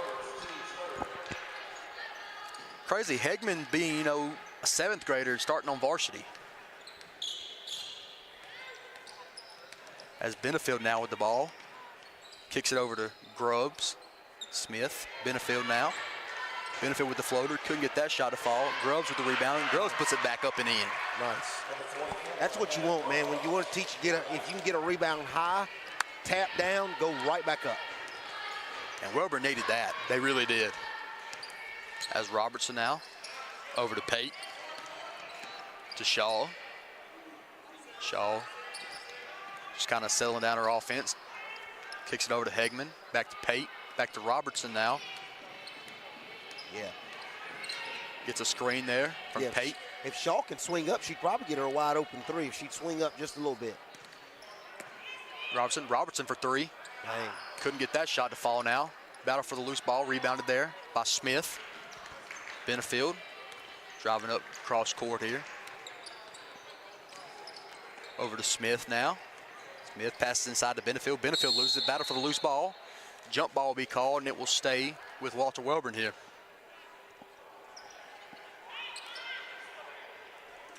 So that will be Grubbs inbounding the ball for the Panthers. Gets it into Benefield. I think it's going to be off of Robertson there, if I'm not mistaken. Actually, it will not be. So another turnover by Walter Welburn. Actually, no, I think they're staying right here. I think it will actually stay right here. I think they thought it was off them too. As it gets inside to Benefield, Benefield puts it up beautiful right there. Really nice. That is what Walter Welburn needs. Good little I don't know if they designed that, but it looked like they was unorganized, but she cut to the goal on the inbound play. They found her, bounce pass, easy layup. That's Shaw now. Kicks it to Pate. Pate over to Robertson. Robertson now working on Benefield. Pulls it out, resets her offense, trying to get a screen here from Shaw. She gets it. Kicks it to Pate now. Pate trying to get it out of her hands, gets it to Robertson. Once again, Robertson just pulls it out here, just relaxing, resetting her offense again. Trying to get a screen. Gets the screen there. Robertson for 3 from long distance. Couldn't get that one to fall. Rebounded by Braylon Bean. She kicks it to Benefield. And I think Benefield's took the ball up the court every single time so far for the Wellborn Panthers. Yeah, she's definitely the go-to person. And I've been watching her for years, man. She's been playing probably. She's been starting since about the 7th grade. A shot off there. Rebounded by Shaw. Shaw now has a lane. Shaw puts it up. Couldn't get that one to fall. Rebounded the offensive rebound by Robertson. Off the mark there. Another offensive rebound. Couldn't get that shot to fall. And a battle for the ball. And it's going to be called a jump ball. Possession arrow will stay here with the Faith Christian Lady Lions. So 3 offensive rebounds there for Faith Christian. Like my chances if I can get 3 shots at the basket. Robertson thought about the shot now. Puts it up. Couldn't get that one to fall. I think it's going to be off the hands of Pate there.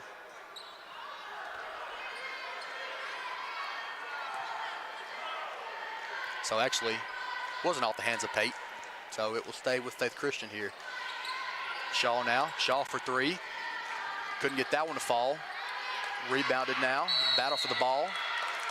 And a foul is going to be called.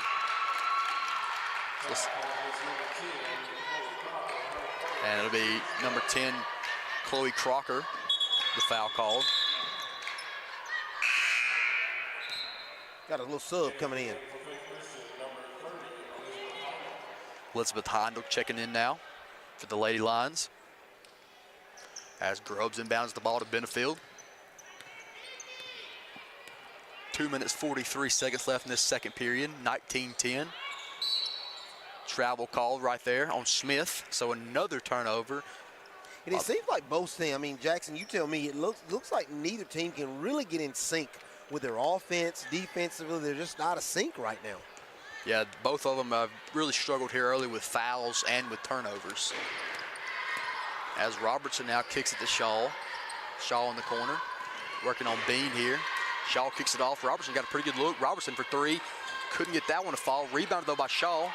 Shaw couldn't get that shot to fall. Rebounded by, I think that's Grubbs. That'd be Smith, actually. Smith back to Benefield once again. Taking across midcourt here, over to Bean. Bean now kicks inside to Benefield. Benefield has a little bit of a lane. Puts it up, couldn't get that one to fall. So it will, out of bounds, I think it will stay with Walter Wellborn here. Inbound now, Benefield. Benefield almost loses it.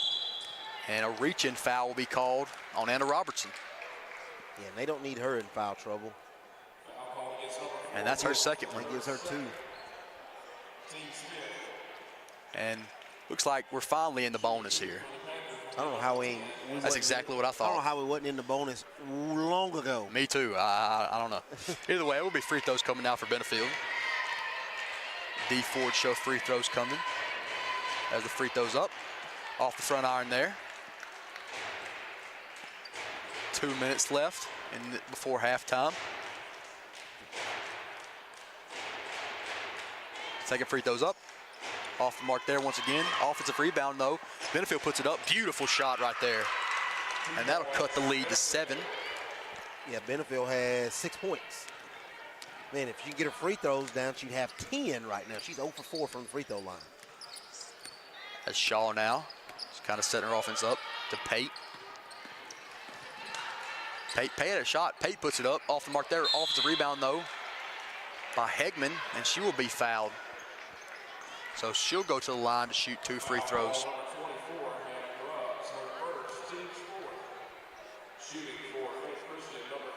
Got some little ones over here warming up, Jackson. Are we going to get a little halftime rec league action, maybe? One can hope. As the first free throw's up, off the mark there.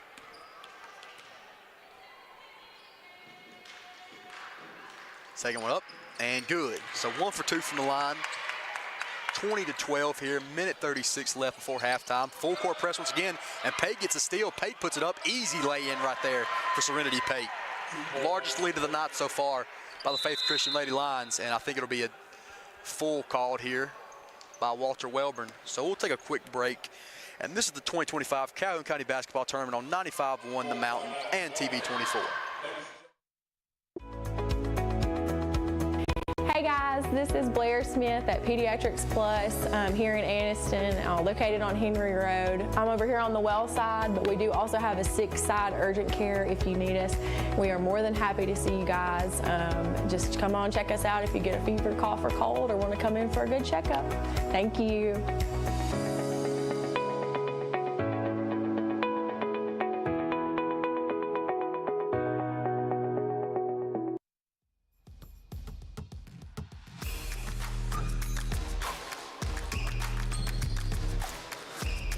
It's the 2025 Calhoun County Basketball Tournament at the Peak on 95.1 The Mountain.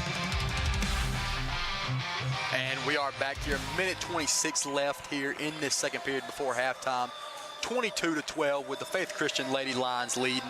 And so far really just been, it's been free throws that have kind of dictated this game, so to speak. It has, and neither team's really shooting great from the free throw line, but this is a game of free throws, and if you can hit your free throws, looks like it's going to take you over the top to get in the second round of the tournament. Looks like Faith is going to turn up the pressure full court and see if they can't get some quick, easy baskets. And it was worked 2 times already. And now it'll be Shaw. Shaw takes the shot. Couldn't get that one to fall. Rebounded there by Smith. Smith over to Benefield. Benefield taking it up the floor here. Kicks it over to Smith. Smith inside. Beautiful defense right there by Hegman. But it will be off of her, so it'll stay here with Walter Welborn. So now inbound the ball will be Smith. Smith trying to get it in. Dangerous pass as Grubbs comes up with it. Let's see what the call is there. I think she might have stepped on the line if I'm not mistaken. So it will be another turnover by Walter Welborn. Yeah. So a little under a minute here left in this second period. Yeah, another reason you really get in a full court press, Jackson, is maybe to get you some rhythm of the game. Looked like Faith was trying to really sputter to get in there, but looks like they're starting to get some shots now. Shots up, some easy baskets. Here we go with another foul and 2 more shots. So Robertson will go to the line to shoot 2 here. I think this is her first free throws of the night, if I'm not mistaken. It is. She's got 8 currently. She can get 10 if she can sink both of these. So 2 D Ford show free throws coming up here. Free throw up off the back iron there. So let's see if she can advance. I'm staying out of the casino. Second free throw up and good. So Benefield now with the ball. Another full court press, another breakdown, but somehow Walter Welborn comes up with it. Gray puts it up. Off the mark there, rebounded by Pate over to Robertson. 31 seconds left before halftime. Robertson puts it up, off the mark there. Rebounded though, put back up, blocked. Gray with the board, kicks it over to Bean. 20 seconds left actually in this second period. Benefield takes it up the court.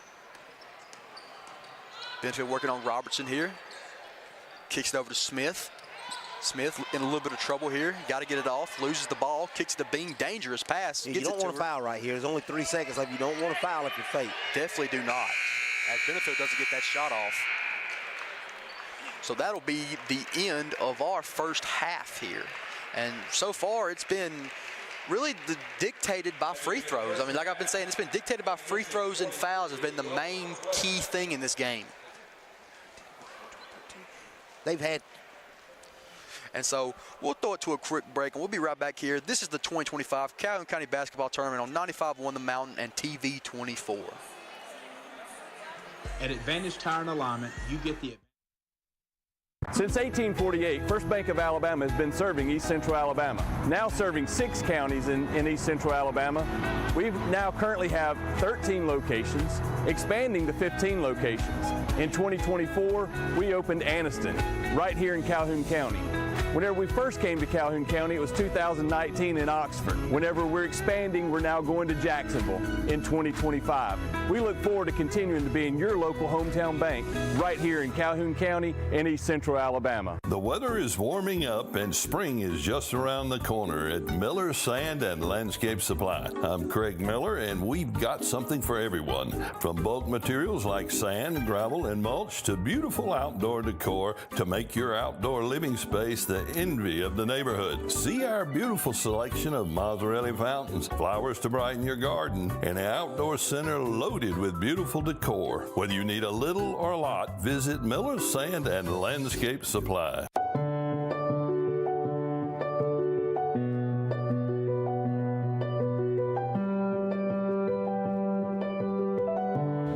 At Bentley Prosthetic and Medical Supply, we care about you.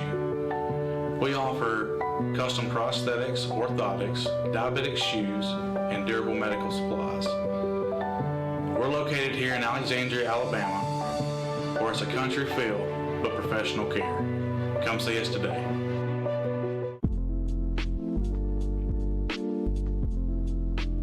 Cutter's Pizzeria is celebrating 5 years with 2 locations in Alexandria and Oxford, Alabama.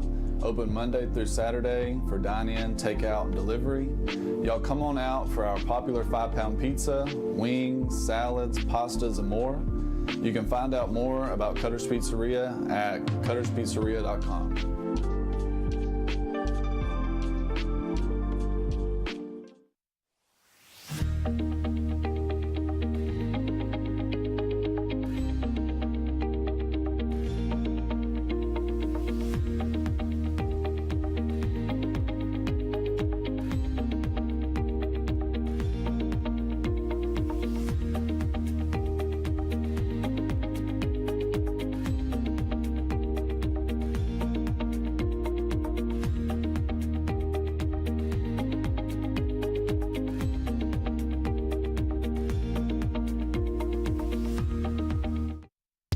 Hey guys, I'm Cameron Minton with Minton Home Center. Minton Home Center has been in business for over 40 years. We are a family-owned and operated manufactured home dealership. We offer affordable housing for our customers as well as a multitude of different financing options to help our customers get into a new home.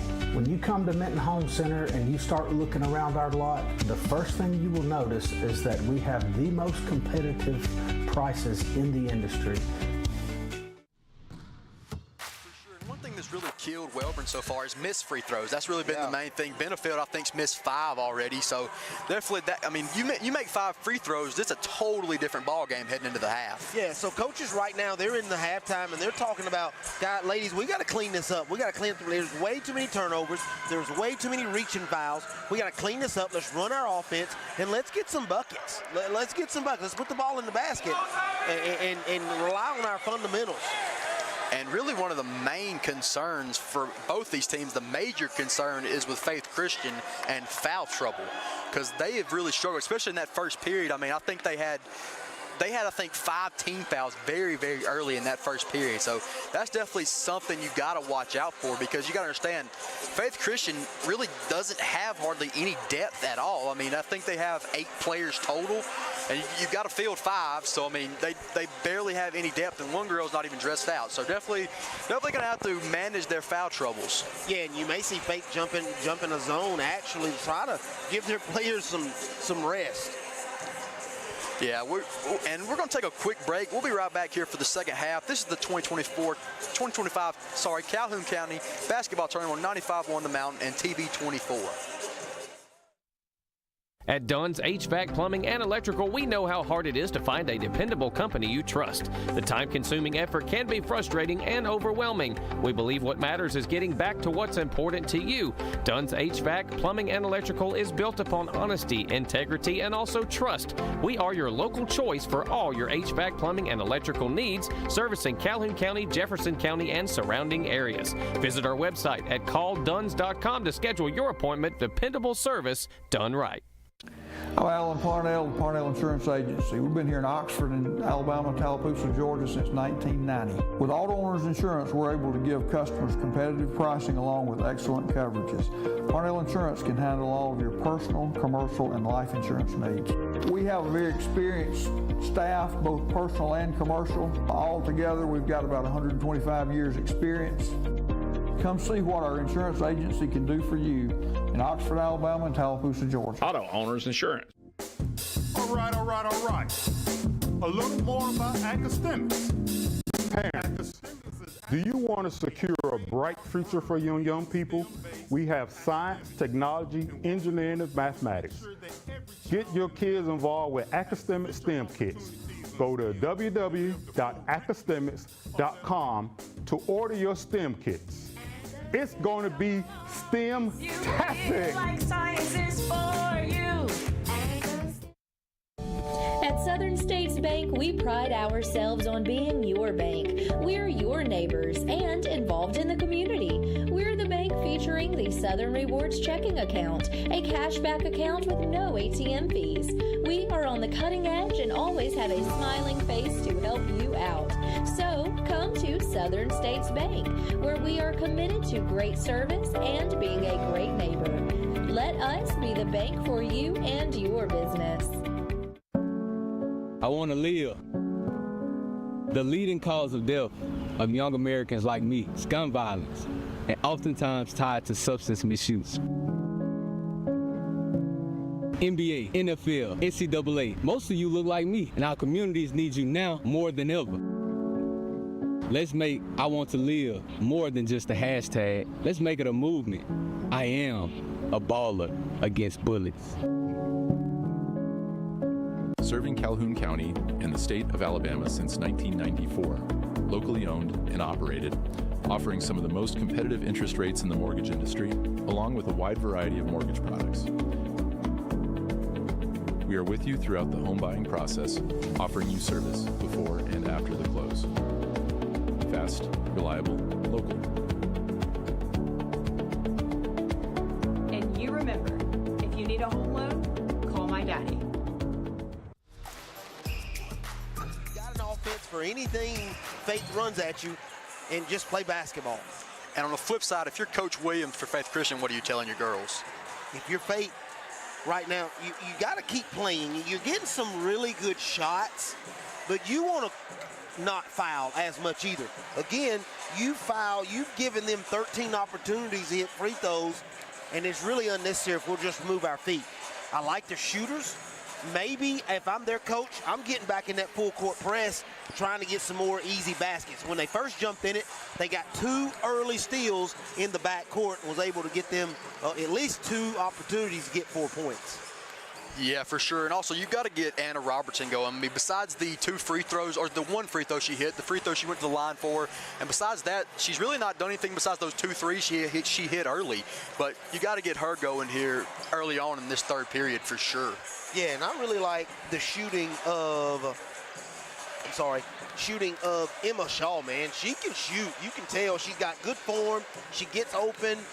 I'd have some sets for her to get open and hit some three-point shots, because I got a feeling she's not done with her scoring tonight. Right now, she's sitting at 5 points, but she possibly could have about 9, because she's had a couple 2 or 3 threes that's kind of rimmed in and out.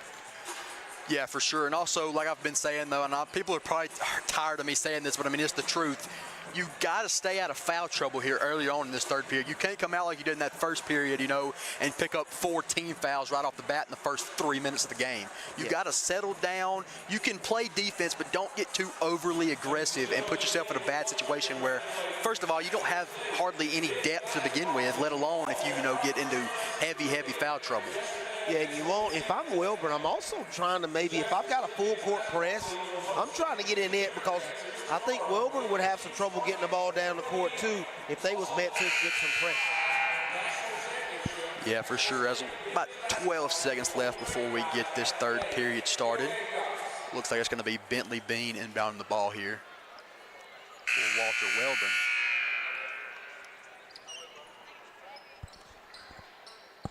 So this second half is presented by Oxford Dental Care, as Bean inbounds the ball now to Benefield. Benefield working on Robertson now.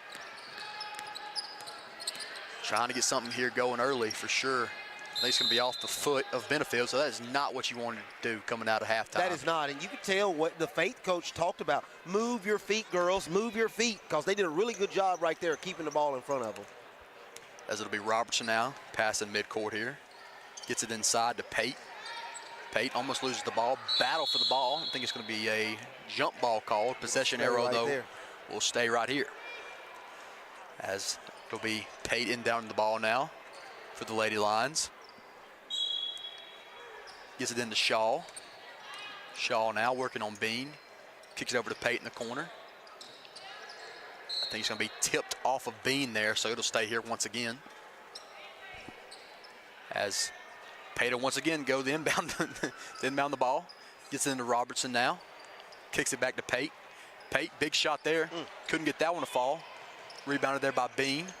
But that was a good set play by Pate. That was a really good set play to get a really good shot. Didn't fall, but you can live with that right there. That was very clean offensively. You can work with that look for sure. As Smith now with the ball.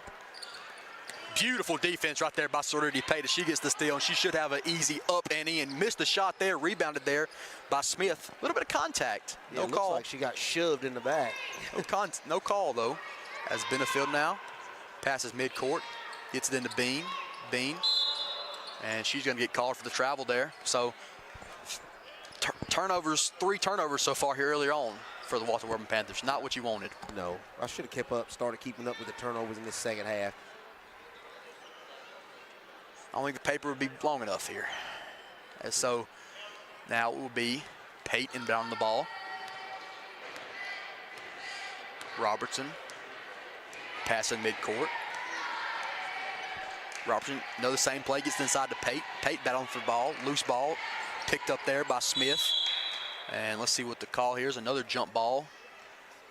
And so it'll be Walter Welborn basketball. Yeah, Jackson, I think they didn't have the radio turned on or the internet turned on in the locker rooms at halftime because they haven't listened to anything we've said. Nothing that we've said. And once again, a cross-court pass right into the hands of Robertson. Another dangerous pass that did not need to be done. Robertson now, beautiful little move. Ball is almost stripped. She picks it back up though. Working on Bean, and I think she's going to be called for the foul there. What will be Bean? And I think that's our 4th one. That's our 4th foul. So I'm sure she'll sit down as they inbound the ball. Beautiful, nice set. Beautiful. That is what Faith Christian has to do. Shocking to see Bean still on the court, not pulling her off. Another dangerous pass, stolen away. Gets it inside. She's going to be called for the travel. And Anna Robinson, man, has 11 points right now in the game. And a sub coming in now will be Gray. And I'm guessing Bean will be the one coming out. And she will be. Smart right there, 4 personal. So she'll probably sit for a substantial amount of time now. Maybe, depends on how much coach feels like he needs her. Inbounding the ball now to Benefield. Benefield almost loses it, picks it back up. Robertson on her. Almost loses the ball again, picks it back up though. Benefield passes inside to Gray. Gray now in a little bit of a trouble. Kicks it off to Benefield. Benefield almost loses the ball again there, but picks it back up. Bean now with the ball, gets it back to Benefield. Benefield has a lane, Benefield puts it up, and she will draw the contact. She'll go to the line to shoot 2. Yeah, I like that. I like to get the ball right there at the elbow and then try to get to the basket with a right hand. Really strong dribbler with a right hand. Good job by her. So let's see if she can put these free throws down. I think she is 0 for 5 from the line here tonight. She's struggling. As 2 D Ford show free throws coming out for Benefield. Free throw up, and good. So first free throw of the night made here for Benefield. Let's see if she can go 2 for 2 from the line. Free throw up, and off the mark there. Rebounded by Pate. That gives her 10 points on the night. Sorry, 7 points on the night, I'm sorry. Robertson now inbounding. Trying to puts it up. Couldn't get that one to fall. Rebounded though. Put it back. Battle for the loose ball here. Yeah, almost, she has to try it. Something's going on there. Something. Travel. 3-second call. Something's got to be going wrong down there. So now, Pate will inbound the ball. It's in the Shaw. Shaw thought about it. And I think it'll be, let's see what it'll be called here. Pushing foul. Pushing on foul. Benefield. So It'll stay here once again.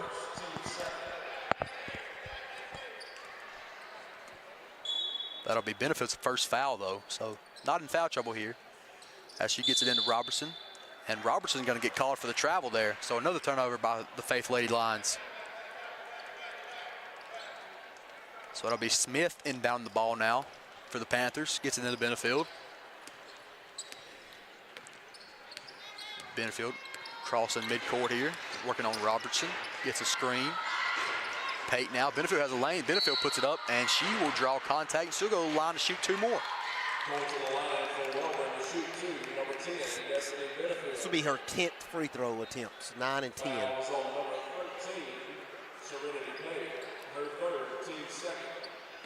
So let's see if she can cut this lead to 10 here. First free throw's up and good. So big free throw there from Destiny Benefield. Starting to heat up from the free throw line, isn't she? Definitely is. I think she missed 4 right off the bat, but she's locked in more here later on in this game. Second one up and good. So 2 for 2 from the line there. And that'll cut the lead to 10, 25 to 15 here. 5 minutes left to go in this third period as Robertson coming up midcourt here. Gotta like the way Wilbur's just chipping away at that lead, just chipping away a little bit at a time. Robertson, top of the key. Pass it off to Heindel. Shaw, back to Heindel, over to Robertson. Robertson has a lane, little floater. Beautiful shot right there by Anna Robertson. That'll extend the lead to 12 now. 4 minutes, 34 seconds left in this third period. 13 points for her. She's been phenomenal, man. Gray now with the ball, gets it into Benefield inside. Benefield puts it up. Beautiful shot right there by Destiny Benefield. And she's been the MVP so far for this Welborn team. That gives her 5 in the third quarter alone. She's been the only scorer right now for Welborn. Yeah, she is cooking so far in this third period. As Robertson now tried to get a little no-look pass, didn't get it. Shaw now with the ball. Shaw working on Bean. Robertson for 3. Don't give her that good of a look. Couldn't get that shot to fall. Rebounded out by Smith. Pate trying to get the ball. Smith doesn't look comfortable with the ball in her hands at all. No, I think Wilbur's got a scout report on Shaw. I'm telling you, I think she can shoot, but they're not letting her many opportunities at all. So now, a big Grubbs with the ball. Kicks it back to Bean. Kicks it over to Grubbs now. Oh, good cut. Beautiful, beautiful play call right there. That is what Walter Welborn needs. Yeah, good cut by Bean. That is what they're going to have. And like you said, slowly chipping away at the lead. 3 minutes, 24 seconds left in this third period as Robertson crosses midcourt here. Top of the key. Oh, and she is going to be fouled. I think it's going to be called on Grubbs. And that'll be her third. So something definitely to keep a look on.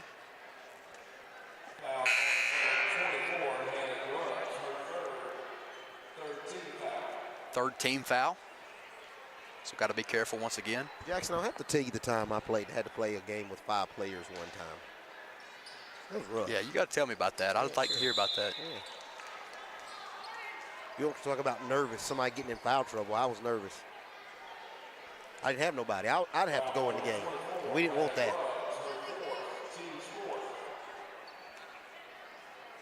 As Robertson now will go to the line to shoot 2. As first free throws up off the mark there.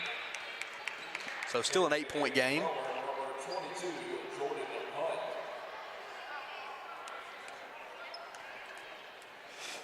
Her second free throw up and off the mark there. Offensive rebound though by Heindel. Heindel puts it up, couldn't get that one to fall, gets her own miss, puts it back up and it falls. Great job by Ella Kate Hegman there actually. 2 offensive rebounds there and puts it back up. 3 points for her. As Benefield now crossing midcourt here. Kicks it over now to Tigner. Benefield working. Benefield puts it up. Couldn't get that one to fall though. Rebounded by Rice. Robertson now with the ball. Kicks it to Shaw. Shaw, she's just going to try to go coast to coast there. Couldn't get that one to fall. And I think it's going to be off the hands of Tigner there. Actually, it's going to be off. I don't know who they called that. Yeah, it was Tigner actually. Yeah. So Behind to inbound the ball now. Gets it to Robertson. Robertson's got a good look from three. Couldn't get that one to fall. A little bit too much on there. Rebounded by Bean now. Over to Benefield. As Benefield take it up the court now. It's working on Hagman. Benfield's got a lane. Beautiful little move there. As Benefield puts up, she will go to the free throw line and shoot two. Beautiful little move right there by Destiny Benefield. You're right. But for Faith, you know, as a coach, I may call a timeout and says, guys, all their scoring is coming from 10. Do we not know that? Look on the board up there. 10 is going to take the shot. We've got to stay in front of her, quit giving her open looks to the basket and allowing her to either get to the free throw or an easy layup. 10 is their offense. Up, off the mark there, off the front iron, kind of just rolled around and out. So she's really locked in from the free throw line in this third period. I hope I don't jinx her here. You just did. I definitely did. I apologize. Either way. Second free throw is up and good. Hey. So so that'll cut the lead to 9 now, back to single digits. As Shaw inbounds the ball now to Robertson. Gives her 12 in the game. She is their offense. Robertson now working on Benefield. Beautiful defense by Benefield. I think it's going to be tipped off her actually, so no backcourt. Robertson over to Shaw. Shaw had a look there for a second. Shaw over to Robertson now. Swing it back to Shaw. She's open. She got a look right there if she kicks it to her. Shaw from the top of the key there, kind of taking it back out, settling her on offense. Smart play there. Once again, like I said, just settling them down. No rush. Over to Robertson. Over to Heindel. Shaw now with the ball. Shaw puts it up, little lay-in, couldn't get that one to fall. Battle for the board. It'll be rebounded by Gray. Benefield once again with the ball in her hands, not a shock there. Yeah, it looks like Faith is going to switch defenses. They're going to a 2-3 zone. Benefield now kicks it over to Gray in the corner, back to Benefield now. Benefield's got to be careful over there by the inbound. Benefield puts it up, couldn't get that one to fall. Rebounded by Robertson. They got a 3 on nothing right now. 3 on none. So Benefield though tracks her down as Robertson puts it up. Rolls around, rebounded there. Oh, and bodies are hitting the floor. And let's see what the call is. It's going to be a foul called. And I think for Robertson. So that is going to be her third. Definitely something to keep a look on. And really, though, Faith Christian has kind of settled down their fouls. They really have. I will say that. Especially from that first period when they had, I think, 5 team fouls in the first, 4 minutes. Yeah, but I like the strategy by Faith, this coach. Kind of switch up the defenses. Wellborn kind of got comfortable. Give them a new look and see what they can do out of that. Benefield now had midcourt. Over to Bean. Shaw trying to get the steal here. Over to Benefield again. Benefield kicks it over now. Tigner for 3, and she was going to be called for the travel. So another turnover by Walter Wellborn. 45 seconds left in this third period. Faith 29, Wellborn 20. As that'll be Shaw inbounding the ball now.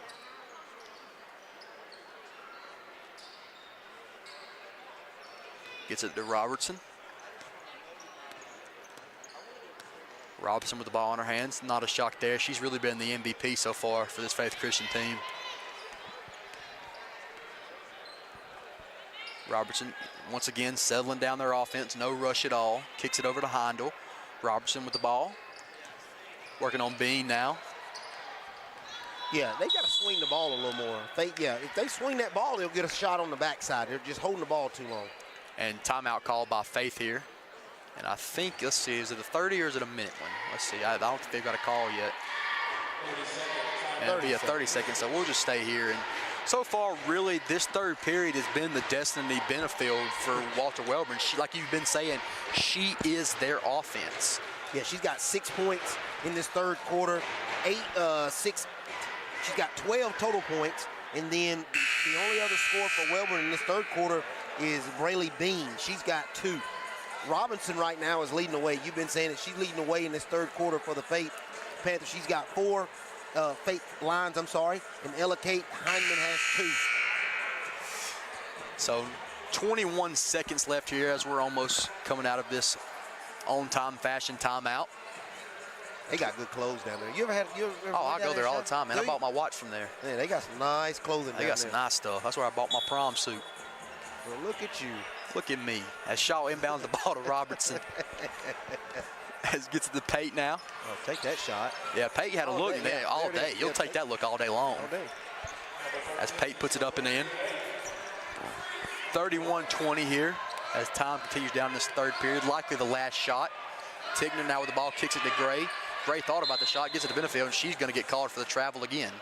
So another turnover by Walter Welborn with about a second left. I don't think they'll be able to get a shot off here. Well, thanks, Mr. Official. Unless Mahomes just throws it down there. Oh, come on. She's going to roll the ball. Let it roll. As long as it'll roll, maybe you get a... As Benefield's going to come up, try to grab it.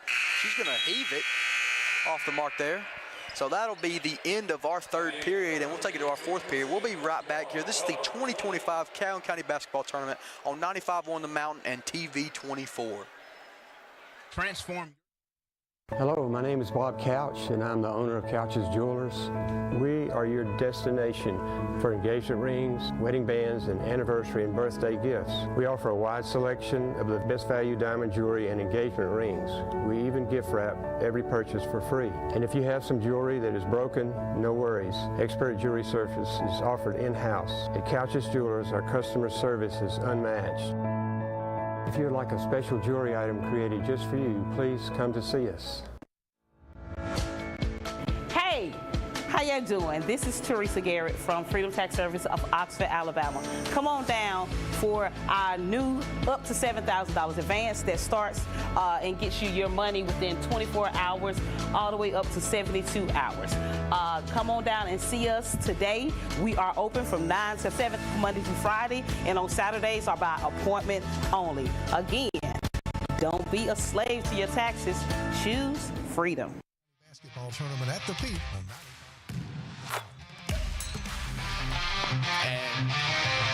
And we are back live here from the Pete as the start of this fourth period now. 31-20 is your score, with the Faith Lady Lions leading by 11 now. As Walter Welborn tries to find some way to get back in this ball game. It's Bean over to Benefield. Benefield working. Benefield puts it up and in. Destiny Benefield's had herself a half, man. Yeah, but I don't get that out of Faith. Faith was doing pretty good in that 2-3 zone, and they jumped back in man, and guess who scored? Benefield. Like you've been saying, she is their offense. As Pate loses the ball, that is what Walter Welborn needs to get back in this ball game. Jump ball, possession arrow will stay here. So it'll be Pate now inbounding the ball. Pate trying to get it in, gets it into Shaw. Shaw had a decent look there. Once again, settling down her own offense there, working on Benefield. Shaw puts it up and off the mark there, rebounded, battle for the board. Gonna be rebounded by Grubbs, gets it over to Bean now. Back over to Bentley Bean as she comes up midcourt here. Working on Hegman, trying to get it to Benefield. Tries to get it inside, almost stolen away. Kicks it over to Grubbs. Kicks it back to Benefield now. That's the person they want the ball in their hands for sure. Benefield working, loses the handle there. Kicks it over to Grubbs though, and I think it's gonna be a timeout called. I think it's just gonna be a 30-second timeout, so we'll stay right here. And in reality, so far, Benefield's really, like you've been saying, she is their offense. She's had herself a half, but she's really just not got that, help to try to help her out, try to get back in this ball game. It's 31-22 here. I mean, it's still 6 minutes left in this game, so plenty of time to get back in this ball game for sure. Certainly far from over, but they got to find another, sense of offense, so to speak. Yeah, and somebody needs to step up, whether it be defensively, whether it be to get some turnovers, but then more than anything, they need somebody else to put the ball through the basket. Yeah, 100%. You got, like I said, you got to have another sense, because they're going to start keying in on Benefield for sure, and they've already started that. And because she's been, like I said, the leading scorer for them, really been the workhorse for them in this second half. Yeah, I think the coach is finally listening to me. He's going to this 2-3 zone, and he may just stick with it the rest of the game. As Bean inbounds the ball to Benefield. Benefield kicks it over to Smith. Smith now kicks it back to Bean. Bean over to Benefield. Benefield puts it up. Off the mark there, rebounded by Pate. Good job by Pate going up and getting that rebound. And now Shaw settling down again, kicks it over to Robertson. Robertson has a lane.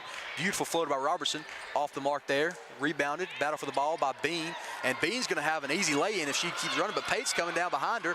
Bean puts it up off the mark there, rebounded by Grubbs. Jump ball called, and it will stay right here.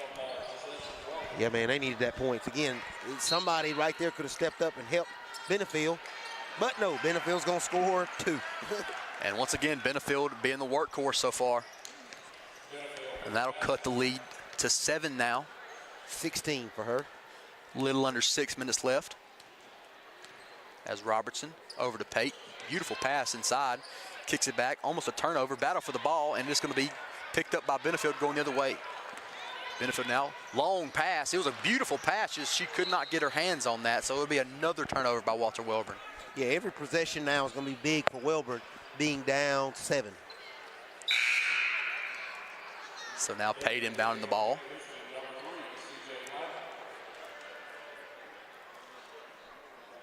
Five minutes, 40 seconds left in this ball game. 7-point game. Faith 31, Walter Welborn 24. As Robertson now at midcourt.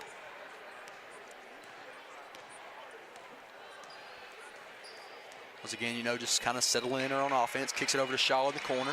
Shaw, and she is going to be fouled, and she'll go to the line to shoot 2. And it's going to be called on Bean, so that's just her second. See if Shaw can pick up 6 and 7 tonight. 2 D Ford show free throws coming now. Free throw up. And rattles in there. So that'll extend the lead to 8 now.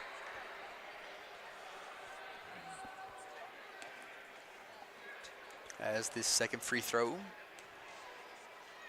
is up and rolls all the way around, just could not get that shot to fall. Yeah, a lot of her shots have done that tonight. It's going to be Benefield with the ball. 5 minutes, 18 seconds left. 8-point game. Benefield working on Heindel. Over to Smith. Smith trying to get it off, gets it into Bean. Bean in a little bit of trouble here. She puts it up and she will be fouled, and she'll go to the line to shoot 2. Ms. Robinson looked at the official and was like, really, on me?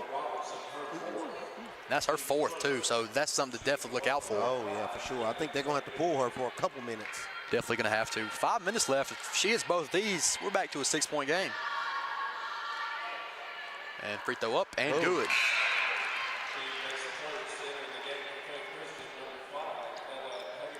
I was just gonna make the statement. As of right now in the game, Welborn's only had 3 people to score. She makes it, with that free throw, Bean makes it the 4th person to score in the game for Welborn. As second free throw is up and good. So 2 huge free throws right there from Bean. And that'll cut the lead to 6 here. Little under 5 minutes left here in this ball game.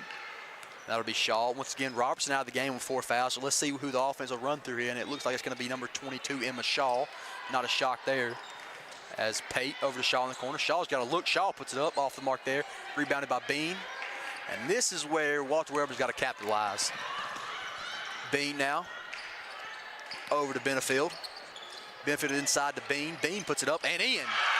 That is what Walter Welborn needs, and that'll cut the lead to 4 now. And I think Faith's going to call a timeout here, if I'm not mistaken. Timeout 4. And we'll take it with them. And this is the 2025 Calhoun County Basketball Tournament on 95.1 The Mountain and TV 24. At First Class Roofing and Solar, we are not here to sell you a roof. We are here to get your insurance to buy you a roof. From roofing to gutter installation and detaching and resetting solar panels, we've got you covered. So, Mr. Ward, was it easy working with us? Yes, you guys handled everything with my insurance company, and the hardest thing I had to do is pick out the color for my shingles. Leave the hassle to us. We'll handle the insurance process so you don't have to. Get your free estimate today. Call 989-THE-GOAT and let us take care of your roof and your insurance too. For the 2025 Calhoun County Basketball Tournament on 95.1 The Mountain. And we are back live here from Pete. 4 minutes, 30 seconds left here in this ball game. And all of a sudden, you look up, and it's a 4-point ball game, Cordell. Yes, it has. And Welborn's done a good job of being scrappy. Just keep staying in, digging. And got Robinson back in the game now for Faith. She can't pick up another foul or she's out. like you were said in that third period, just chipping at the lead, and now you look with 4 minutes, 30 seconds left in this fourth period, we're back to a 4-point game. As Pate now with the ball, crossing midcourt here. Tries to get inside to Robertson. Dangerous pass. Gets it inside, though. Robertson puts it up. Off the mark there. Rebounded by Bean. Fight for the ball. Jump ball called. Possession arrow will stay right here, though. Some dangerous passes here. Right there for Faith Christian. Definitely don't want to have a turnover for sure. As now, Robertson with the ball. Once again, just kind of pulling it out, settling her on offense. Smart play. And Faith's not moving right now. Right now, they're just looking for somebody to make the play, and somebody's got to step up and make that play. Yeah, they're too compact, so to speak. They're not moving around and moving like in. They're too compact, too close together. As Robertson now with the ball. Robertson puts it up over the goal there.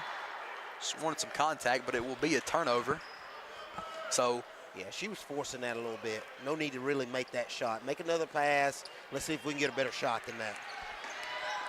And if there's any time for Walter Welburn, the time is now. And it's going to be off of Bean's leg, I think, and so that'll be another turnover by Walter Welburn. And you just hate to see that for them because, you know, they had to have that. Well, I mean, there's still 3 minutes, 42 seconds left. But that would have been huge if they'd cut the lead to one possession there. Yeah, still plenty of time left, though. Plenty of time. A little over 3 minutes left here. They got time, but they need some stops. It's Pate now with the ball, kicks it over to Robertson. Robertson trying to get it inside. That's a mismatch inside. I don't know if they've seen that. And he's going to be called for the foul there. I think that's going to be called on Bean. That'll be her third. So not in the bonus just yet. Inbound there. Dangerous pass. Benefield intercepts it. Benefield now going the other way. Needs to pull that out, but if she can draw contact, she puts it up, and let's see what the call is. Charge called there. Yeah, Faith had the numbers there. You might want to just pull that out, but, you know, maybe she wanted to drive in and see if she could get some contact there, and she does get some contact, but she initiated the contact, so charge will be called. 3 minutes, 20 seconds left. Faith 32, Walter Welburn 28. Has Robertson now. Once again, resetting the offense. Cross midcourt here. Kicks it to Shaw. Shaw over in the corner to Rice. Dangerous pass. Dangerous. It's very dangerous. Loose ball there. Picks up by Robertson. Little under 3 minutes now left in this ball game. Dangerous pass again, though, to Rice. Kicks it to Pate. Pate thought about the shot. Over to Shaw. Ball is on the floor. Picked up by, I think that is Bean now. Bean going the other way. Loses the ball.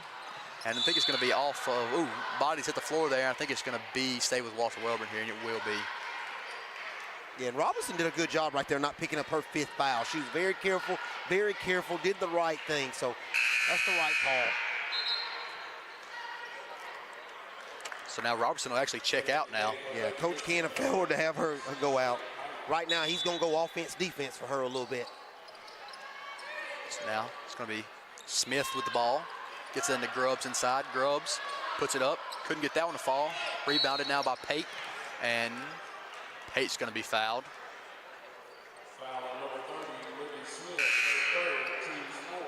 So 2 minutes, 40 seconds left here. 32-28 still. As Pate will get ready to inbound the ball now. She gets into Robertson. And Coach Williams may want to just try to kill a little bit of a clock right now. He's over to Rice. Rice takes a shot, though. She traveled. Yeah, she did travel, so that'll be a turnover. And so, once again, they just keep giving Walter Welburn opportunities to get back in this ball game. Yeah, Coach doing a really good job of that flip-flopping. Don't let Robinson play defense. She can't pick up a foul because they need her offensively. As Benefield now with the ball over to Grubbs. Grubbs inside to Bean. Bean puts it up. Had a wide open Smith there. Didn't see her. Grubbs puts it back up. Up and in. And folks, we have a 2-point game here. So 2 minutes left, 2-point game. And like me and Cordell have been saying, chip away, chip away, chip away. And you look up and it's a 2-point game. Yeah, not enough movement by Pate. They're just standing around watching somebody else try to make the play. And Robertson on the bench now. Nice. Beautiful shot. They needed that. Yeah. Beautiful shot. That may be the play of the game if they can hang on to get this win. Long, dangerous pass off the hands. It'll be a turnover by Walter Welborn. As Gray will check back in for Welborn, as well as Robertson. So now, minute 40 left here in this ball game, 4-point game. Welborn's going to need some stops and more than likely some turnovers to get back in this ball game. Yeah, they're just going to take their time right now. Now you got to eat that clock. Benefield, beautiful defense right there. Just could not get the ball out of her hands. Dangerous pass to Rice. Rice back to Shaw.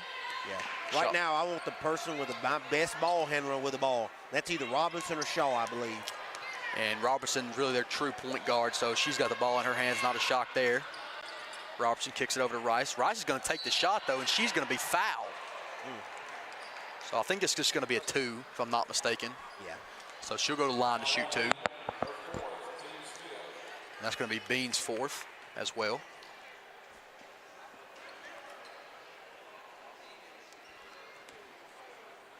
And 2 D4 show free throws coming now for Rice. The first one's up, and Banks is in there. So the bank's open.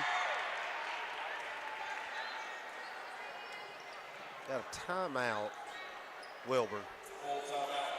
And it's going to be a full timeout, so we'll take it with them. This is the 2025 Calhoun County Basketball Tournament on 95.1 The Mountain and TV 24.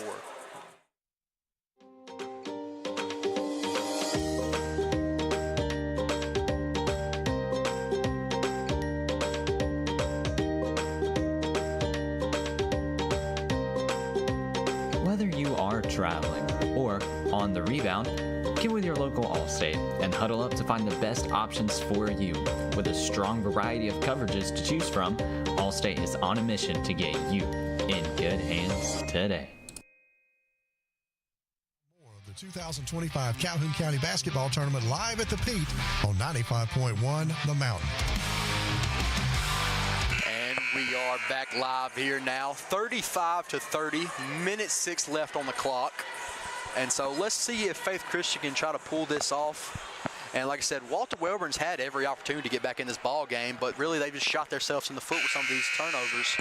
Yeah, deep down, I mean, they got back in the game what they wanted to do. Girls played hard, but I think if they after they look at this film, they're gonna say, girls, if we don't have all these turnovers, we're probably not as many turnovers and hit some free throws.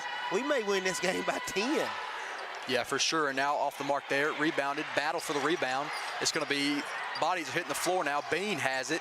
Smith, jump ball called, and possession arrow will stay with Walter Welborn. So 59 seconds left in this ball game. 35-30, Faith Christian with the lead. Benefield now with the ball, gets it to Bean. Bean trying to work something inside. Bean works inside, puts it up off the mark there. Rebounded by Grubbs, and she will be fouled, and she'll go to the line to shoot 2. Serenity Pate's like, I don't know how that's a foul, but it was a foul, Serenity. So, Grubbs try to cut this back to a 1-possession game again.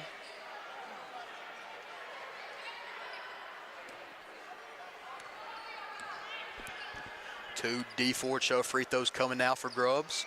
First one up and off the mark there. Definitely needed those. That was a key free throw.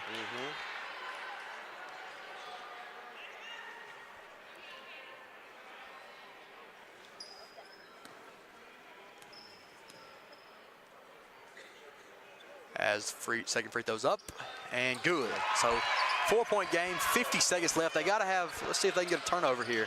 Full court press, and they're going to get it. Yeah, well, she made a big mistake. You don't throw the ball in under the goal. That's almost one of the first rules you go over in inbound play. So she threw the ball in under the goal, and bad things happen. Benefit now puts it up off the mark there. Rebounded by Rice. Rice kicks it back into Robertson. Ball on the floor. It's a battle for the loose ball. Let's see what the call is. Jump ball, and possession arrow will be with the Lions. And Welborn's got to go turn up full court now. Definitely got to. Definitely got to. That's exactly what they're doing now. Actually, there's going to be a timeout called by Faith Christian. It'll be a full, so we'll take it with them. This is the 2025 Calhoun County Basketball Tournament on 95.1 The Mountain and TV 24.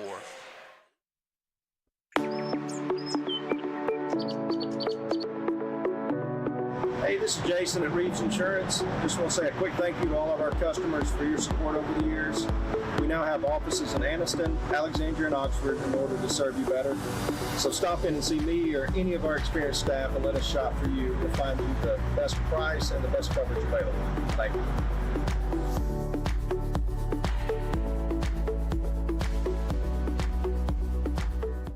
Has the advantage.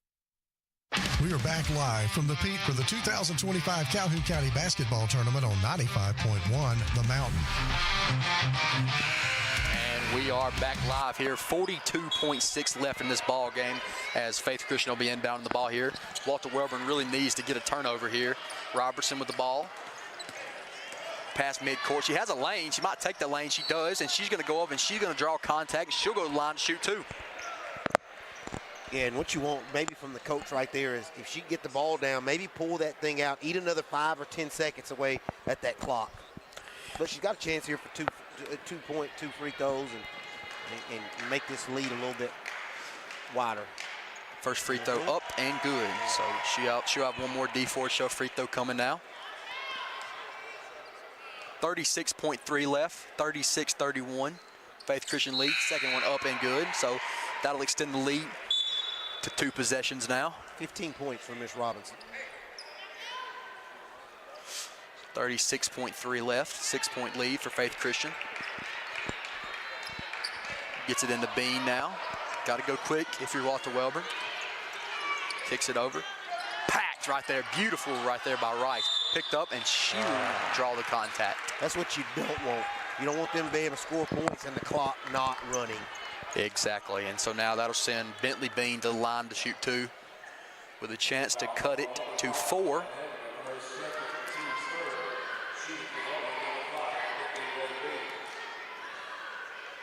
As the first one's up and off the mark there.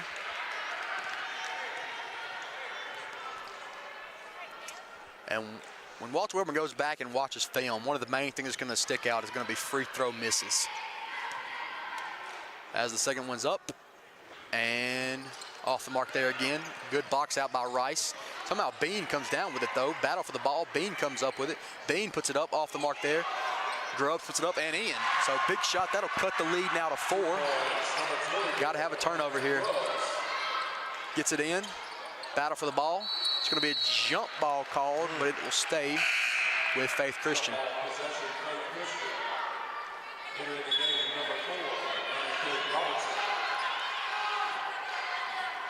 As Robertson now comes back into the ball game. Pate inbounding. Pate trying to get it in here. Gets it in to Robertson. Got a foul here if you're Walter Welborn. You got a foul, and they will. That's not the person you want to send to the line. I mean, you got a foul. You got to foul somebody. She can ice this game away for sure. Oh yeah, she can put the dagger in them, so to speak. So 2 D4 show free throws coming now for Anna Robertson.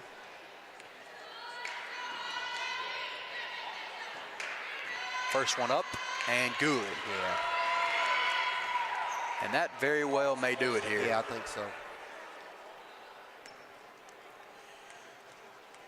Second free throw coming is up and in. So beautiful free throw shooting from the line there for Robertson. As Robertson will check back out now. 8 seconds left on this clock. 39-33, Faith Christian. Oh, and she's definitely traveled there. So that'll be another turnover by Walter Welborn. And this will probably do it right here if they inbound the ball. And Robertson, I don't think they'll foul here. I think the clock's just going to run out, and it will. Well, it looks like they are going to foul. No, they're not going to foul, and that'll do it. So your final 39-33, Faith Christian takes home the win. And really that was, like I said, it was a gritty win for Faith Christian. Definitely was not easy. No, it wasn't easy, but the highlight of that game is fouling and free throws. Right now, I've got a combined of 46 free throws shot in that game. And we're going to take a quick break. We'll be right back. This is the 2025 Calhoun County Basketball Tournament on 95.1 The Mountain and TV 24.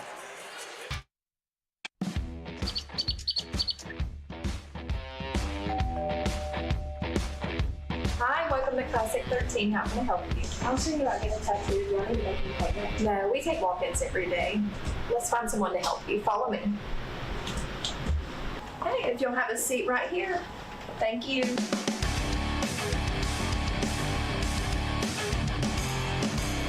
Come down to Classic 13, where good tattoos aren't cheap, and cheap tattoos ain't good. At Alexandria Brake and Muffler, we strive to perform exceptional service using premium quality parts to ensure your vehicle withstands the test of time.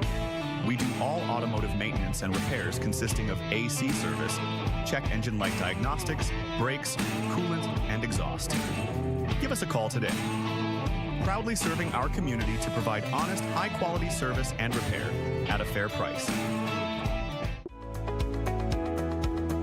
Hey guys, this is Blair Smith at Pediatrics Plus here in Anniston, located on Henry Road. I'm over here on the well side, but we do also have a sick side urgent care if you need us. We are more than happy to see you guys. Just come on, check us out if you get a fever, cough, or cold, or want to come in for a good checkup. Thank you.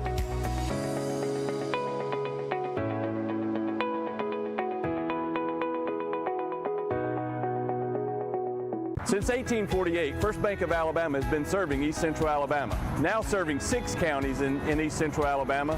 We now currently have 13 locations, expanding to 15 locations.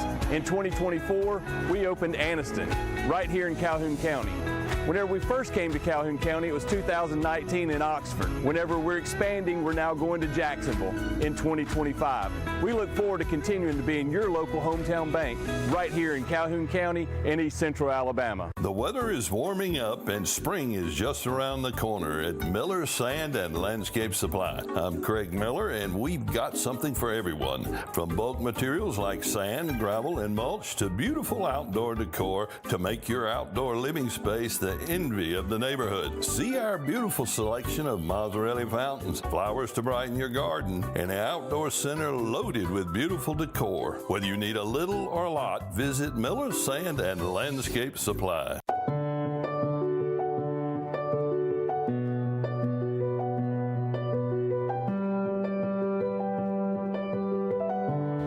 At Bentley Prosthetic and Medical Supply, we care about you.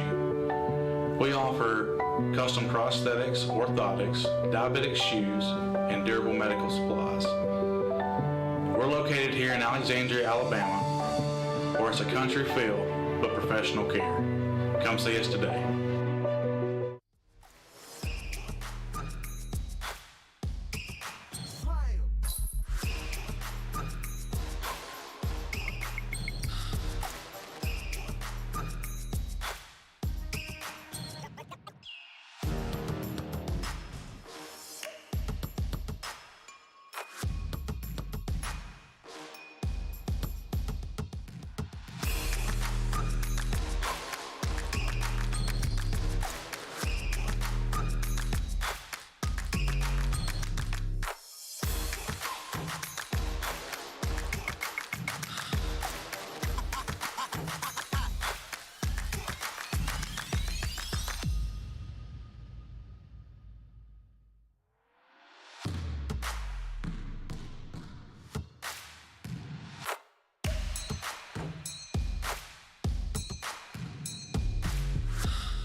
Tournament on 95.1 The Mountain and TV24. This is the Webb Trucking pregame show, locally owned and operated by Michael Webb. Need something moved near or far? Webb Trucking is who you need to call. We're looking at the Jacksonville Christian Thunder and the Walter Welborn Panthers right here in the nightcap tonight. Jackson, a couple of guys we need to talk about. Jesse Ganaway, number 2, 6'2", guard for the Jacksonville Christian Thunder. We know what he can do on the football field, but another guy, number 11, Noah Lee. Noah Lee is number 2 in the nation in rebounds at 18-plus rebounds per game. It's a guy you talked about earlier off air. Talk to me a little bit about Noah Lee. We know what he can do on the football field. Tell us a little bit about what he can do on the basketball court as well.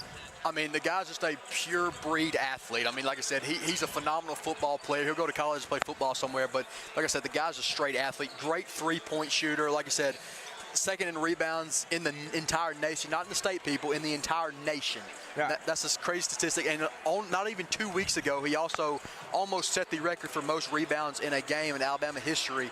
He had 34 rebounds against Galesville, and I think the first person was Chuck Person. So, I mean, that's good company to be in. Yeah, long kid, plays the game well, got a lot of football offers. But when you're looking at this Walter Welborn Panther team, it's a team that's kind of trying to build some tradition and trying to build some culture in their basketball program under first-year head coach. What do they need to do tonight to be successful?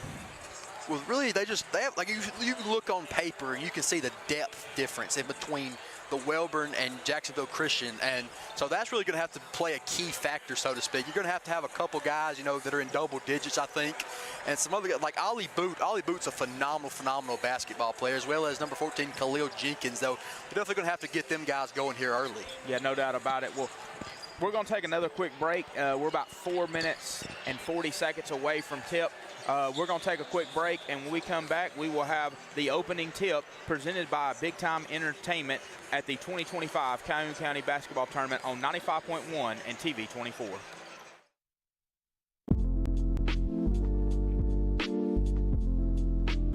Cutter's Pizzeria is celebrating 5 years with 2 locations in Alexandria and Oxford, Alabama.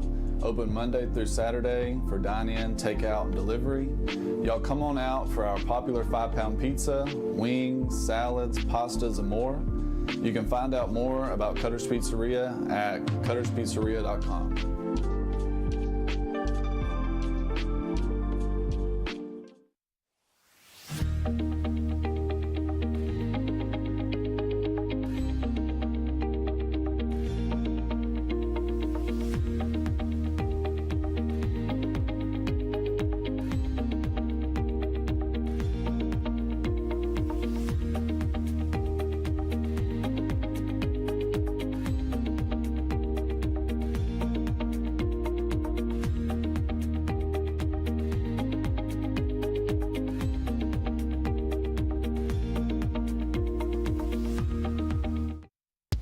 Hey guys, I'm Cameron Minton with Minton Home Center. Minton Home Center has been in business for over 40 years.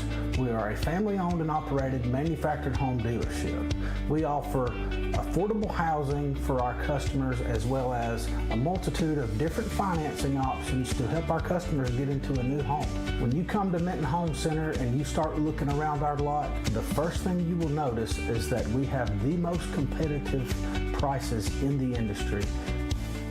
At Dunn's HVAC Plumbing and Electrical, we know how hard it is to find a dependable company you trust. The time-consuming effort can be frustrating and overwhelming. We believe what matters is getting back to what's important to you. Dunn's HVAC Plumbing and Electrical is built upon honesty, integrity, and also trust. We are your local choice for all your HVAC plumbing and electrical needs, servicing Calhoun County, Jefferson County, and surrounding areas. Visit our website at callduns.com to schedule your appointment. Dependable service done right. I'm Alan Parnell, Parnell Insurance Agency. We've been here in Oxford and Alabama, Tallapoosa, Georgia since 1990. With Auto Owners Insurance, we're able to give customers competitive pricing along with excellent coverages. Parnell Insurance can handle all of your personal, commercial, and life insurance needs. We have a very experienced staff, both personal and commercial. All together, we've got about 125 years experience. Come see what our insurance agency can do for you in Oxford, Alabama, and Tallapoosa, Georgia. Auto Owners Insurance. All right. A little more about academics. Parents, do you want to secure a bright future for your young people? We have science, technology, engineering, and mathematics. Get your kids involved with academic STEM kits. Go to www.academics.com to order your STEM kits. It's going to be STEM-tastic. Like science is for you. And whatever teams can get the most open looks is going to be. The games that I've called so far this year, it's been all about second chance points. And teams either giving up second chance points by not boxing out or getting those second chance points. When you look at having a guy that's number 2 in the nation in Noah Lee in rebounds, it seems like that favor is definitely going to go towards the Jacksonville Christian Thunder. Yeah, and he does a phenomenal job of boxing out. So definitely it's going to be hard to try to grab, these second chance rebounds on him 100%. Real quick before we get to our starters for tonight, free throws are brought to you tonight by D Ford Show. Three-pointers brought to you by the Calhoun County Commission. Open and tip is going to be brought to you by Big Time Entertainment. Timeout sponsor for tonight's On Time Fashions. Pre-game, post-game, Webb Trucking. Halftime is brought to you by Minton Home Center. This first half is brought to you by Crevation Services of East Alabama. Second half is going to be brought to you by Oxford Dental Care, and time and score update throughout the game is going to be brought to you by Advantage Tire and Alignment. We are getting ready for tip-off. We're getting ready for starters to be announced.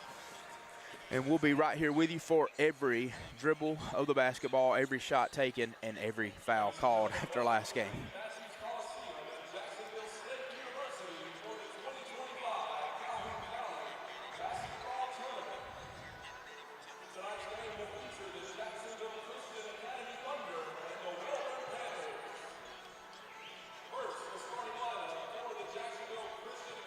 For Jacksonville Christian first. At guard, starting number 1, Bryson Dowdy.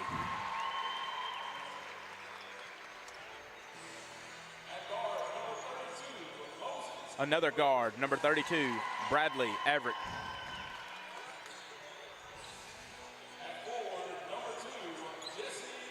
At forward, starting for the Jacksonville Christian Thunder, number 2, Jesse Ganaway.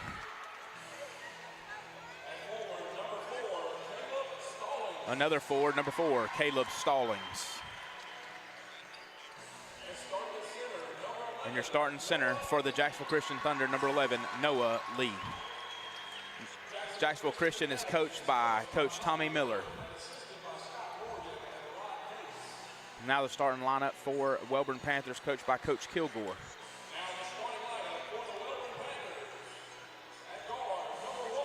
At guard, number 1, Ollie Boot.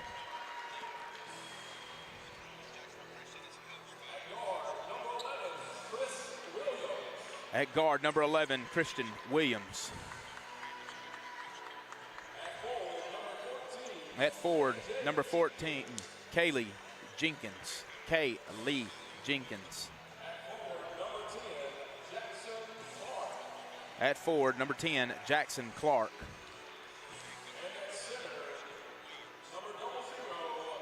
And at center, number 00, Raymond Williams. That's your starting lineup for your Walter Welborn Panthers.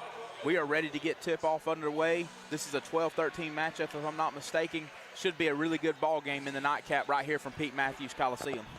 And another thing to put into perspective how good of a game this could be, these teams have already played each other, with Jacksonville Christian coming out 89-85 with the win. Yeah, I think this is going to be a very competitive ball game. Like I said, Coach Kilgore's done a really good job in year number 1, kind of build a culture, build some tradition in that basketball program. And for the Big Time Entertainment open and tip, it's going to be Noah Lee and Raymond Williams going for the tip for both of these ball clubs.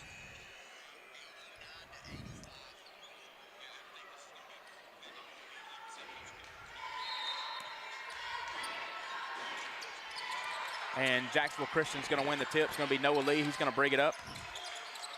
Lee thinks about taking the shot, dishes it over to number 1, and number 1, Bryson Dowdy with a big three-pointer brought to you by the Calhoun County Commission. So it's going to be 3-0 JCA early right here in this first period. What a way to kick off this game. Welborn brings it up, number 14, Caleb Jenkins has it at the top of the key. He gives it off to number 1, Ollie Boot. Ollie Boot gives it to 11, which is Christian Williams. He gets it inside to Raymond Williams, and Raymond Williams is fouled. And we'll go to the line for a couple of the D Ford Show free throws. That foul call was caught on number 4, Caleb Stallings. And that's one thing we said before the game, got us out of foul trouble here early. First free throw is up off the front iron, and he misses. Second D4 show free throw for Raymond Williams is up. And it's going to be off the back end. That's going to be rebounded by Noah Lee. Lee's going to bring it up for Jacksonville Christian. Lee throws it over to Dowdy again. Dowdy gives it back to Lee. Lee over to Bradley Everett. He shoots and it is off. And it's going to stay with JCA. Out of bounds off of Welborn. Dowdy again for three. Big and shot. Again, good for Dowdy. That gives him 2 for 2 on the night from the Calhoun County Commission three-point line. He's got 6 tonight, 6-0 JCA over Welborn early. Welborn has it knocked away. JCA goes the other way. It's Noah Lee. Noah Lee gives it off to Ganaway.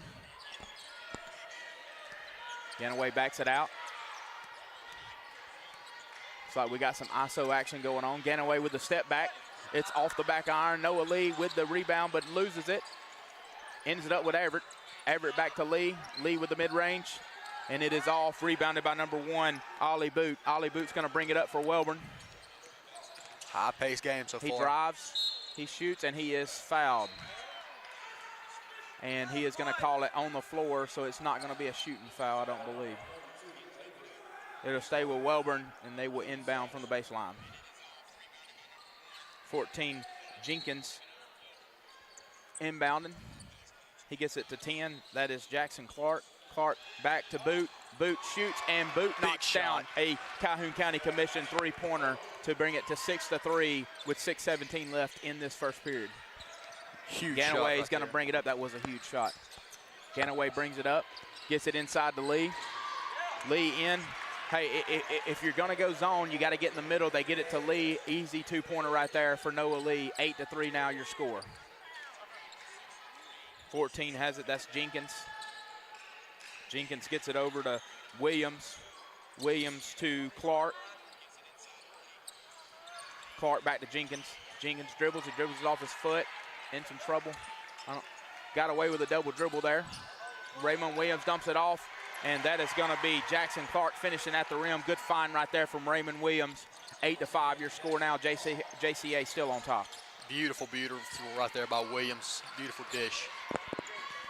Ganaway brings it down, gives it to Lee. Lee with the three-pointer. We are seeing a lot of Calhoun County Commission three-point plays so far. That gives Noah Lee 5 early in this ball game. 11-5. JCA with the advantage with 5:14 left in the ball game. Man, in this first period, I got ahead of myself. Boot has it for Welborn. Welborn gives it off to 11. That's Williams. Williams back to Boot. Boot gives it back to Williams. Williams for the three-pointer. It is around, in and out. Raymond Williams with the rebound, though, and he goes back up for 2. 11-7 now. His first 2 points of the game so far. Going back to what you said, we have a lot of three-point shots being shot. Whoever can shoot the best from out there, it looks like will be victorious in this ball game. Gives it around, bursts it around. It's Dowdy again. He goes for the shot, gets blocked, tries to throw it, throws it away. Jenkins down, and Jenkins is fouled. That's going to be on Jesse Ganaway. That's going to be his first foul of the ball game. Yeah, just an unnecessary foul right there. I get that you're trying to play aggressively, but, you know, like I've been saying, you don't have much depth, so you want to stay out of foul trouble as much as you can. 4-point ball game early in this first period. 11-7. JCA with the advantage right now. Looks like Williams has got to tie his KDs. Boot gives it off to Williams. Williams inside and Raymond Williams makes a shot. Williams to Williams for the 2-point play. Dowdy's going to bring it up for JCA. Works off of a screen by Ganaway with the long three. Ganaway, and he misses off the back iron. Welborn's going to come up with it, and it's going to be a foul called on Everett on the play.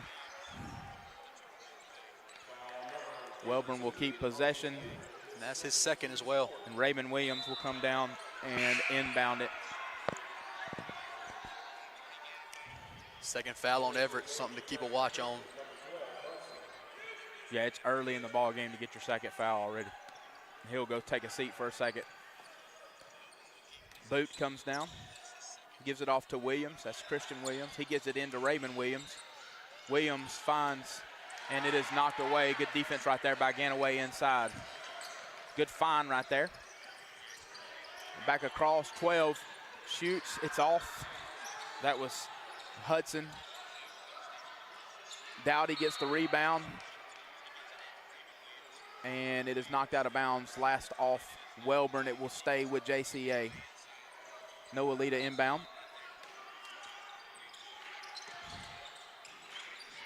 He gets it into Dowdy. Dowdy's open at the top of the key. Splash. He's 3 for 3, I believe, from three-point land. Dowdy is on fire from the Calhoun County Commission three-point line. Boot brings it up, gives it off to Jenkins. Back to Boot. Boot for a three-pointer. It's up. It's off the back iron and rebounded by Ganaway. Ganaway bringing it up. Jenkins playing defense on Ganaway. Ganaway dribbles. Ganaway in some trouble. He shoots, and it is off the front iron.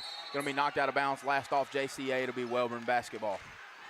So time and score update. 2:54 left in this first period. JCA up 14-9 over Welborn. That time and score update brought to you by Vantage Tire and Alignment. Boot brings it up. He gives it off to Christian Williams. Back to Boot. Boot over to Jenkins. Jenkins with an open look. He knocks down the three-pointer. Brought to you by the Calhoun County Commission. Brings it to a 14-12 ball game. JCA still with the advantage. Good ball movement right there by Welborn. And right now my predictions is aging pretty well. It is aging pretty well. Ganaway brings it up. Defended by Jenkins. Step back. And he misses off the side iron. Noah Lee ends up with it. It is knocked away by Raymond Williams. Got a fast break opportunity. Jenkins pushes it. He goes up and he makes the layup. That's going to bring it to a 14-14 ball game, all tied up with 2 minutes left right here in this first period. This first half is brought to you by Cremation Service of East Alabama. Gives it off to 12. 12 back to Lee. Lee goes up with the mid-range, and it is good from about the free throw line. That makes it a 16-14 ball game. Noah Lee with 2 more points. Boot brings it up. Boot gives it off to Christian Williams. Williams with the three-pointer, and it is good. Some really good shooting going on early in this ball game. Another Calhoun County Commission three-pointer. I don't care who you are. You cannot give a guard that much space. Ganaway brings it up for JCA.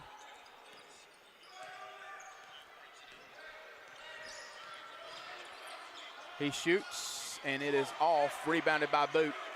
Boot's going to bring it back for Welborn. 17-16 ball game. Welborn with its first lead of the ball game.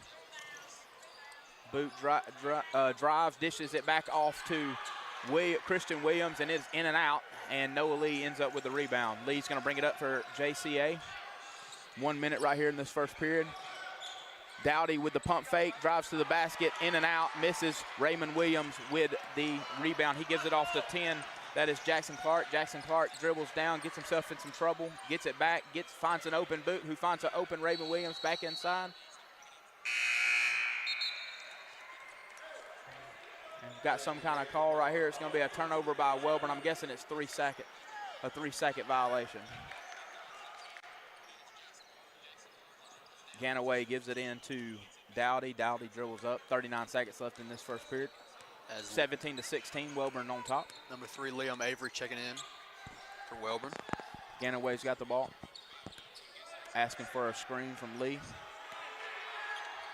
Could see some two-man game here. And he drives and one.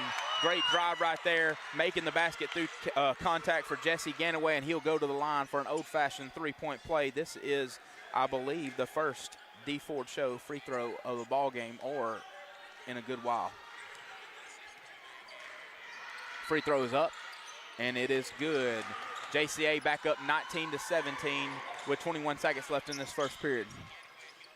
Inbounds it to Williams. He quickly gives it back to Boot, and Boot will bring it up for the Welborn Panthers. He gives it off to Avery. Avery dribbles, gets it inside to Clark. Clark back out to Raymond Williams, and it is short on the three-pointer, rebounded by Lee. They push it up. Dowdy's got the ball. He stepped back. Good defense there. He gives it up, and they will not get a shot clock off. That brings us to the end of the first period in the 2025 Calhoun County Basketball Tournament, brought to you by 95.1 The Mountain and TV 24. Your score, JCA 19, Wellborn 17, and we're going to get to a break.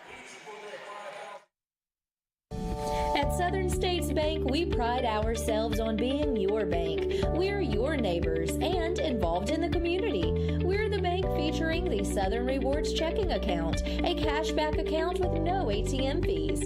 We are on the cutting edge and always have a smiling face to help you out. So come to Southern States Bank, where we are committed to great service and being a great neighbor. Let us be the bank for you and your business. I want to live. The leading cause of death of young Americans like me is gun violence, and oftentimes tied to substance misuse. NBA, NFL, NCAA, most of you look like me, and our communities need you now more than ever. Let's make I Want to Live more than just a hashtag. Let's make it a movement. I am a baller against bullets.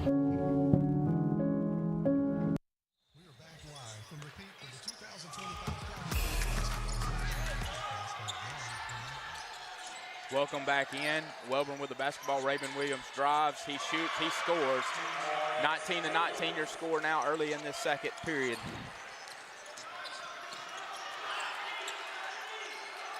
Ganaway gives it off to Lee. Lee up. Shoots off the front iron. Rebounded by Clark. And Wellborn will push it the way. Christian Williams drives. He shoots. And he makes the layup. 21-19 now. Wellborn Panthers on top with 7:26 left in this second period. Dowdy's going to bring it up. He gives it off to Ganaway. Ganaway walks it back out.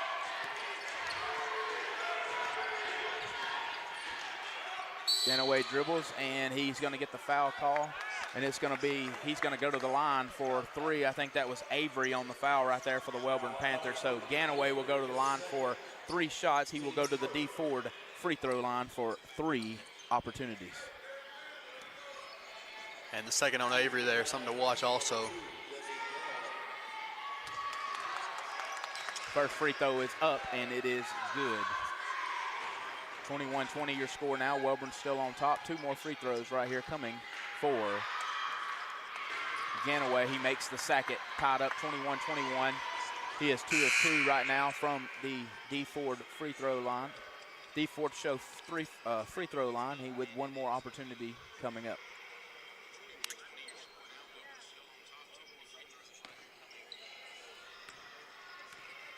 Ganaway shoots, and the third free throw is good. JCA back on top, 22-21. 7 minutes left here in this second period. Boot drives, boot up and misses, and Noah Lee gets the rebound. JCA looks to push it, stolen on the play by Williams, and Wellborn's pushing it. Boot with the open 3 look. He shoots, it's off the, and Lee with another free throw, and there's going to be a foul called. That's either going to be on Williams or is that going to be on Avery? Avery with a foul. And that's going to be Avery's 3rd foul. Avery will come back out, and Jenkins will come back in for the Wellborn Panthers. And Avery just checked in. Yeah, he hadn't been in long. He got 3 quick fouls. Dowdy's going to bring it up. Dowdy gives it off to Ganaway. Ganaway drives, he shoots, he scores. Shot. 24-21 now your score, 6:27 left. That time and score update brought to you by Advantage Tire and Alignment. Raymond Williams with a 3-point shot. He misses short. Broder with the rebound, and Dowdy's going to bring it up. He gives it off to Hudson. Hudson shoots, and he makes a Calhoun County Commission 3-pointer. Just like that, it's 27-21. JCA back on top. Boot brings it up for Wellborn. He drives. Good move there. Mid-range shot is off the back iron, but a big rebound right there, crashing the board by number 11, Christian Williams. and he puts it back in. 27-23. Welborn closes the lead back to 4. Amazing play right there by Christian Williams to get the offensive board and put it back up. Yeah, you got to put a body on him. Ganaway dribbles, gives it off to Lee. Lee with a long three-point play. He misses, and Jenkins is going to come up with a rebound. Welborn's going to push. Jenkins pushes it, gives it off to Clark. Clark can't control it. Williams ends up with it and gets fouled. And they're going to call that on Dowdy. I think that's Dowdy's first foul of the ball game, and their first foul in this second period. Stallings comes in for Broder, number 4 for the Jacksonville Christian Thunder. Inbound play from Welborn. They get it into Christian Williams at the top of the key. He gives it off, and he is wide open, and Clark misses it. It's going to be out of bounds. And I think they're going to say it's going to stay with the Panthers. Jenkins to inbound. Gets it into Clark. He gives it off to Boot. Boot kind of dribbles back, resets everything. Gets a screen from Raymond Williams, gives it off to Williams. Good pick and roll right there to the basket. Raymond Williams gets an easy layup right there to cut the score to 2. 27-25. JCA still on top with 4:52 left in this second period. 8 points so far for Raymond Williams. Shot by Hudson, and it's going to be good. The bank is open. It seems like all three-pointers are falling right now for JCA. That gets it back to a 30-25 advantage for JCA. Hudson with the Calhoun County Commission three-pointer. Boot drives, and he is blocked by Noah Lee on the play. Noah gives it off to Ganaway. JCA is going to push it, gives it out front to Dowdy. Dowdy goes up, and circus shot. Dowdy makes the layup right there, and that's going to make it a 32-25 advantage, and that's going to be a 30-second timeout called by Coach Kilgore to try to settle down his team. Yeah, that's a smart timeout right there by Coach Kilgore. You don't want the game to get away. You got your timeouts. Take your timeout, settle your team down. A lot of this offense is stemming from the defensive side. You can't go in and try to take a circus shot when you've got 6'3" Noah Lee standing right there in the middle of the lane. Dish it off, make him attack to you, make him come to you, dish it off to one of your big men for an easy layup like they've been doing earlier in the ball game. But JCA is hot right now. I don't know what their shooting percentage is, but they hadn't missed a whole lot of shots down here on their end. Not at all, and the three ball is continuously falling for them so far here in this game, which when you watch film on both these teams, you realize how good they are shooting from the three-point line, and so far, really, JCA has been the better three-point shooter. Welborn with the ball right here. I would like for them to try to get the ball inside to Raymond Williams. Some of this pick-and-roll two-man action that they ran earlier was really good. They get it inside, and it is up and good by Clark. Great job right there. Good find by Boot, getting it inside to Clark and him making the layup. Ganaway comes up, taking circus shot, and misses everything. It's out of bounds. It's going to be Welborn ball. 32-27, JCA with the advantage. 3:56 left in the second period. That time and score update brought to you by Advantage Tire and Alignment. Boot brings it up for Welborn. He gets the screen from Williams. Williams kind of picks and pops. They get it back out to Williams. Williams loses the ball, and it's going to be a foul on number 11. That's going to be Christian Williams. Foul on Ganaway. So with 3:40 left, 32-27, JCA has the ball. Ganaway will inbound. He'll get it into Dowdy. Dowdy dribbles up. Gives it to Hudson. Hudson is open again for a three-point play, and it's off the back iron. Good rebound right there by Stallings. Stallings gets it back, and Ganaway misses, but the putback by Noah Lee is true. 34-27, 3:20 left in this second period. Beautiful play by Noah Lee right there. Boot brings it up. Drives off the screen from Raymond Williams, and a circus shot, and the layup is up and good by Boot to cut it back to a 5-point ball game. A little up and under right there. 34-29 your score. JCA ball, JCA lead. Ganaway's got the ball. He gives it over to Hudson. Hudson gets it inside to Stallings. Stallings back over to Dowdy, and it's going to be an errant pass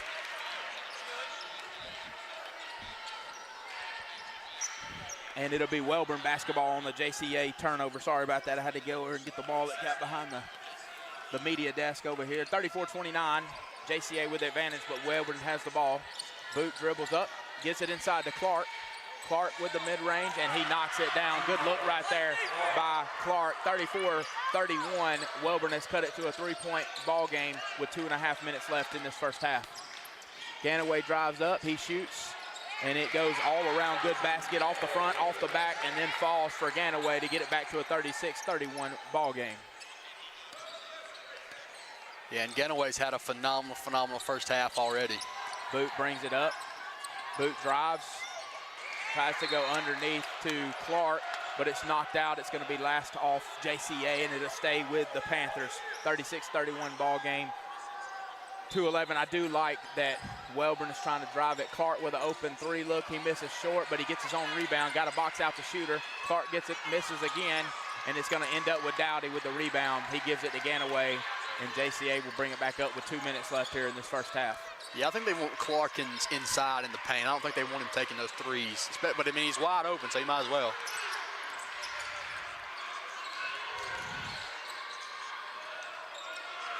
Ganaway shoots and misses, and it's going to be Wellborn Panther ball. Boot brings it back up. Boot drives, he scores. Nice layup right there over Noah Lee for the basket, cutting it to a three-point lead. I'll tell you this, that on-time Fashions timeout that Coach Kilgore took has proven to be very beneficial for the Panthers. Hudson shoots, he misses. Lee gets the offensive board. Lee goes back up, and it is no good, and Raymond Williams ends up with it. Still a three-point ball game, Wellborn Panther basketball. And Boots hit some crazy layups these past 2 minutes. Yeah, Boot with a three-pointer off the screen. It's off the back iron and misses, and Dowdy's going to end up with the defensive rebound. He gives it off to Ganaway. 1 minute left here in this first period. They push it forward to Lee. Lee gives it off to Stallings, I think. They're down on the floor. Gives it off to Hudson. Hudson drives, gets it back to Ganaway. Ganaway drives, and he's going to be fouled. And that's going to be on Jenkins, number 14 for the Panthers. Let's see if they called that on the shot. I don't think they just called it on the floor. It was on the floor, and that's only Jenkins' first foul of the ball game. They get it into Dowdy. Dowdy goes to shoot, thinks better of it, gives it off to Ganaway. Ganaway backs it back out. Ganaway dribbles. Ganaway drives, spin. And I think they're going to call traveling. I was about to say I think he got away with the traveling, but then late whistle, and they call the traveling. Probably the correct call there. So it's going to be a turnover back to the Panthers. JCA up by 3, but it's Wellborn Panther basketball with 20 seconds left in this second period in this first half. And Boot back to the basket again. Boot's got a little giddy up on him. He can get to the basket. When he does, he's finished with some crazy layups. 35-36. Wellborn still trails by 1, but that timeout, like I said, has paid big-time dividends. Wellborn, Ganaway misses. Wellborn's going to push it, and they're going to throw it away, and that's going to bring us to an end of this first half. This first half, again, brought to you by Cremation Services of East Alabama. Your first half score, JCA 36, Wellborn 35. This is the 2025 Calhoun County Basketball Tournament on 95.1 The Mountain and TV 24. We'll be right back after this break. Serving Calhoun County and the state of Alabama since 1994. Locally owned and operated, offering some of the most competitive interest rates in the mortgage industry, along with a wide variety of mortgage products. We are with you throughout the home buying process, offering you service before and after the close. Fast, reliable, local. And you remember, if you need a home loan, call my daddy. Hello, my name is Bob Couch, and I'm the owner of Couch's Jewelers.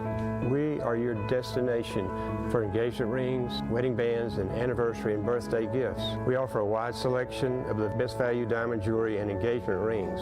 We even gift wrap every purchase for free. And if you have some jewelry that is broken, no worries. Expert jewelry service is offered in-house. At Couch's Jewelers, our customer service is unmatched.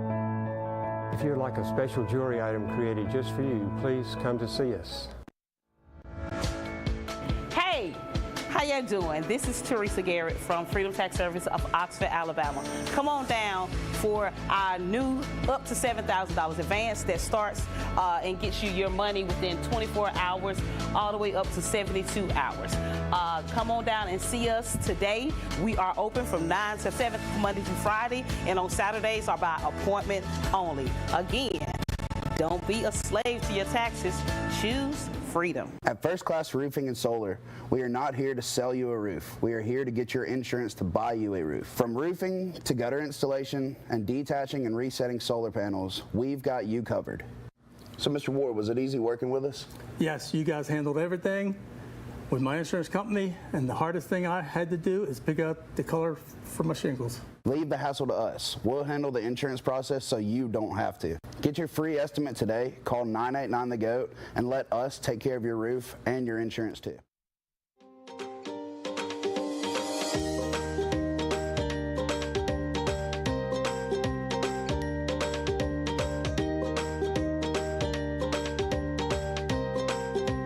Whether you are traveling or on the rebound, get with your local Allstate and huddle up to find the best options for you. With a strong variety of coverages to choose from, Allstate is on a mission to get you in good hands today.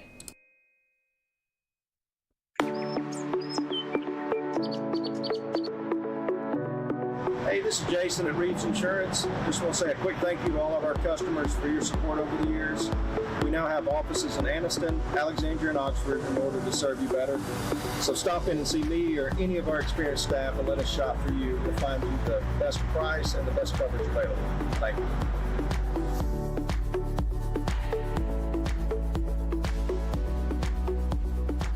He went in. I mean, and then, like you were saying, he's got a little giddy up and go. He's got some jets on him, man. When he wants to get to the rack, he'll get to the rack. Yeah, and then looking at the other way, Dowdy came out, hit all three of his first three opportunities from the three-point line, and he's got 11. What's made Dowdy so impressive to you in that first half?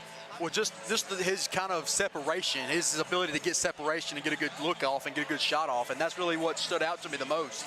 And you talk about another guy that's been good. Ganaway's got 10. He's been a guy that's shown that he can create his own shot.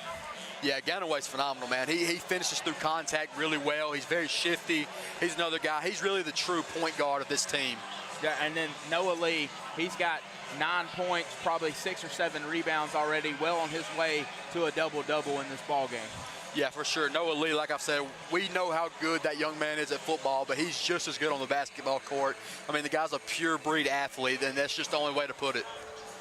Yeah, so when you look at it, when you look at this, what does Jacksonville Christian have to do in the second half to hold on to this lead and win this ball game? I just think they have to, they may have to put a little pressure on Welborn. They may have to do a little full court press, a little zone press, so to speak, kind of put some pressure on them, because right now, towards the end of that second period, Welborn got to cooking. Ollie Booth started getting to the rack a little bit more. They started dishing it inside to Raymond Williams. He started putting up some really good lay-ins, getting some good looks. So maybe a little bit of pressure will really help JCA here. Yeah, and in that first half, at one point, it looked like the ball game was going to get away from Welborn. JCA went on a run, but a great on-time fashion timeout taken by Coach Kilgore for the Welborn Panthers. And after that, it was a different ball game for the Walter Welborn Panthers. Yeah, for sure. And like you were saying, I mean, Jackson Clark has been absolutely phenomenal for them as well. Khalid Jenkins has been absolutely phenomenal for them as well. Really, this Walter Welborn team came to play. Whether their record is 2-13, it doesn't matter. They came to play basketball today. Yeah, you're exactly right, and I think both teams will try to get to the D Ford Show free throw line a little bit more in the second half, but when you shoot three-pointers and you're not really working the ball inside, you don't get to the line very much. But Welborn, the way they played at the end of that first half, if they will keep getting the ball inside, they've got an opportunity to get to that D Ford Show free throw line a lot more often. Yeah, for sure. And like we were saying, the last game, it was really a free throw shooting contest. Really, there wasn't hardly free throws in that first half. I mean, there really wasn't. So, and really the story of that first half was behind the arc. Big three-point shooters from both teams. Yeah, so with the Cremation Services of East Alabama first half out of the way, we're going to take a break, and when we come back, we'll be ready for the Oxford Dental Care second half action of this ball game. This is the 2025 Calhoun County Basketball Tournament on 95.1 The Mountain and TV 24.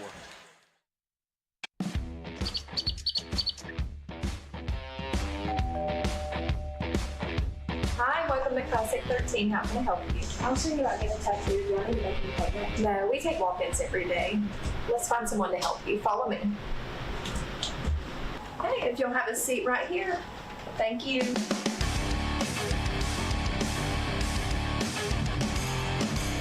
Come down to Classic 13, where good tattoos aren't cheap, and cheap tattoos ain't good.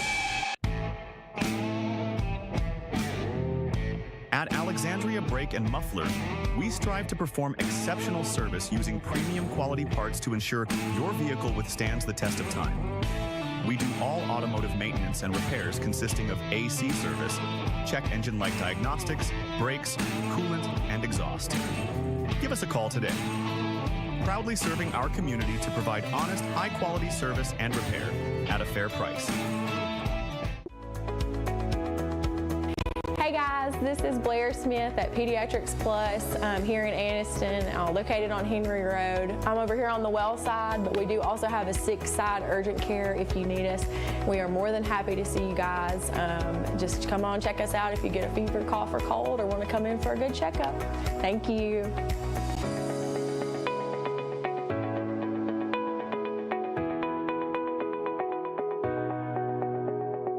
Since 1848, First Bank of Alabama has been serving East Central Alabama, now serving 6 counties in East Central Alabama. We now currently have 13 locations, expanding to 15 locations. In 2024, we opened Anniston, right here in Calhoun County. Whenever we first came to Calhoun County, it was 2019 in Oxford. Whenever we're expanding, we're now going to Jacksonville in 2025. We look forward to continuing to be in your local hometown bank right here in Calhoun County in East Central Alabama. The weather is warming up and spring is just around the corner at Miller Sand and Landscape Supply. I'm Craig Miller, and we've got something for everyone. From bulk materials like sand, gravel, and mulch to beautiful outdoor decor to make your outdoor living space the envy of the neighborhood. See our beautiful selection of Mazzarelli fountains, flowers to brighten your garden, and an outdoor center loaded with beautiful decor. Whether you need a little or a lot, visit Miller Sand and Landscape Supply.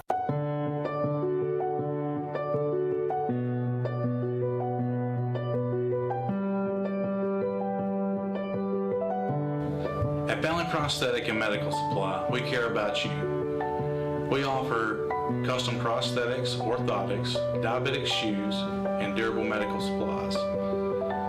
We're located here in Alexandria, Alabama, where it's a country feel but professional care.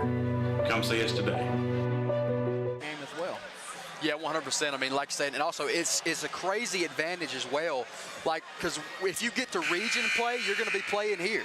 And so this is you're already getting to play on this court already in this county tournament, and that's a huge advantage for these teams. And then even the last game that you and Cordell just called, you take a Walter Welborn Panthers, Lady Panthers team that has struggled really all year, and then you look at Faith, and that game was a one-possession ball game with about 3 minutes left in the ball game. That Walter Welborn team really showed a lot of heart, and give kudos to Faith, able to finish the deal, able to make the baskets when they need to make the baskets. The Robertson girl for Faith was, I think she ended with 17 points, and she was just really good. And the coaching job done to pull her off on defense when she got her 4 fouls and to put her back in offensively to make those key free throws and stuff was genius by the coach for Faith Christian.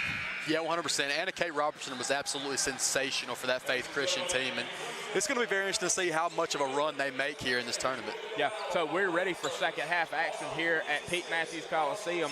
The second half is presented by Oxford Dental Care, quality dental services with a smile. Oxford Dental Care. JCA will start off with the basketball. Ganaway will be inbounding. He inbounds it to Dowdy. Dowdy's going to bring it up. He gives it off to Ganaway. Ganaway's got it. Thinks about taking a long three, then he dribbles. Gets it off. That's going to be Noah Lee with the basketball. Noah Lee gives it to Dowdy. Dowdy over to Stallings. Stallings back out to Averett. Averett back in. A lot of ball movement there. Great ball movement, exactly. Beautiful. Dowdy ends up with it, and he makes the makes the layup, and that's going to push it to a 38-35 ball game right out of half. And on the other end, Boot is going to miss. Rebounded by JCA. Dowdy's going to bring it up. See if we get the same kind of ball movement here. Looks like we are. Dowdy gives it off to Everett. Everett back to Dowdy. Dowdy over to Ganaway. Back to Everett. Everett with the open three-point look, and he misses everything, and it's rebounded by Clark for the Wellborn Panthers. Boot brings it up. Boot gives it off to Clark. Clark with the open look. Clark is up, and he misses the rim, and it's going to be rebounded by Dowdy underneath the basket. And Clark took 3 threes tonight, and they've not looked very good. Clark's game is inside. They need to get him back on the edge of the paint, let him work, let him take that mid-range, let him take open layups. Dowdy with a three-pointer, he misses off the front, and Dowdy is going to end up with his own miss at the other end of the court. Dowdy brings it back up. That was a scramble for the ball there for sure. He gives it off to Ganaway. Ganaway guarded by Jenkins. Ganaway takes a shot, and it is no good. And it's going to stay with JCA last off of a Wellborn Panther, so JCA will retain possession. Coach Kilgore not happy about that. Yeah, you cannot. This is going to be a third opportunity on this drive, and they leave Stallings wide open, but Stallings misses the easy layup, and Wellborn's going to push it. It's going to be Jenkins. Jenkins goes up. He's fouled, misses the shot, but he'll go to the line for 2 D-Ford Show free throws. And good job right there by Jenkins to draw the contact. If you're just joining us, it is 38-35, 5:53 left in this third period. That time and score update brought to you by Advantage Tire and Alignment. First free throw is up, and it is off the back iron, no good.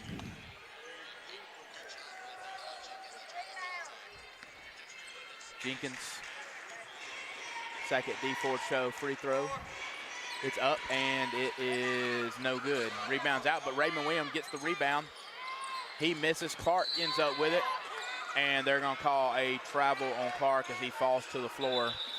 So after, give us a second, we're going to have a meeting from the officials. Right now, the call on the floor is a travel call. Officials are meeting.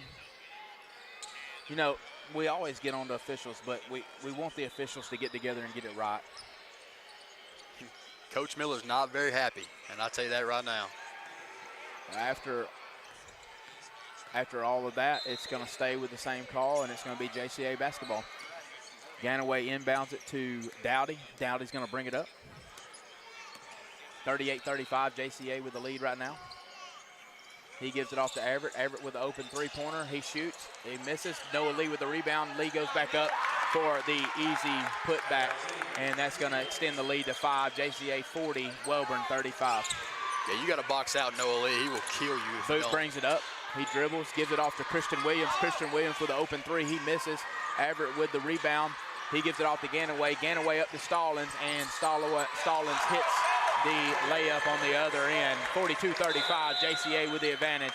And we're going to have a full timeout taken by Coach Kilgore with the Panthers, and we're going to take it with them. 42-35. We'll be right back after this break.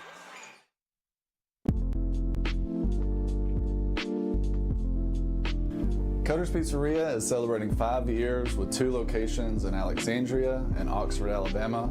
Open Monday through Saturday for dine-in, takeout, and delivery. Y'all come on out for our popular 5-pound pizza, wings, salads, pastas, and more. You can find out more about Cutter's Pizzeria at cutterspizzeria.com.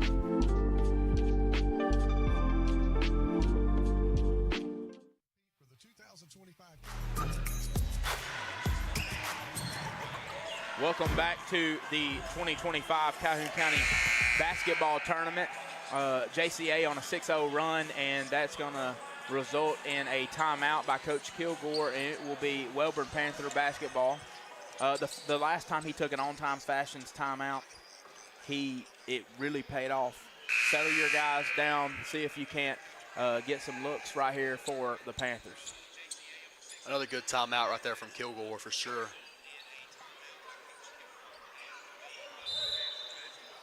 Jenkins is going to inbound. He inbounds it to Boot. Boot's got to get himself going again like he did at the end of the first half. He gets a A screen set right there by Williams. Williams slashes, but they miss him. But it's going to end up with an open look for Jenkins, and he misses, and Noah Lee's going to get the rebound. Noah Lee gives it off to Dowdy. Dowdy's going to bring it up in no hurry. 42-35 advantage for JCA. Gives it off to Ganaway. He's got an open look, and it's nothing but the bottom of the net. That is a Calhoun County Commission three-pointer for Jesse Ganaway to extend the lead to 10, 45-35, JCA on top. You cannot give Ganaway that good of a look on that other end down there. And on the other end, Christian Williams drives it in. Ganaway in defense, and Ganaway's going to get called for the shooting foul. And 11, that is Christian Williams, will go to the line for a D Ford show free throw. First free throw is up, and it is no good.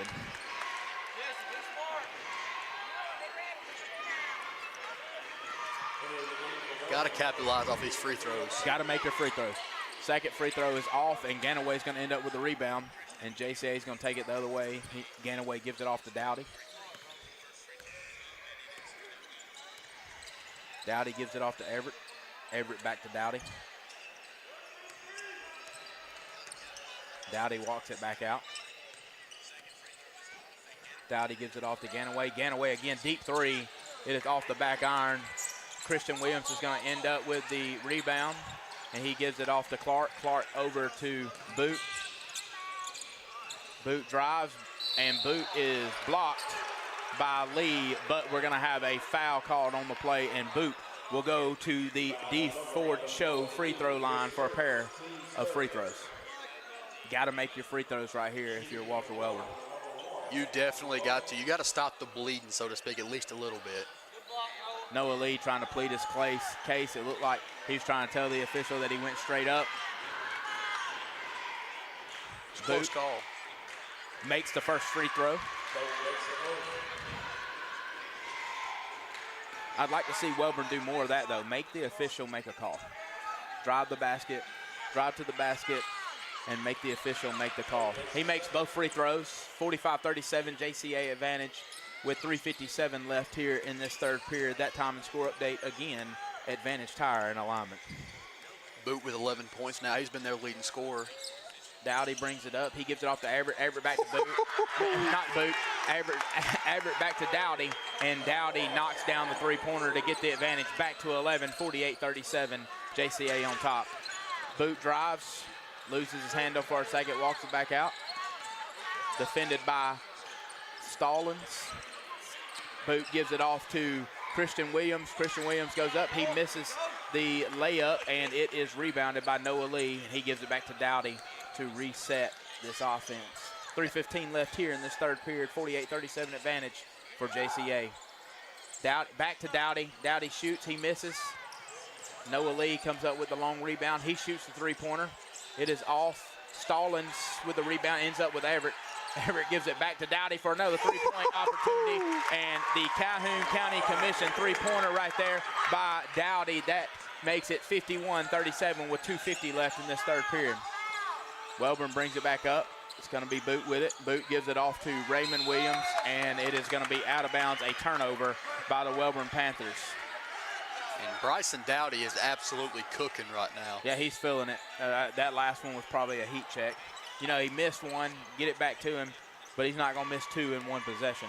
A lot of second chance opportunities cut right now for the JCA Thunder. Dowdy brings it up, gives it off to Ganaway. Ganaway dribbles and drives. Ganaway with the jumper. He misses. Raymond Williams with the rebound, but he loses it. Everett ends up with it. He passes it off to Lee. Lee dribbles, and he shoots and scores. Beautiful right there by Noah Lee. 53-37, JCA on top. Just over 2 minutes left here in this third period. It's been a very, very good start to this second half, this Oxford Dental Care second half for the JCA Thunder. Raymond Williams drives, and he's going to be fouled by number 4. That's going to be Stallings.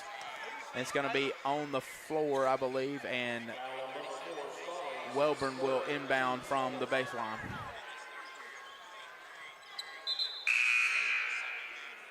So right now, Wellborn's only been able to muster 2 points here in this second half. A second half where we saw 6 minutes come off the clock. And really, it's just been the pressure from JCA that's kind of heated them up. They get it inside to Williams. He misses. and Noah Lee's going to come up with a rebound. He's going to be fouled by 0-0 Raymond Williams. That was a little bit of a frustration foul, I think, as well from Raymond Williams. I think that was a frustration foul. But I like that look that they got Williams out of that inbound play. Hudson inbounds it to Dowdy. Dowdy brings it up.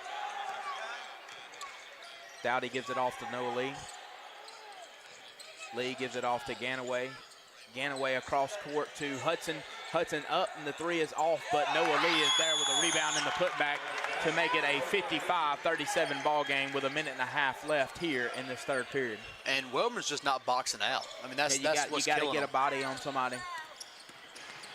Boot dribbles, drives, and it is blocked by Ganaway, and it's going to be out of bounds, but it's going to stay with Welborn. Swats that into the stands.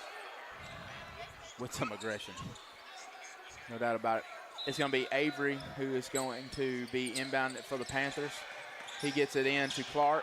Clark shoots the three-pointer and misses, and it's going to be Noah Lee with another defensive rebound. Man, it's hard to jump with Noah Lee and try to get that rebound, man. He gives it off to Dowdy. Dowdy dribbles up. He gives it off to Hudson. Hudson, another look. Wide open three. He misses. Noah Lee with the offensive rebound.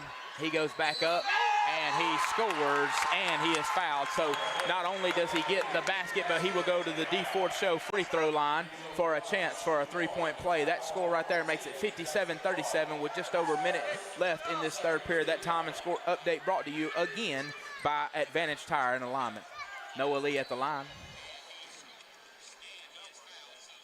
He shoots, and it is no good. They all forget that it was a and one shot, and we got everything going on. Ganaway takes it away on the steal. He goes up for the layup, and he is fouled again, and Ganaway will go to the D. Ford Show free throw line. 59-37 now at your advantage for JCA. If I'm not mistaken, I think JCA has outscored them 26-2 in this third period. Free throw is no good, and Clark ends up with the rebound. And that's one of the weirdest things I've seen in basketball. On that and one, nobody just went for the ball. The ball hits the court. Williams on the other end. That's Christian Williams, number 11. He makes the layup to get it to 59-39. Welborn desperately needed a basket there. Dowdy's going to bring it up for JCA. Gives it off to Ganaway. Ganaway with a deep three-point shot. Nothing but the bottom of the net. Another Calhoun County Commission three-pointer by Jesse Ganaway. 62-39, 27 seconds left here in this third period. Boot dribbles, gives it off to Avery. Avery with a good look, and he makes it from just outside the circle. And this three-headed monster with Ganaway, Dowdy brings it up, and Lee gives it off to Ganaway. Probably wait for the last shot of this third period. He makes a bad pass, ends up with Avery. Avery tries to go ahead to Raven Williams, and it's knocked around back the other way. Just a lot going on right there, but at the end, that's going to bring us to an end. Back and forth action right there. 62-41 advantage right now at the end of the third period for JCA. We're going to take a break. This is the 2025 Calhoun County Basketball Tournament on 95.1 The Mountain and TV 24.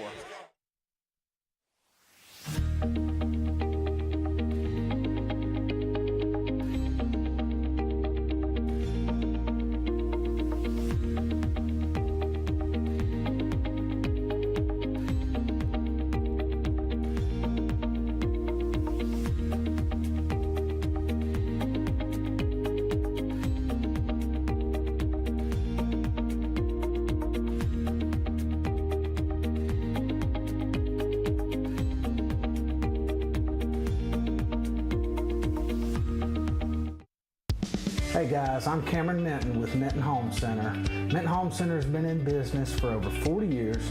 We are a family-owned and operated manufactured home dealership. We offer affordable housing for our customers as well as a multitude of different financing options to help our customers get into a new home.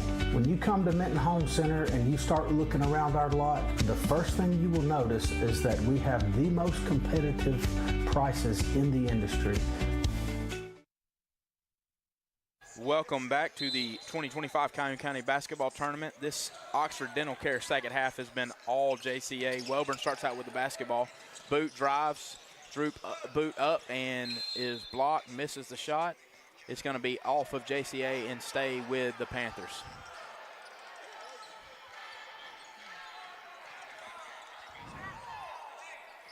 Gets it into Christian Williams. He gives it over to 15. That is Kelly. Kelly back to Christian Williams. Williams throws it to Boot. Boot drives. Boot scores at the basket. I'm telling you, man, Boot's made some phenomenal plays here. Your score now 62-43. JCA advantage with 7:30 left here in this ball game. Dowdy brings it up. He gives it off to Ganaway. Ganaway with the pass inside that's knocked away, ends up with Boot. Boot brings it up for the Walter Welborn Panthers. He gives it off to Avery. Avery gets it inside to Kelly. Kelly's up, no good, and rebounded by Noah Lee. Lee gives it off to Ganaway. Ganaway drives, he shoots, and it is off. Rebounded by Boot and fouled on the play by number 5, Brodeur. It will stay with Walter Welborn. So with 7 minutes left in this ball game, 62-43, Welborn's going to have to go on a big run right here in the next 3 or 4 minutes to get this thing into striking distance. Yeah, 100%. Right now, Ollie Boot's really been the leading scorer for them in this second half. Yeah, they got to get Boot going again. Boot drives off of the screen, gets it into Kelly. It is knocked around by Noah Lee. Ganaway ends up with it, throws it away. Welborn's going to push back the other way.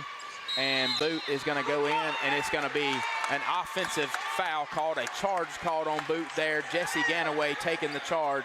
Great job getting back, getting his feet set, and taking the offensive foul there. That's a good call. Shout out to Ganaway for taking that. Yeah, he got back, got his feet set. When you take a charge, that's always a hustle play. Get back, get your feet set. Dowdy's got it. And it's going to be a jump ball, and possession error is going to stay with JCA. 62-43 your score. JCA on top over the Walter Welborn Panthers. 6:30 left in this ball game. That time and score update brought to you by Advantage Tire and Alignment. I love seeing Coach Miller get fired up, man. The guy's a legend. So Lee's going to throw it into Dowdy. Dowdy over to Ganaway. Ganaway thinks about taking it, gives it over to Avert. Avert gives it back to Dowdy. Dowdy dribbles out of trouble. Gets it inside to Noah Lee. Lee with a nice post move. He misses, and it's going to be rebounded by Avery. Boot pushes it the other way. Boot gets to the basket, up and under, and he misses, but he's going to get fouled by Noah Lee on the play, and he'll go to the line to shoot 2 D4 show free throws. And one thing that I've noticed, though, when Boot wants to get to the rack, he'll get to the rack. It doesn't matter. He'll draw contact or he'll put the ball in. I mean, the guy's phenomenal at getting to the rack. Yeah, and like I said earlier, you'd like to see them kind of push the pace and get to the rack more and kind of make the official make a call. Boot up and good with the first free throw. Now your score 62-44, JCA on top. Second free throw on the way, and it is no good. And it is going to be Noah Lee with the rebound. He gives it forward to Dowdy. Dowdy with a trap. Makes a poor pass. Raymond Williams ends up with it, and he goes and scores on the other end to cut it to 62-46. That's what Walter Welborn's going to have to do here to get back in this ball game. Yeah, I think that, honestly, they need to kind of give some full court pressure and kind of cause some turnovers. That's the only thing that's going to get them back in this ball game. But Dowdy throws it away, trying to throw it to Averitt. But both guys on different pages. Got to come down here, and that's going to be a turnover. It's going to be Walter Welborn ball.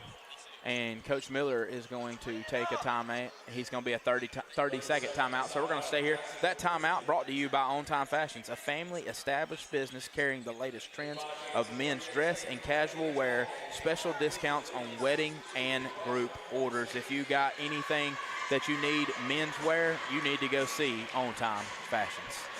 It's been an eventful game so far. It was a close ball game, a one-point ball game at the half, but it's been all JCA here in this second half of play, brought to you by Oxford Dental Care. What's been the difference, Jackson?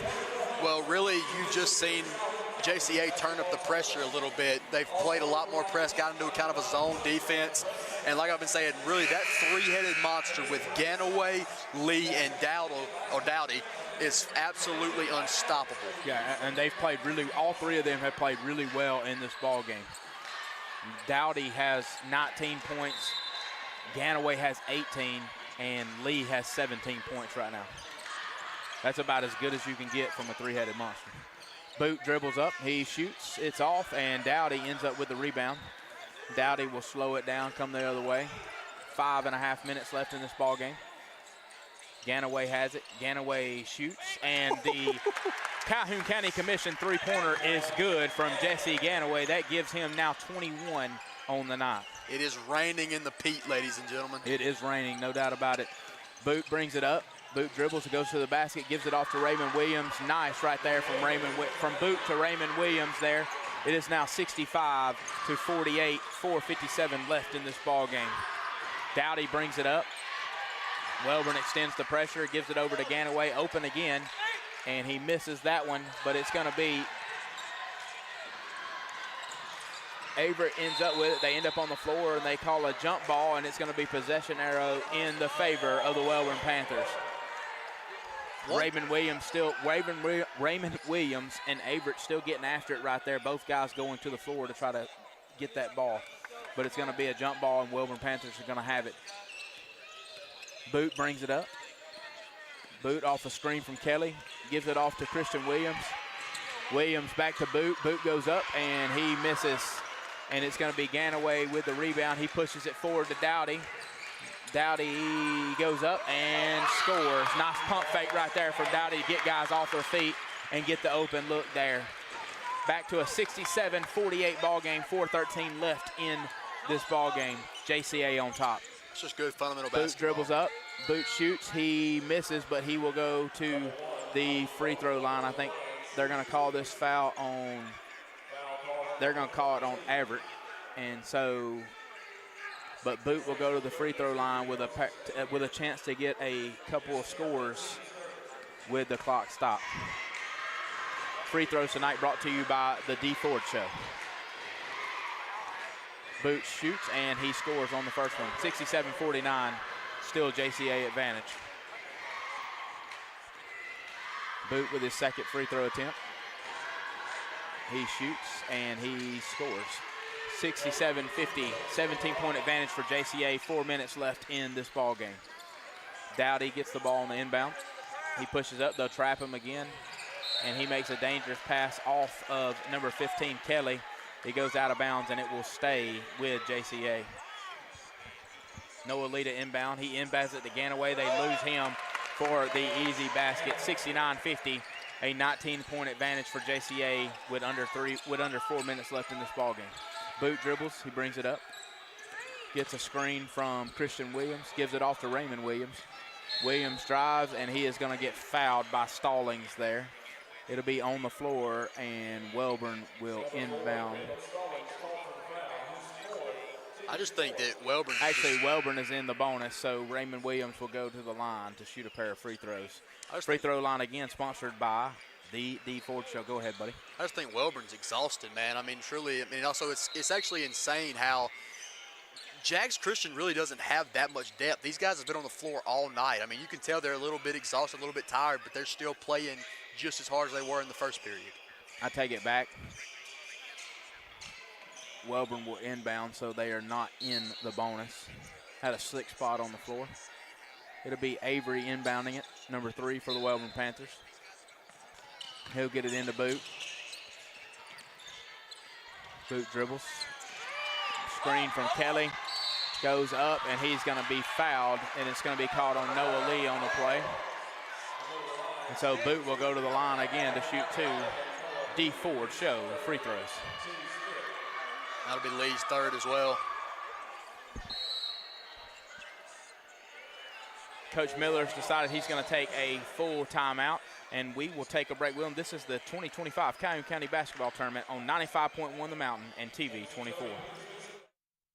At Dunn's HVAC, Plumbing, and Electrical, we know how hard it is to find a dependable company you trust. The time-consuming effort can be frustrating and overwhelming. We believe what matters is getting back to what's important to you.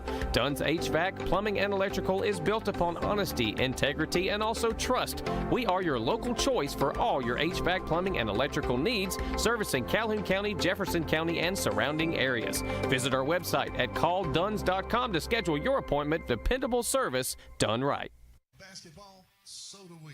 Now more of the 2025 Calhoun County Basketball Tournament live at the Pete on 95.1.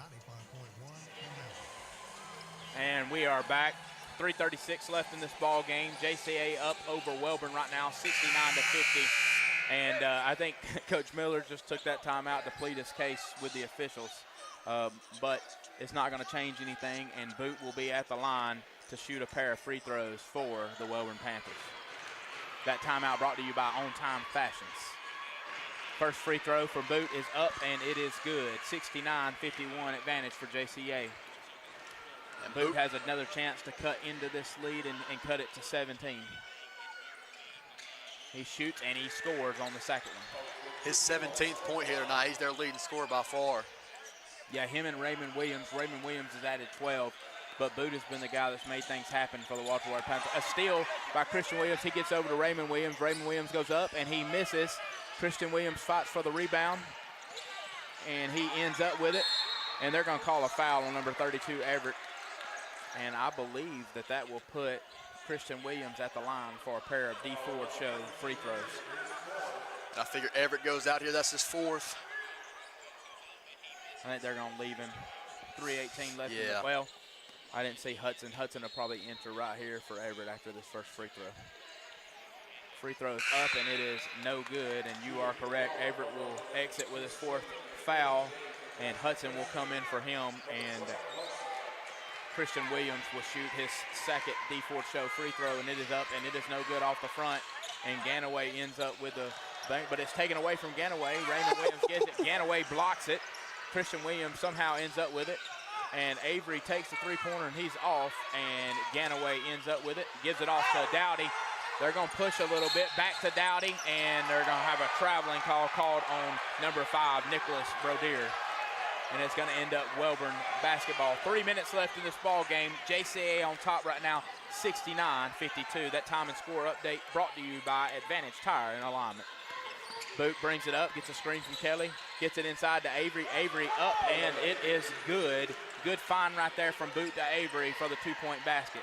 69-54 now your score, 15-point ball game. 2:45 left.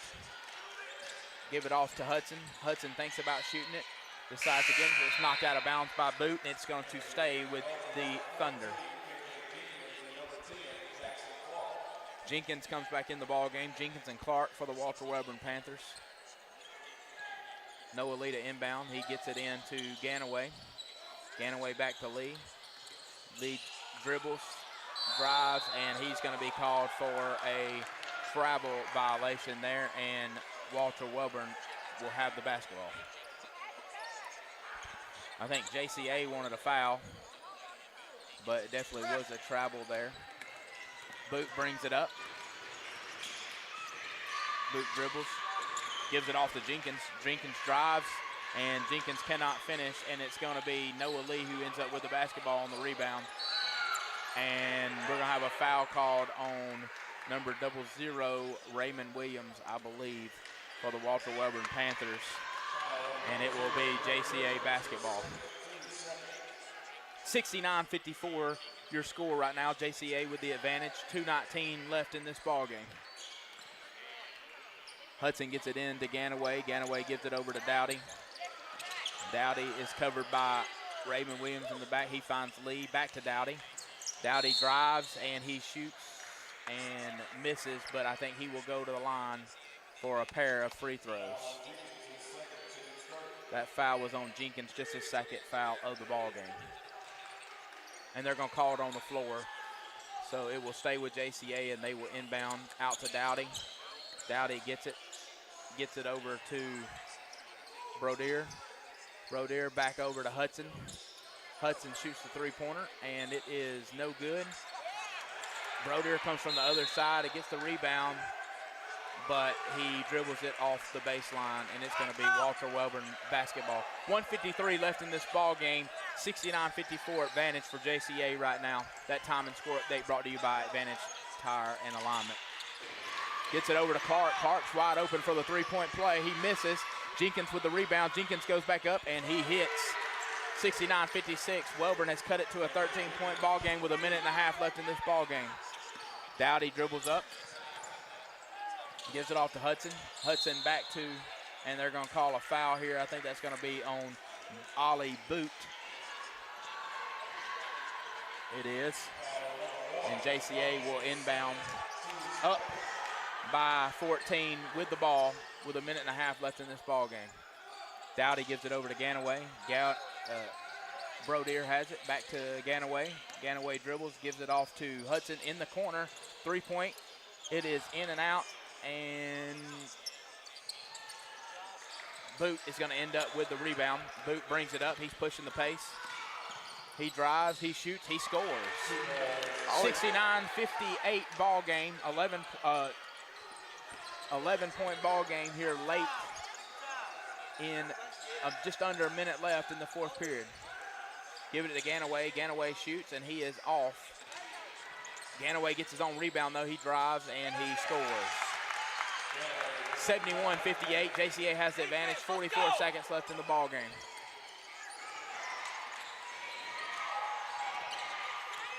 Boot dribbles up. He drives. He shoots the floater, and it is good. 71-60. And Welborn's going to take a full timeout with 27 seconds left. We'll take a 30-second break with them. We'll be right back with the 2025 Calhoun County Basketball Tournament. I'm Alan Parnell, the Parnell Insurance Agency. We've been here in Oxford and Alabama, Tallapoosa, Georgia since 1990. With Auto Owners Insurance, we're able to give customers competitive pricing along with excellent coverages. Parnell Insurance can handle all of your personal, commercial, and life insurance needs. We have a very experienced staff, both personal and commercial. All together, we've got about 125 years experience. Come see what our insurance agency can do for you in Oxford, Alabama, and Tallapoosa, Georgia. Auto Owners Insurance. We are back live from the Pete for the 2025 Calhoun County Basketball Tournament on 95.1 The Mountain. Welcome back to the Pete Matthews Coliseum. We are currently in a on-time fashions timeout. 27 seconds left in the ball game. JCA up on top of Welborn right now, 71-60. And it's going to be JCA basketball. Inbounds to Hudson, back to Ganaway. Ganaway over to Dowdy. Dowdy back inside to Noah Lee. Noah Lee gives it off to Brodier. Brodier shoots, and it is no good. Raymond Williams pushes the pace. Just under 10 seconds left. And he's going to dribble the ball out of bounds off of his foot, and that's going to probably do it for the game.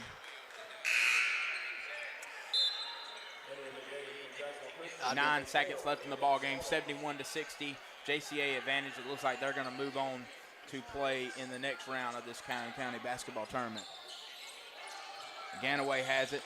He dribbles. And it looks like he is just going, he gives it off to Stalling. Stalling shoots, and it is good. And that's going to be your ball game, your final from the Pete Matthews Coliseum. JCA 73, Welborn 60. And we are going to take a quick break. When we come back, we will have the Webb Trucking postgame show to wrap up night one of the 2025 Calhoun County Basketball Tournament on 95.1 The Mountain and TV 24. All right. A little more about academics.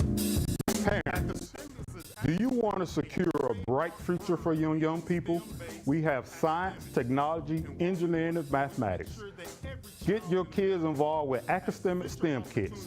Go to www.academics.com to order your STEM kits. It's going to be STEM-tastic. Like science is for you. special event? Wise Environmental can provide you with clean, quality restrooms and hand washing stations. All trailers are sanitized and cleaned after every project, and maintenance is kept current to ensure proper working condition. We also provide service and repairs for those who own their own restroom trailers with qualified professional technicians. Flexible options available to fit your needs. Call Wise Environmental today, 256-832-7867 or wiseenviro.com. At Advantage Tire, since 2002, they've been the destination when you're called. Tires, the wheels, and alignment, they've got you covered. Need a repair? They handle brakes, rotors, struts, shocks, alternators, and more fast.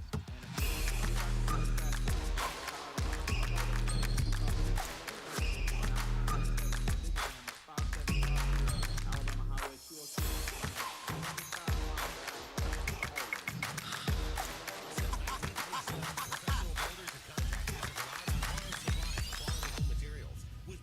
Customer service and the area's best value pricing. RO Supply of Anniston wants you to know we're open to the public every day and offer you the same service and pricing for your remodeling and DIY projects. Right now, get first run laminate for 89 cents a square foot. Luxury LVP brick for only $175 a square foot. Get the experts and control your budget every day with RO Supply on Milton Street, where we exceed your expectations, not your budget.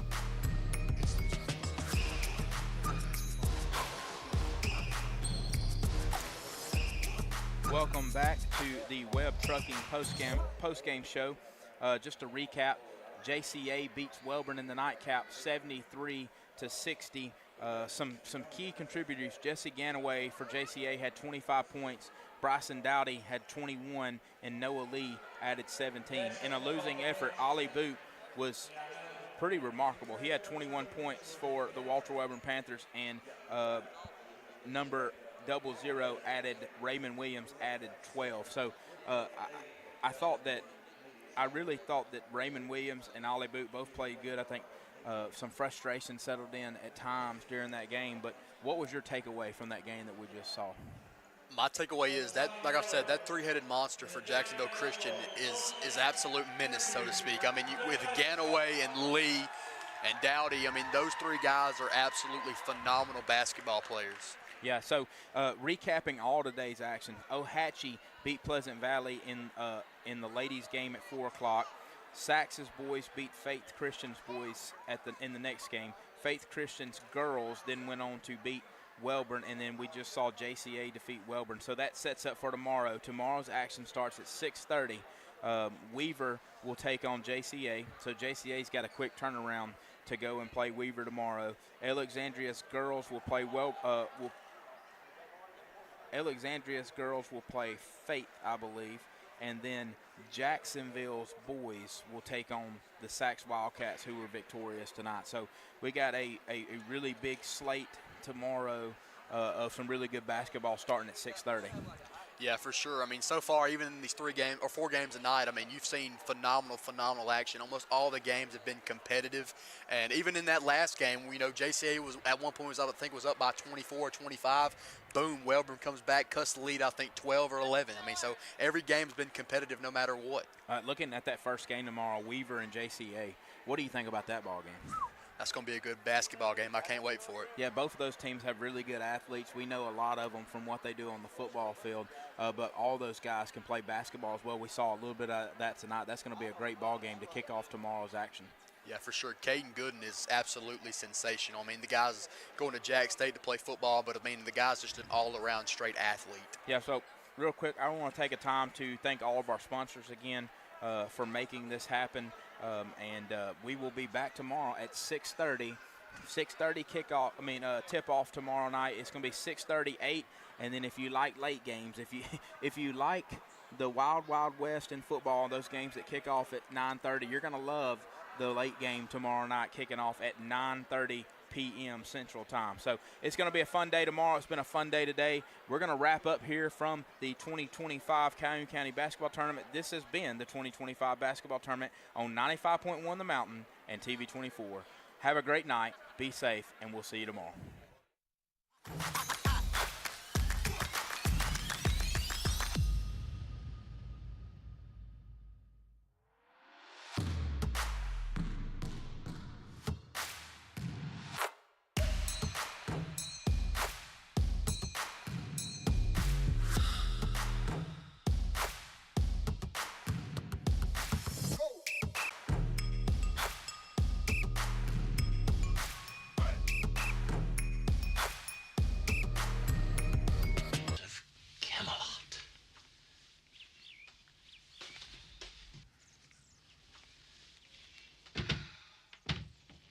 When the moon has crested over the towers of Camelot. I know, it's...